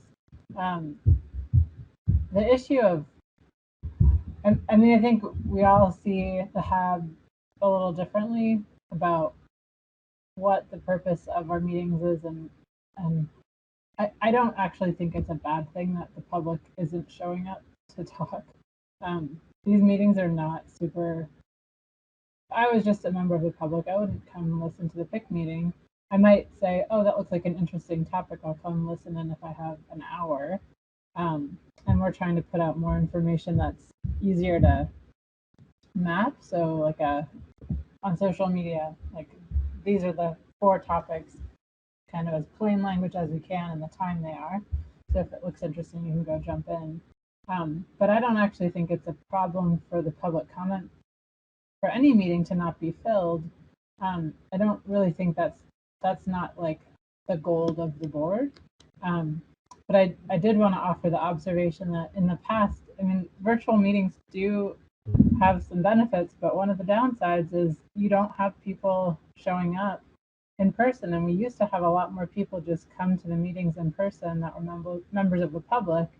And you see like the visual of people in a room. You have the people at the table and people who aren't a part of the committee on the sides. If you see someone looking confused or looking like they have a question, you can read the room and involve them or say, did you have a question? Like, we have a little extra time. Is there anyone here who has a question or doesn't understand something? And it does create a different kind of rapport than you can do online. And that's no one's fault here. It's just an issue with having everything be virtual. And I also just think I think our meeting times work for the work the board needs to accomplish. And one thing we are looking at, or that I'm trying to push for us to look at, is like, is there a mechanism or like a space for information sharing that needs to be additionally created to make it possible for people who aren't participating to even understand what's going on. It's pretty hard to jump into a full board meeting if you haven't been following what the HAB's been up to, and even if you're a board member, and be able to kind of stay interested and attentive, in my opinion. So anyway, I think we should keep talking about this, but I don't think derailing like the work that we need to get done does usually take a day of presentations, and I don't think changing that an evening is gonna really change participation, unfortunately. But I think the ideas are good to discuss. Thanks.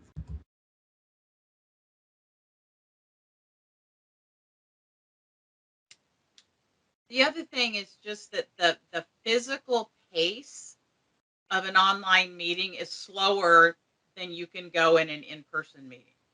It's just a function of the dynamic. At the point where you all can have in-person meetings, the odds are that they will be hybrid meetings. And actually, even before COVID, you were doing a version of hybrid meetings. What that means is when it is possible to do in-person or hybrid meetings, the pace of your meetings will be pegged to the slowest element of that. So in-person meetings aren't necessarily going to speed you up because that hybrid component is going to keep it a little slower so that the people who are coming virtually can keep up with the group. So just know that the pacing is the pacing. And I wish I could tell you something different, but it's the pace.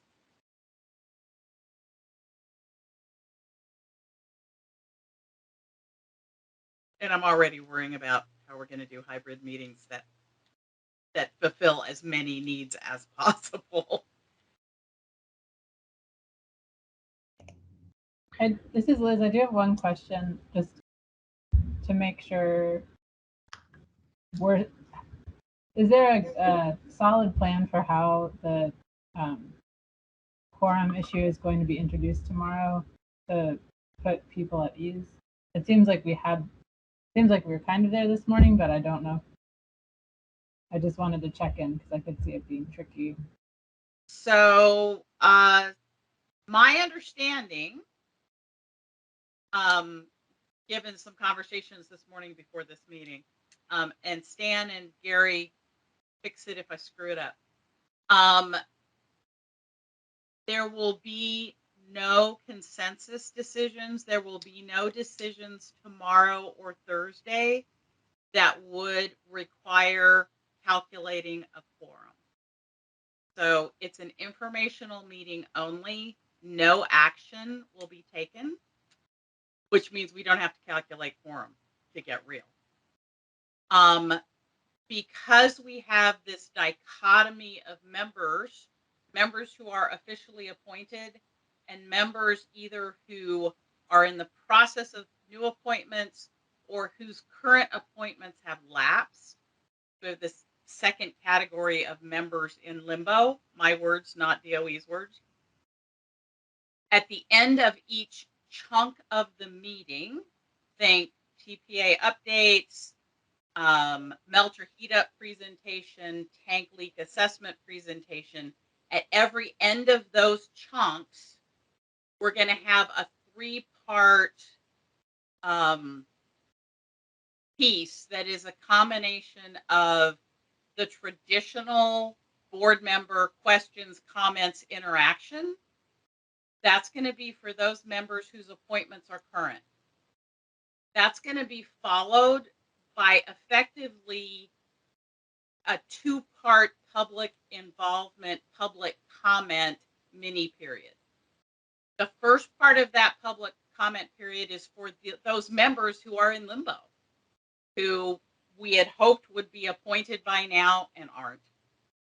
So that's a time when those folks can make comment. The operative word being it's public comment. It's not questions and answers. And that's a function of it needing to be public comment, not what our hearts say we want.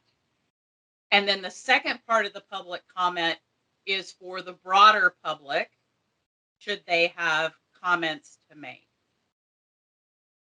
It's trying to make the best of a really awkward situation. And I'm going to work a little bit on the timing. We may have to encourage agencies to be a little shorter in what they present to make a little more time for appointed member questions and comments, as well as those 2 kinds of public comment. Does that make sense? I'm not going to ask if it makes you happy because I don't think I can make you all happy on this one.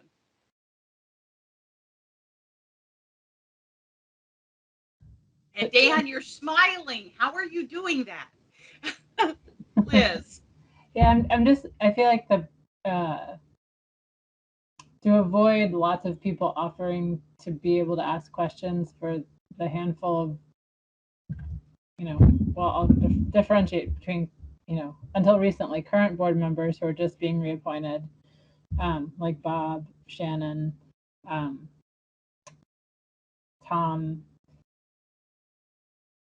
It seems like there should just be some way to say, if you have a question, type it in the chat, and someone will ask it for you if you are not a current board member, to avoid the public comment being super weird with board. I mean, maybe we want it to be super weird and awkward, but Seems like, anyway, that might just cut down on that.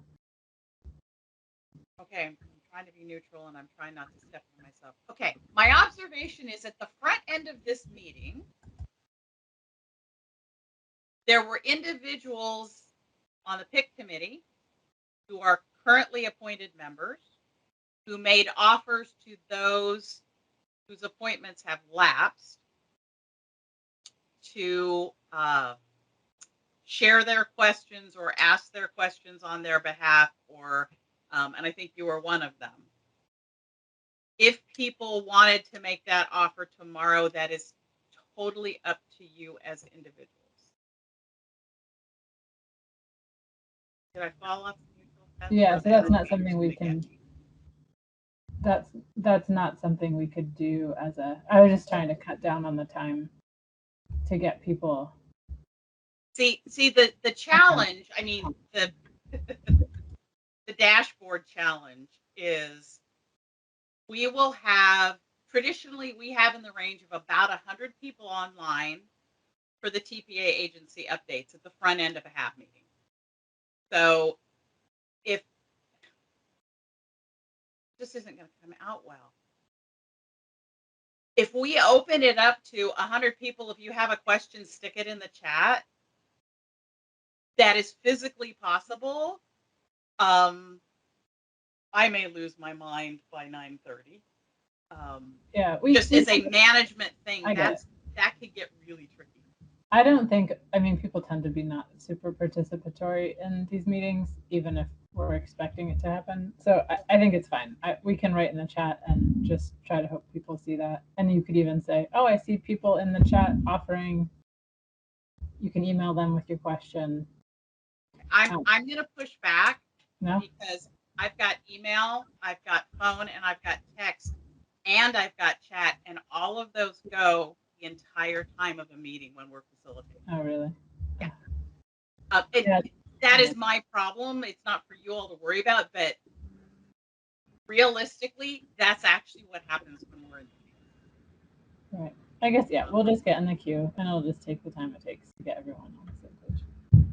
I'm not trying to be difficult. Yeah, no, it's fine. No, that's why I wanted to check in now, because I think it helps if we know. There are literally board members who think I'm going to pick up the phone in the middle of meetings.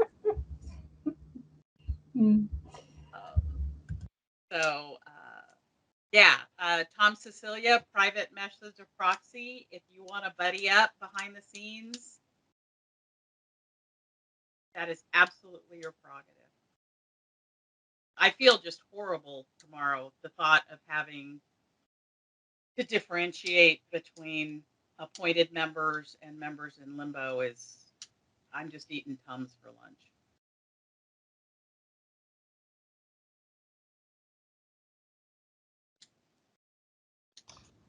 Ginger. Maybe some of the people that are volunteering to be the proxies could to let you know, and you could just email the board list tonight and tell people that that's the solution. And if they're willing to share their telephone number, because text would probably be, text or email would be the easiest, but I bet most people don't remember where their HAB membership packet that we mailed them in December is. Yeah, and if and I don't know it had that contact information in it anyway. Yeah, well, and let me give you a heads up, because I have to worry about privacy and your phone numbers and your emails, and you wouldn't believe how much Josh and I actually worry about that. If you put your email or your phone number in the chat and we are recording these meetings, you're making it pretty visible. So if that's important to you, do be cautious about how much you share in the chat. I don't want you unintentionally sharing more than you are comfortable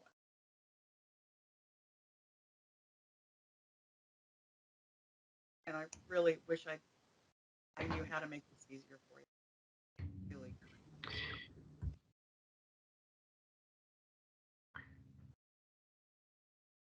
Have we covered the preparing for tomorrow topic? want to make sure that there aren't any other people who are waiting for open forum opportunities. All right. Hearing nothing, floor is open again. Anybody else have anything you'd like to discuss?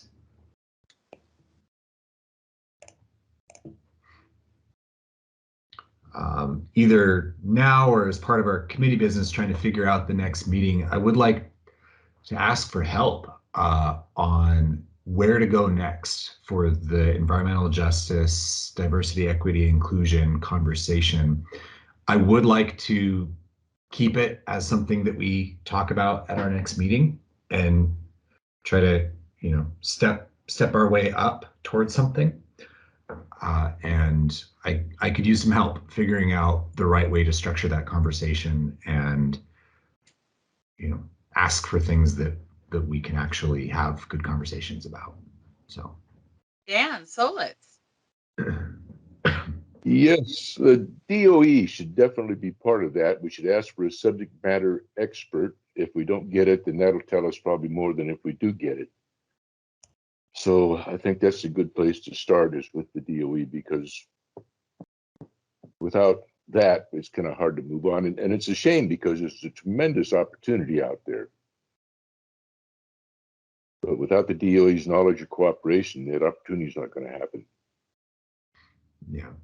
I'm not hearing DOE say they don't want to cooperate. What I heard was they didn't have what they needed to cooperate in the way they wanted this time around. And so I'm holding out hope that next time around we'll be able to bring them in more directly.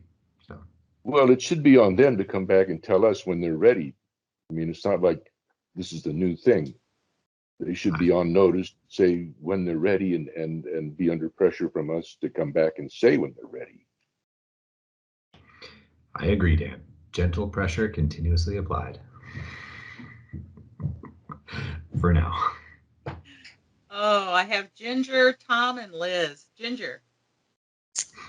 I wanted to thank Jerry for your comments this morning about the tribes, and I do agree with that. And I actually had put a land acknowledgement in my chat introduction this morning. For any of you that don't meet with other organizations around the state or the Northwest or the North America, which I do frequently, I am rarely in a public meeting where people are not doing a land acknowledgement. And that includes, Calgary, Quebec, Ottawa, Denver, Taos, Albuquerque. So we are seriously behind the times in this community, and well overdue to start including that. Simple gesture, but it needs to be genuine. And it needs to be done properly, which probably means talking to our 3 treaty tribes and also the Wanapum. Just because they don't have a treaty doesn't mean they shouldn't have the respect due them because we are on their stolen land. So, but I still think unfortunately, I do think that there is probably going to end up being somewhat of not a philosophical question here, but just a bigger picture.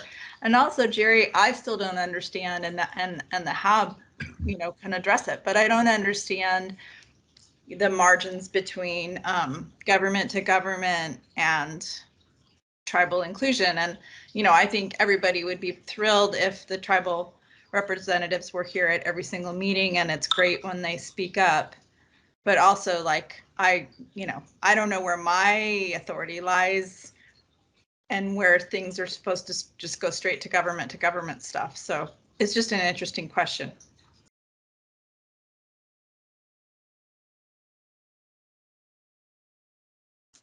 Tom, Cecilia. I was just going to suggest, as part of the sort of conversation, maybe as part of the round robin next time, we can include a land acknowledgement for each individual person who's talking, just to get that sort of in everyone's mind of acknowledging it.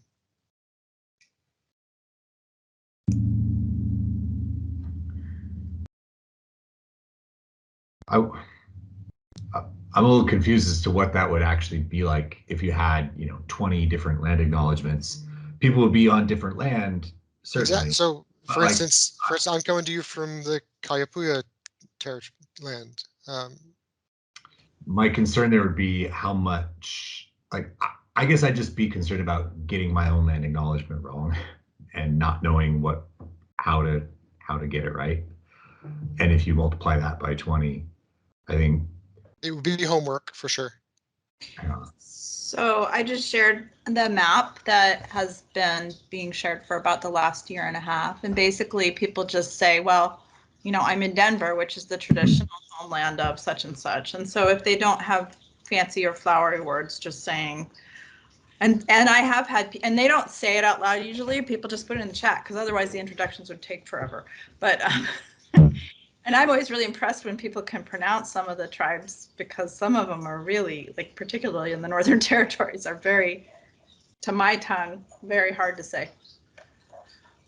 So can somebody, like in 3 sentences, define land acknowledgement so we'll make sure that everybody actually knows what we're referring to? So I'd say our office is in, Hanford is on the traditional lands and the ceded territories of, at least according to the treaties, we say Nez Perce, Yakima, and Umatilla. But like, I live in Richland. So Richland, my part of Richland, is on the traditional homeland of the Confederated Tribes of the Umatilla, which is the Walla Walla, Umatilla, and Cayuse peoples. So a land acknowledgement is acknowledging who we stole the land from. Basically, putting it simply. And so when you've got the people coming from Seattle, they say, I am on the traditional homeland of, the Duwamish, Muckleshoot, whatever, depending on what neighborhood they're in. Does that help, Dan Strom? It's also important, of added importance, when you have a continuing treaty right to utilize particular land and resources. And so it becomes even more important to offer that recognition, rather than saying, I'm speaking to you today from lands that were, Muckleshoot and Duwamish, as Ginger just said, that applies to the neighborhood I'm sitting in right this minute. But that is a little different meaning when you put up the map and say,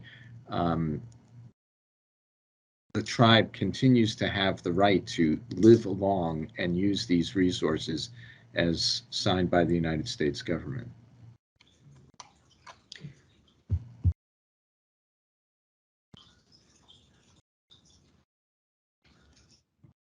Well, and I mean, in other meetings and other issues, I've heard the term, what's your North Star? And we have the TPA, but the treaty says that the tribes will have access to their usual and accustomed places. So really, is that the North Star beyond the TPA, that the commission, that the board should be thinking of? And as a state employee, I've always taken my public trust responsibility very seriously, and also the notion that the tribes are supposed to be able to return to those customs.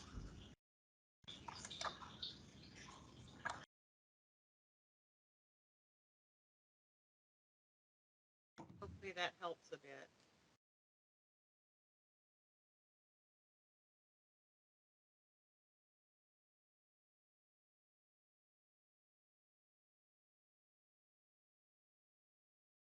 Right.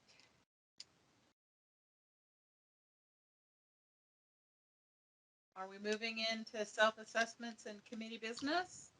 I think we have some queue that we are still. Did I miss the queue? I'm sorry. Ginger, Tom, Cecilia, Liz. Thank you.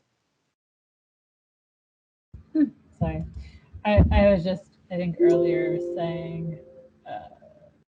we could just get an issue manager group together for environmental justice and try to schedule a conversation to work on some framing questions or try to map out next steps. I know for me right now, I'm really losing my focus. So I'm happy to be on that team. And maybe we could put out a call because I think we've lost a few people that might be interested. Okay, that would be great. I would love the help and the involvement if we want to start an issue manager team. So I've got you, Liz. I'll join you. Would anyone else like to join in right now? And we'll send out an email too.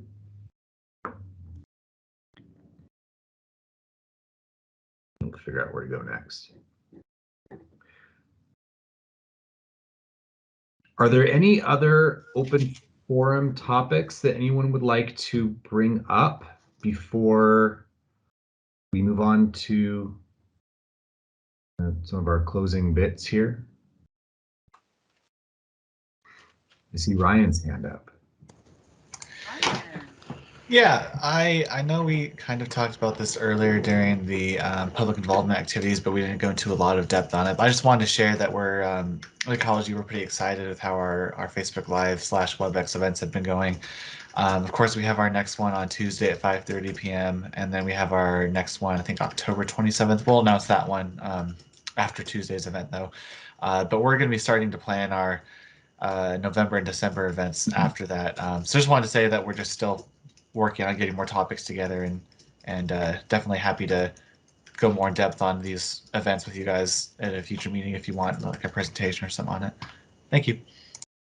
Definitely. I forgot that was actually on my list. I wanted to check in with you guys on that and see if there were any surprises, if you had any like surprising things to you about having done it, and then any good stats or kind of fun things to share about how it's going.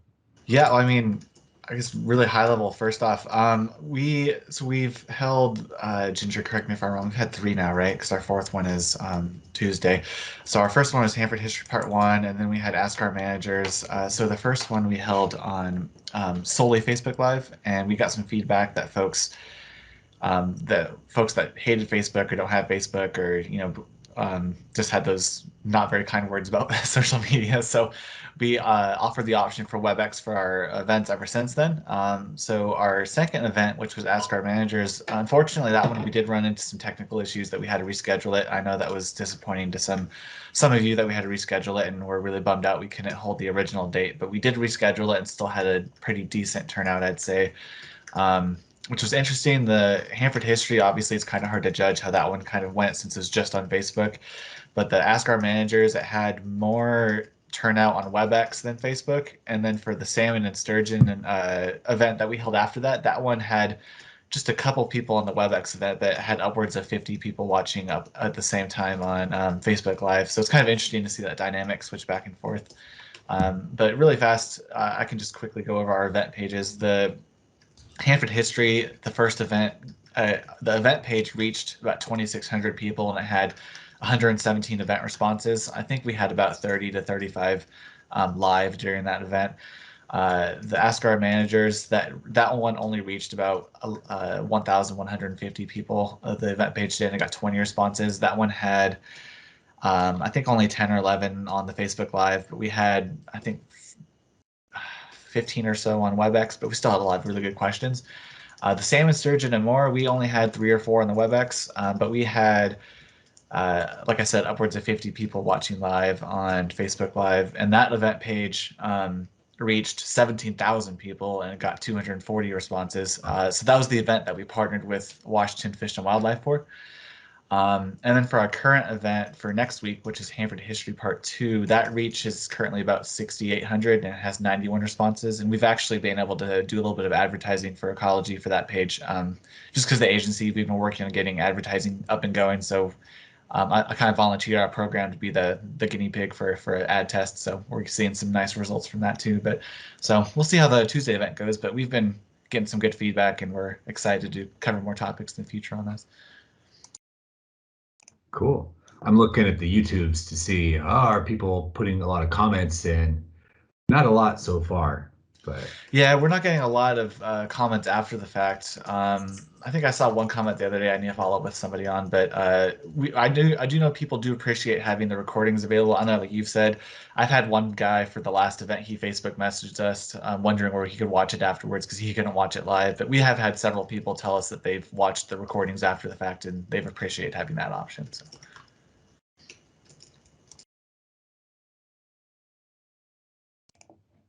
yeah, I really like those. I think that's really cool.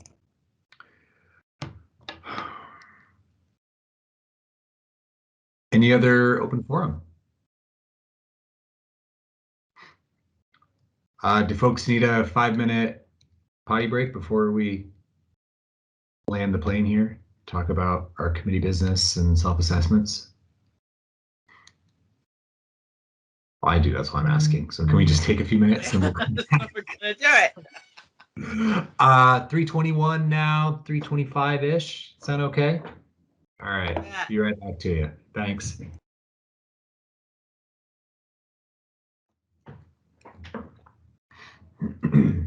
All right. Thanks for the quick break. We're back. Next on the agenda is HAB member self-assessments, and then we will close out talking about our draft work plan and calendar, which I guess we're not going to be doing final approvals this week. So I don't know what exactly we're trying to accomplish there.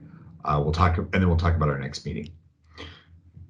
So HAB member self-assessments, again, for those of you who haven't been around as long, this is an opportunity for us to talk about the ways in which we ourselves are producing outreach, talking to people about Hanford, even if it's small interactions with folks. And I'm really racking my brain since the last PIC meeting. During COVID times, it's so hard to be out there in the public. And again, really appreciate the people who are making videos and making the most of the virtual world. You know, I guess for myself, I did the National Academy of Sciences meeting back in July, just talking about grout and what we know and what we don't, and Oregon's perspective and where we're going next. But honestly, there hasn't been a ton of talk about Hanford in my life outside of working hours lately. A couple other toddler parents, and that's about it. And they duck out of the conversation fairly quick, I think. So, anybody else have any, how you're managing to keep public engagement alive in your own lives as it relates to Hanford?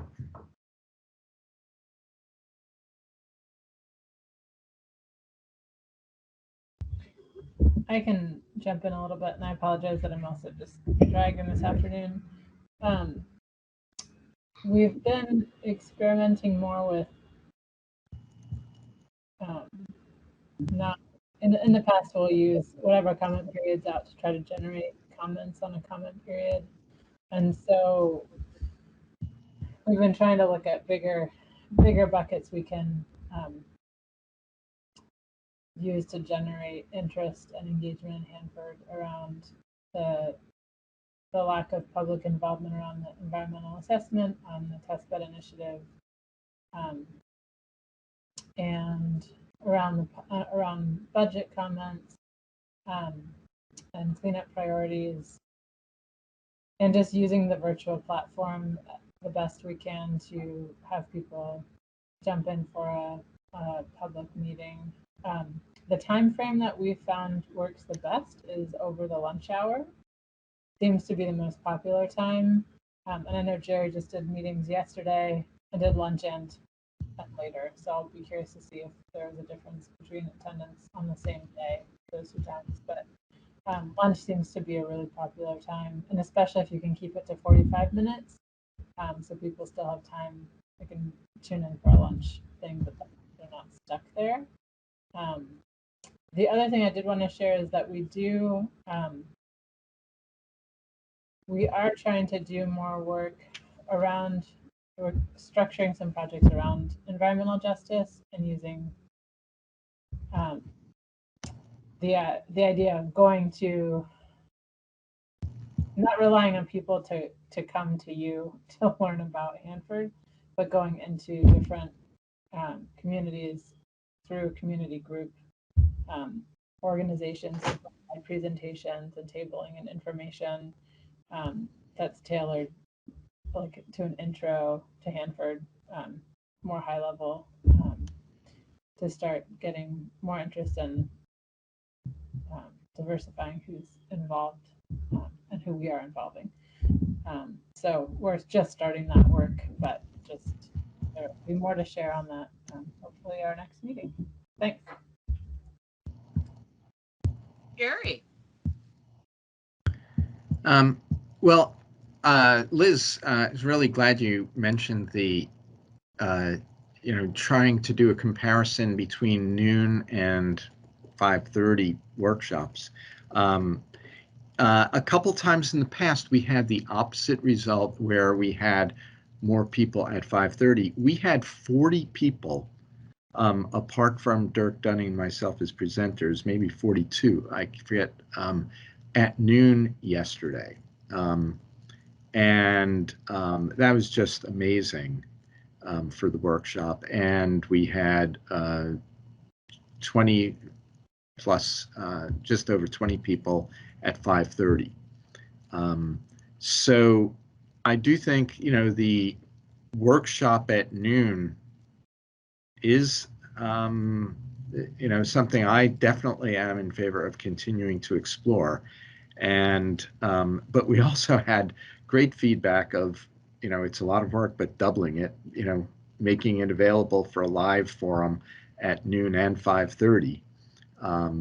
Was, rather than just saying watch the recording, we were just, you just don't get people watching the recording. They may watch it for a link for a few minutes.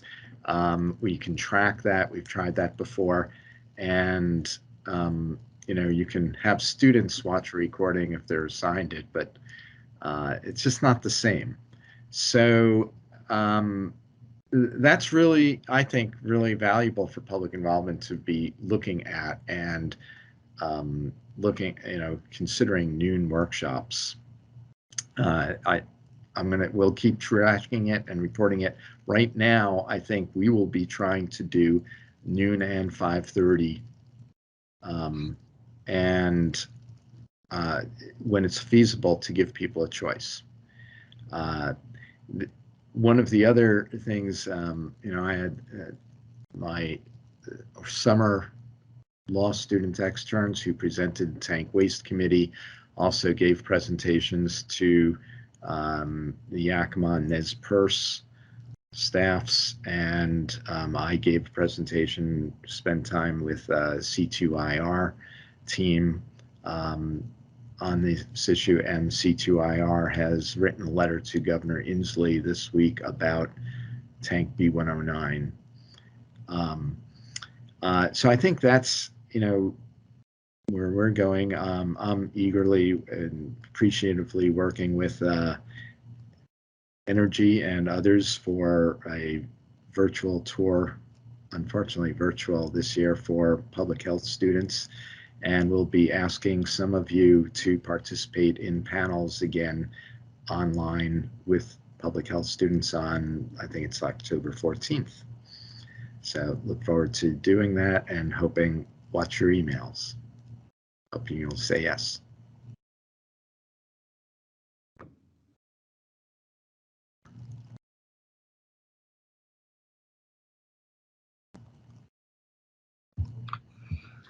While we're waiting to see if there are any other self-assessments, I forgot I helped member of the public Ken Niles give a presentation to his golf club a couple months ago. He dusted off one of his old PowerPoints to talk about Hanford cleanup and the site, and I was there to, help out. And there were surprisingly a lot of questions from people. Like usually, you get a few questions, but people were very curious, and it's always fun to have a curious room. So. I really did use the photo of the old Lego map orienting a new facilitator to a different part of the DOE complex to give a sense of how Hanford fit into this broader, you know, where are the red Legos and the blue Legos and the dilemma of, do you leave them there or do you move them somewhere else? I'm not familiar with this Lego map you're talking about. Okay, so Jerry, you're going to have to help me historically. I think it was a Crest thing, but literally 20 years ago, somebody came up with this idea that if red Legos represented high-level waste and blue Legos represented transuranics and yellow Legos represented something else, they got a map of the U.S. and the DOE complex, and they stacked up Legos to represent the volume of waste that were on the sites at the time. And so you saw this huge pile of red under Hanford and, you know, a lot of blue over in Savannah River. And I think the impetus of it originally was around transportation. Right. It was the disposition discussion. God, this is going back a real long time. We're really old, Jerry. You didn't have gray hair when I met you. But as a sense of, this is a sprawled out complex. It has different kinds of waste. And how do you make decisions about stabilizing and storing over the long term? And it's a simple tool. I mean, we got Legos, right? You will soon have Legos, Jeff. But it's visually very simple to get. And you can Google it and you can see pictures of this map and the Legos. I think it's like your idea, Jeff, of putting water in a jar with salt to show interstitial liquid. I mean, that's exactly what we need to show people. Yeah. Yeah, I don't know where the real Lego map lives now, but gosh, it was good. I think people took home the Legos for their kids. I have enough in my garage, we can recreate it.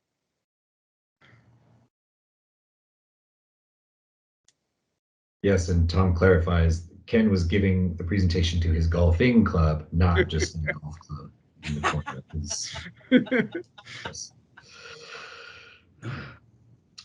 Would anyone else like to offer any fun little bon mots here? And if not, we'll not belabor it. We'll move on to next meeting. Just a short comment from me, Dan Stolitz. The Legos map reminded me of something I just saw in the EM newsletter. They're double stacking their high-level waste glass in Savannah River now and getting great pats on the back from themselves for it, instead of trying to figure out how to get moving, get that high-level waste, a home for that high-level waste. It just seems like it's a nationwide problem and nobody's working on it. Is it possible to get a copy of that Lego map that I can share on social media? Let me put, this is one of a number of pictures on the internet. I'm looking it up online and I'm seeing a couple of them. Yeah, there's more than one.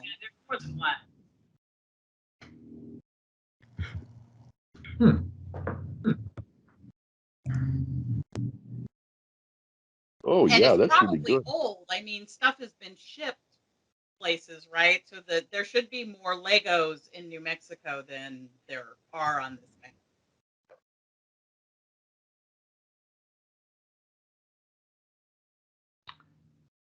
Interesting.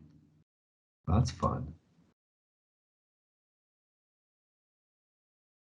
Huh. I have not yet Googled this, so it's funny seeing all of you peering at your screen. Well, Ruth just put the link in the chat. Follow it. That's right. I threw chocolate on the table and they all dove for it. And we all grew up with Legos, so. Yeah. Yeah.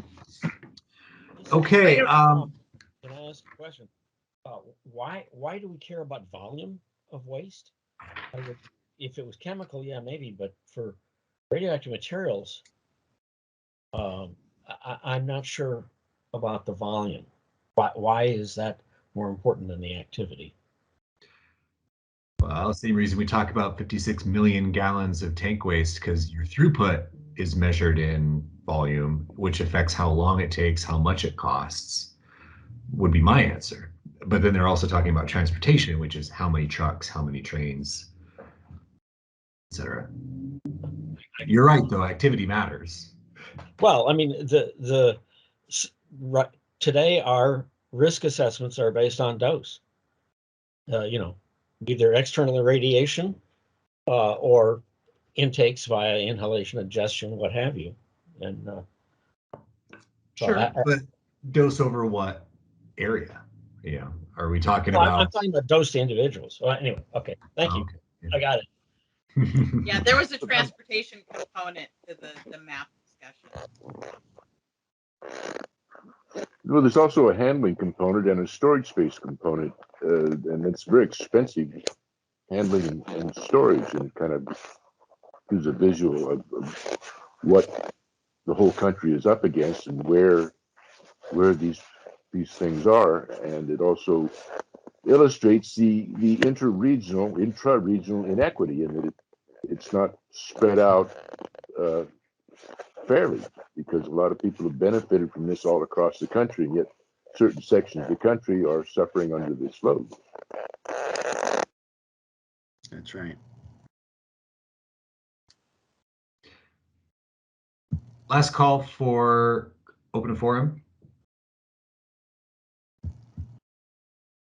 All right, let's talk about our next meeting. Does anybody have any thoughts about priority topics, things we want to make sure we think about, especially if it takes extra time for agencies to provide presentations or help us out? I'm very curious about this survey that we heard about this morning, and I expect by the time we have a next PIC meeting, we'll have seen that, and that could be something that we talk about. Cecilia, you've got a clarifying question? Yeah, are we looking at the day before the full board in, what is it, January now? Or are we looking at committee week in November? So your options, as I understand them, assuming the work plan is adopted at some point, would be the Thursday of committee week in November or the day before the December board meeting.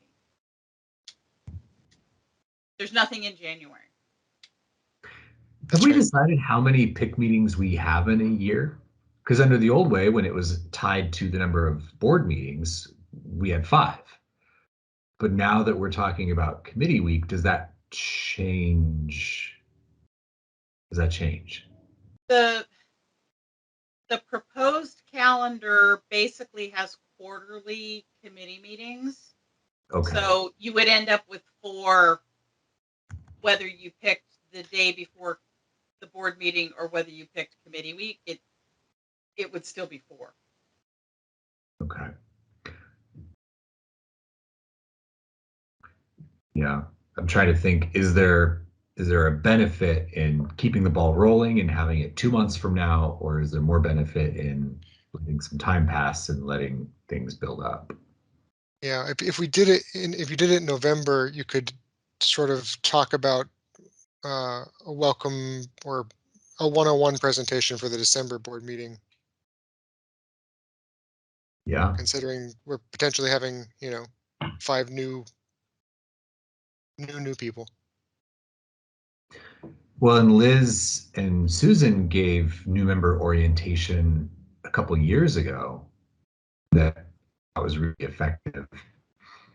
Maybe we ought to do that again, get it on video so we can show it to new members years from now.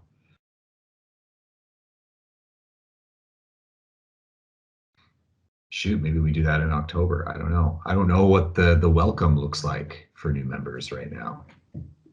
Right now, I've got two PowerPoint presentations that I desperately want to put together. I don't think inflicting two makes any sense. I think they need to be better and they need to be one, and it needs to move from the stuff that is truly presentation material, but I don't think a PowerPoint actually does it. I think it's just a piece of an orientation conversation, not the, let me talk for 20 minutes and then you'll know everything. Or it doesn't work that way. Jerry, you've got a whole bunch of stuff here. Yeah. Well, keeping track of things from earlier today.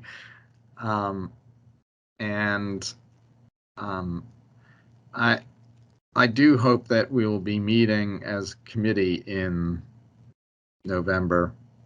I think we need to do that, if not earlier, in October. So, and all three of these topics are really timely. We need to have a discussion early about B109 and leak response. I mean, that can't wait till January for public involvement. Given that IDF and TBI are coming out, we need to try to do that as well. Can you clarify that last one, Jerry, and what that one means? The relationship. I think that, as I discussed earlier, that you've got related decisions in the parlance of NEPA or SEPA.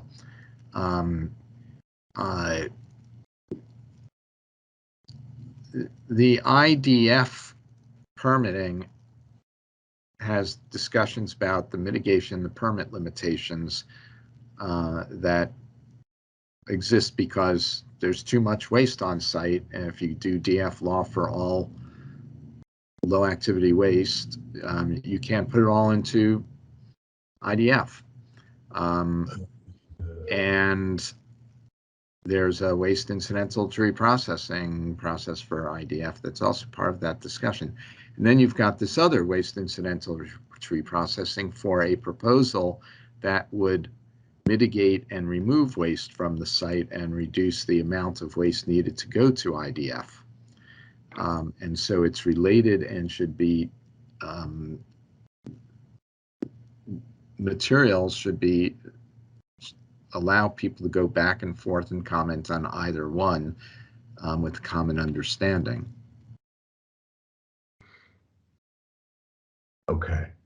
So it's kind of an IDF budget concept where in fact, it's it's been referred to as the risk budget or the contaminant budget for IDF. Yes. Yeah. Okay. And the mitigation for that is if there's an option that exists, if TBI is proven, which isn't if yet, right? But if it is proven, then it is the mitigation strategy, and you have to discuss in your SEPA and NEPA documents, you have to discuss mitigation and related actions. So the discussion goes together. That's the whole point of NEPA and SEPA, saying that you should disclose and discuss related actions and mitigations in one setting.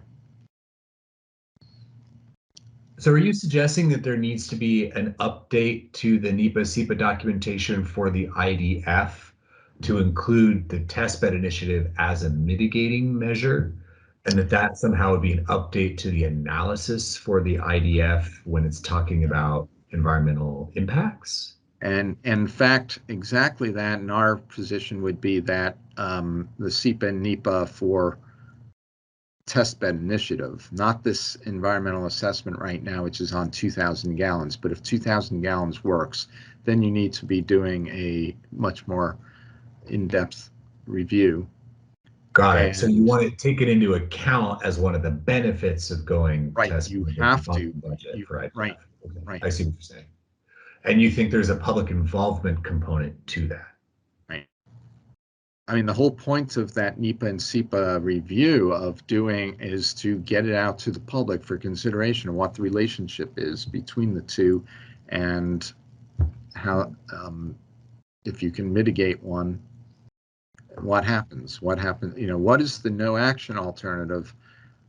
You know, what happens with IDF if you don't have an alternative? Where does that waste go? It's got to be discussed somewhere. Or you can put it on, represent it in Legos and move it around. Well, maybe we broaden it and we seek kind of a, what is the public component of the next phase of the tank treatment mission? Because we've got the holistic negotiations, the AOA, analysis of alternatives going on for high-level waste. We've got the National Academy of Sciences, which has got to hit its own thing. We've got test bed. What is the public outreach component, and what are the legal tent poles, kind of the decision process? Getting a check-in on where in the world we are and where the public fits, I think would be nice. And we could fold in this idea that you are talking about as a specific component of that. But for my money, just public process check-in on the future of the tank treatment mission would be lovely.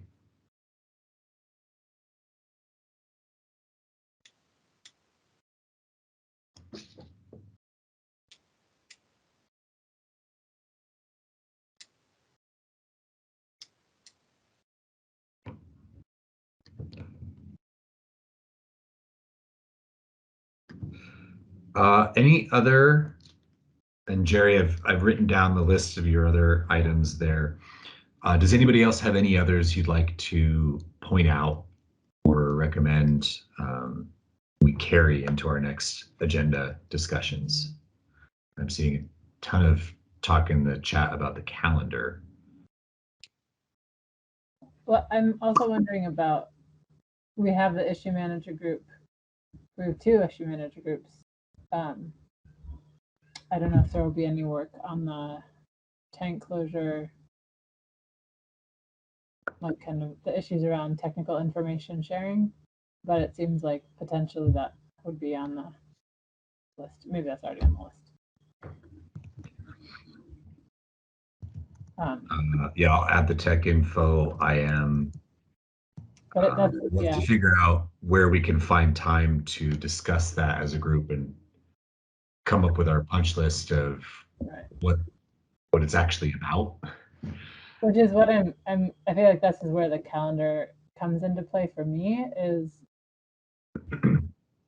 I think we moved PIC with the assumption, we talked about moving PIC with the assumption that there would be 4 available days for committee week, which is why I guess we haven't approved this calendar. So maybe that's part of that. I'm still confused if we're going to talk about the calendar but not vote on it until October, just wait till October to talk about it. But it seems like that is an important thing to figure out. I think if we say we had advice that was, we wanted to come to the December meeting, we would need some time to talk about that before the 14th of December, but it might, I guess I just don't want us to have a meeting on the 18th and have that bump out BCC or HSEP if they need a meeting. How is that going to work? We currently don't have any indication from HSEP or BCC that they're wanting a meeting in November. We simply don't have staffing on the 15th.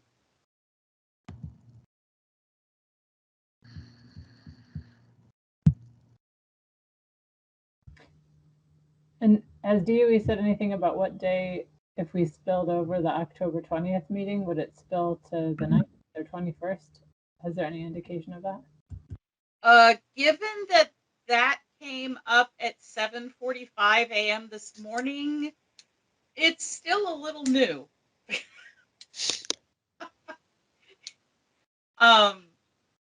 So we haven't totally crafted what October will look like. Because I mean, literally at 7:20, we said maybe we should talk, and so it's kind of a work in progress. So Liz, here's your chance to influence it.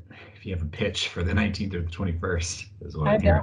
I don't have a pitch. I just feel like we're going to need to figure it out pretty quickly. This is something we're talking about tomorrow.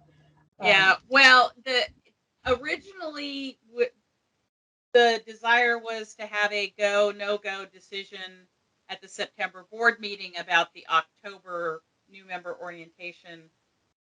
All of that, the October is totally predicated on having a signed membership packet. Because if we don't have a signed membership packet, then we just set up another meeting headache, like we're going to do in the morning. I'm not trying to be difficult. It's just I don't want to relive this week twice. Yeah, and there's no guarantee. Did I say that out loud? Sorry. Understandable. You all can have issue manager team calls at your discretion. Josh will help us set up the IM teams in Teams, so you automatically have each other's connections and can use the street legal Teams account.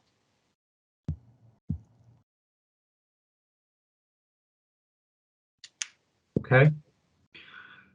Well, I think we've got a good list to work with. Jerry teaches on Thursdays. Well, that affects this November 18th idea now, doesn't it? That's also a Thursday. So, yes. Yeah, I feel like we should just ask for the December 14th. And unless we have advice coming forward for that meeting, and even if we did, we could have a special meeting, a 2-hour special PIC meeting to try to get consensus on it. Yeah. We needed to. But or maybe we have PIC the same day as the EIC call that next Monday. I'm just spitballing here, but in November, if there is business to discuss before a December full board. Right. And the reason that PIC call is on a Monday is that's Thanksgiving week, and I didn't want not to have a PIC call before a December meeting. You mean EIC, but I mean at EIC, excuse me. And so that's sort of squished in. Okay. Because I didn't want it to be a goose egg the week before a board meeting that felt a little tight. So that's why that's a Monday.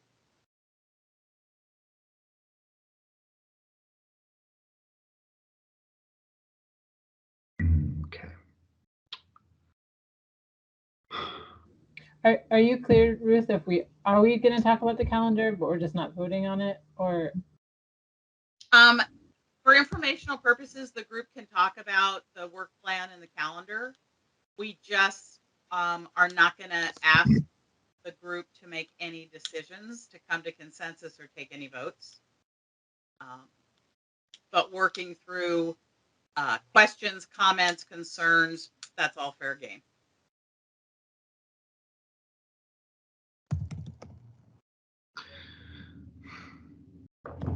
Well, it's looking like we've got kind of a predicament here for Jerry's involvement at the next PIC meeting if it is scheduled to be on the 18th. And so that, especially with some of these topics that sound like they're pretty near and dear to Jerry's heart, I would really be reluctant to push a meeting through if there's a better alternative. And there's or you could arm wrestle with another committee and swap them that week.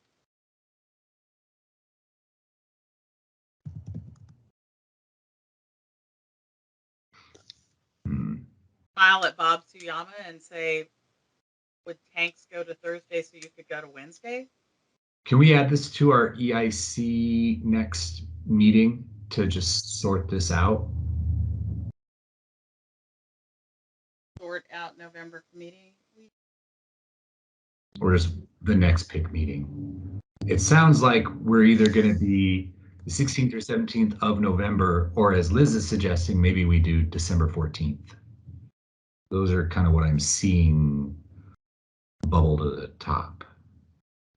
I'm also just thinking if we want to request a presentation from DOE on environmental justice, and also, and maybe, you know, we might have more luck with the 14th getting that presentation. If we have time to have an issue manager call in the next 3 weeks, try to get some framing questions together, you know, I could just see it being more likely to get that presentation. We have it in December. But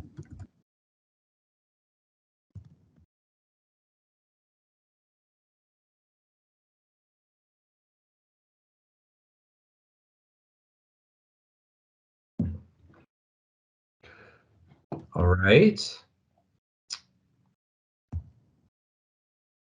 Any last thoughts from anybody?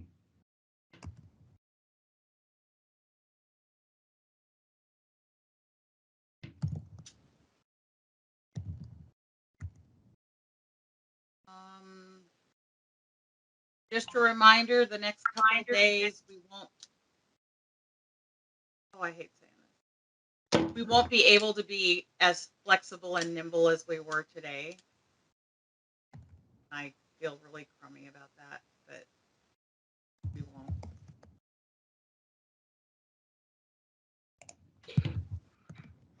So I'll make the best of it. With that,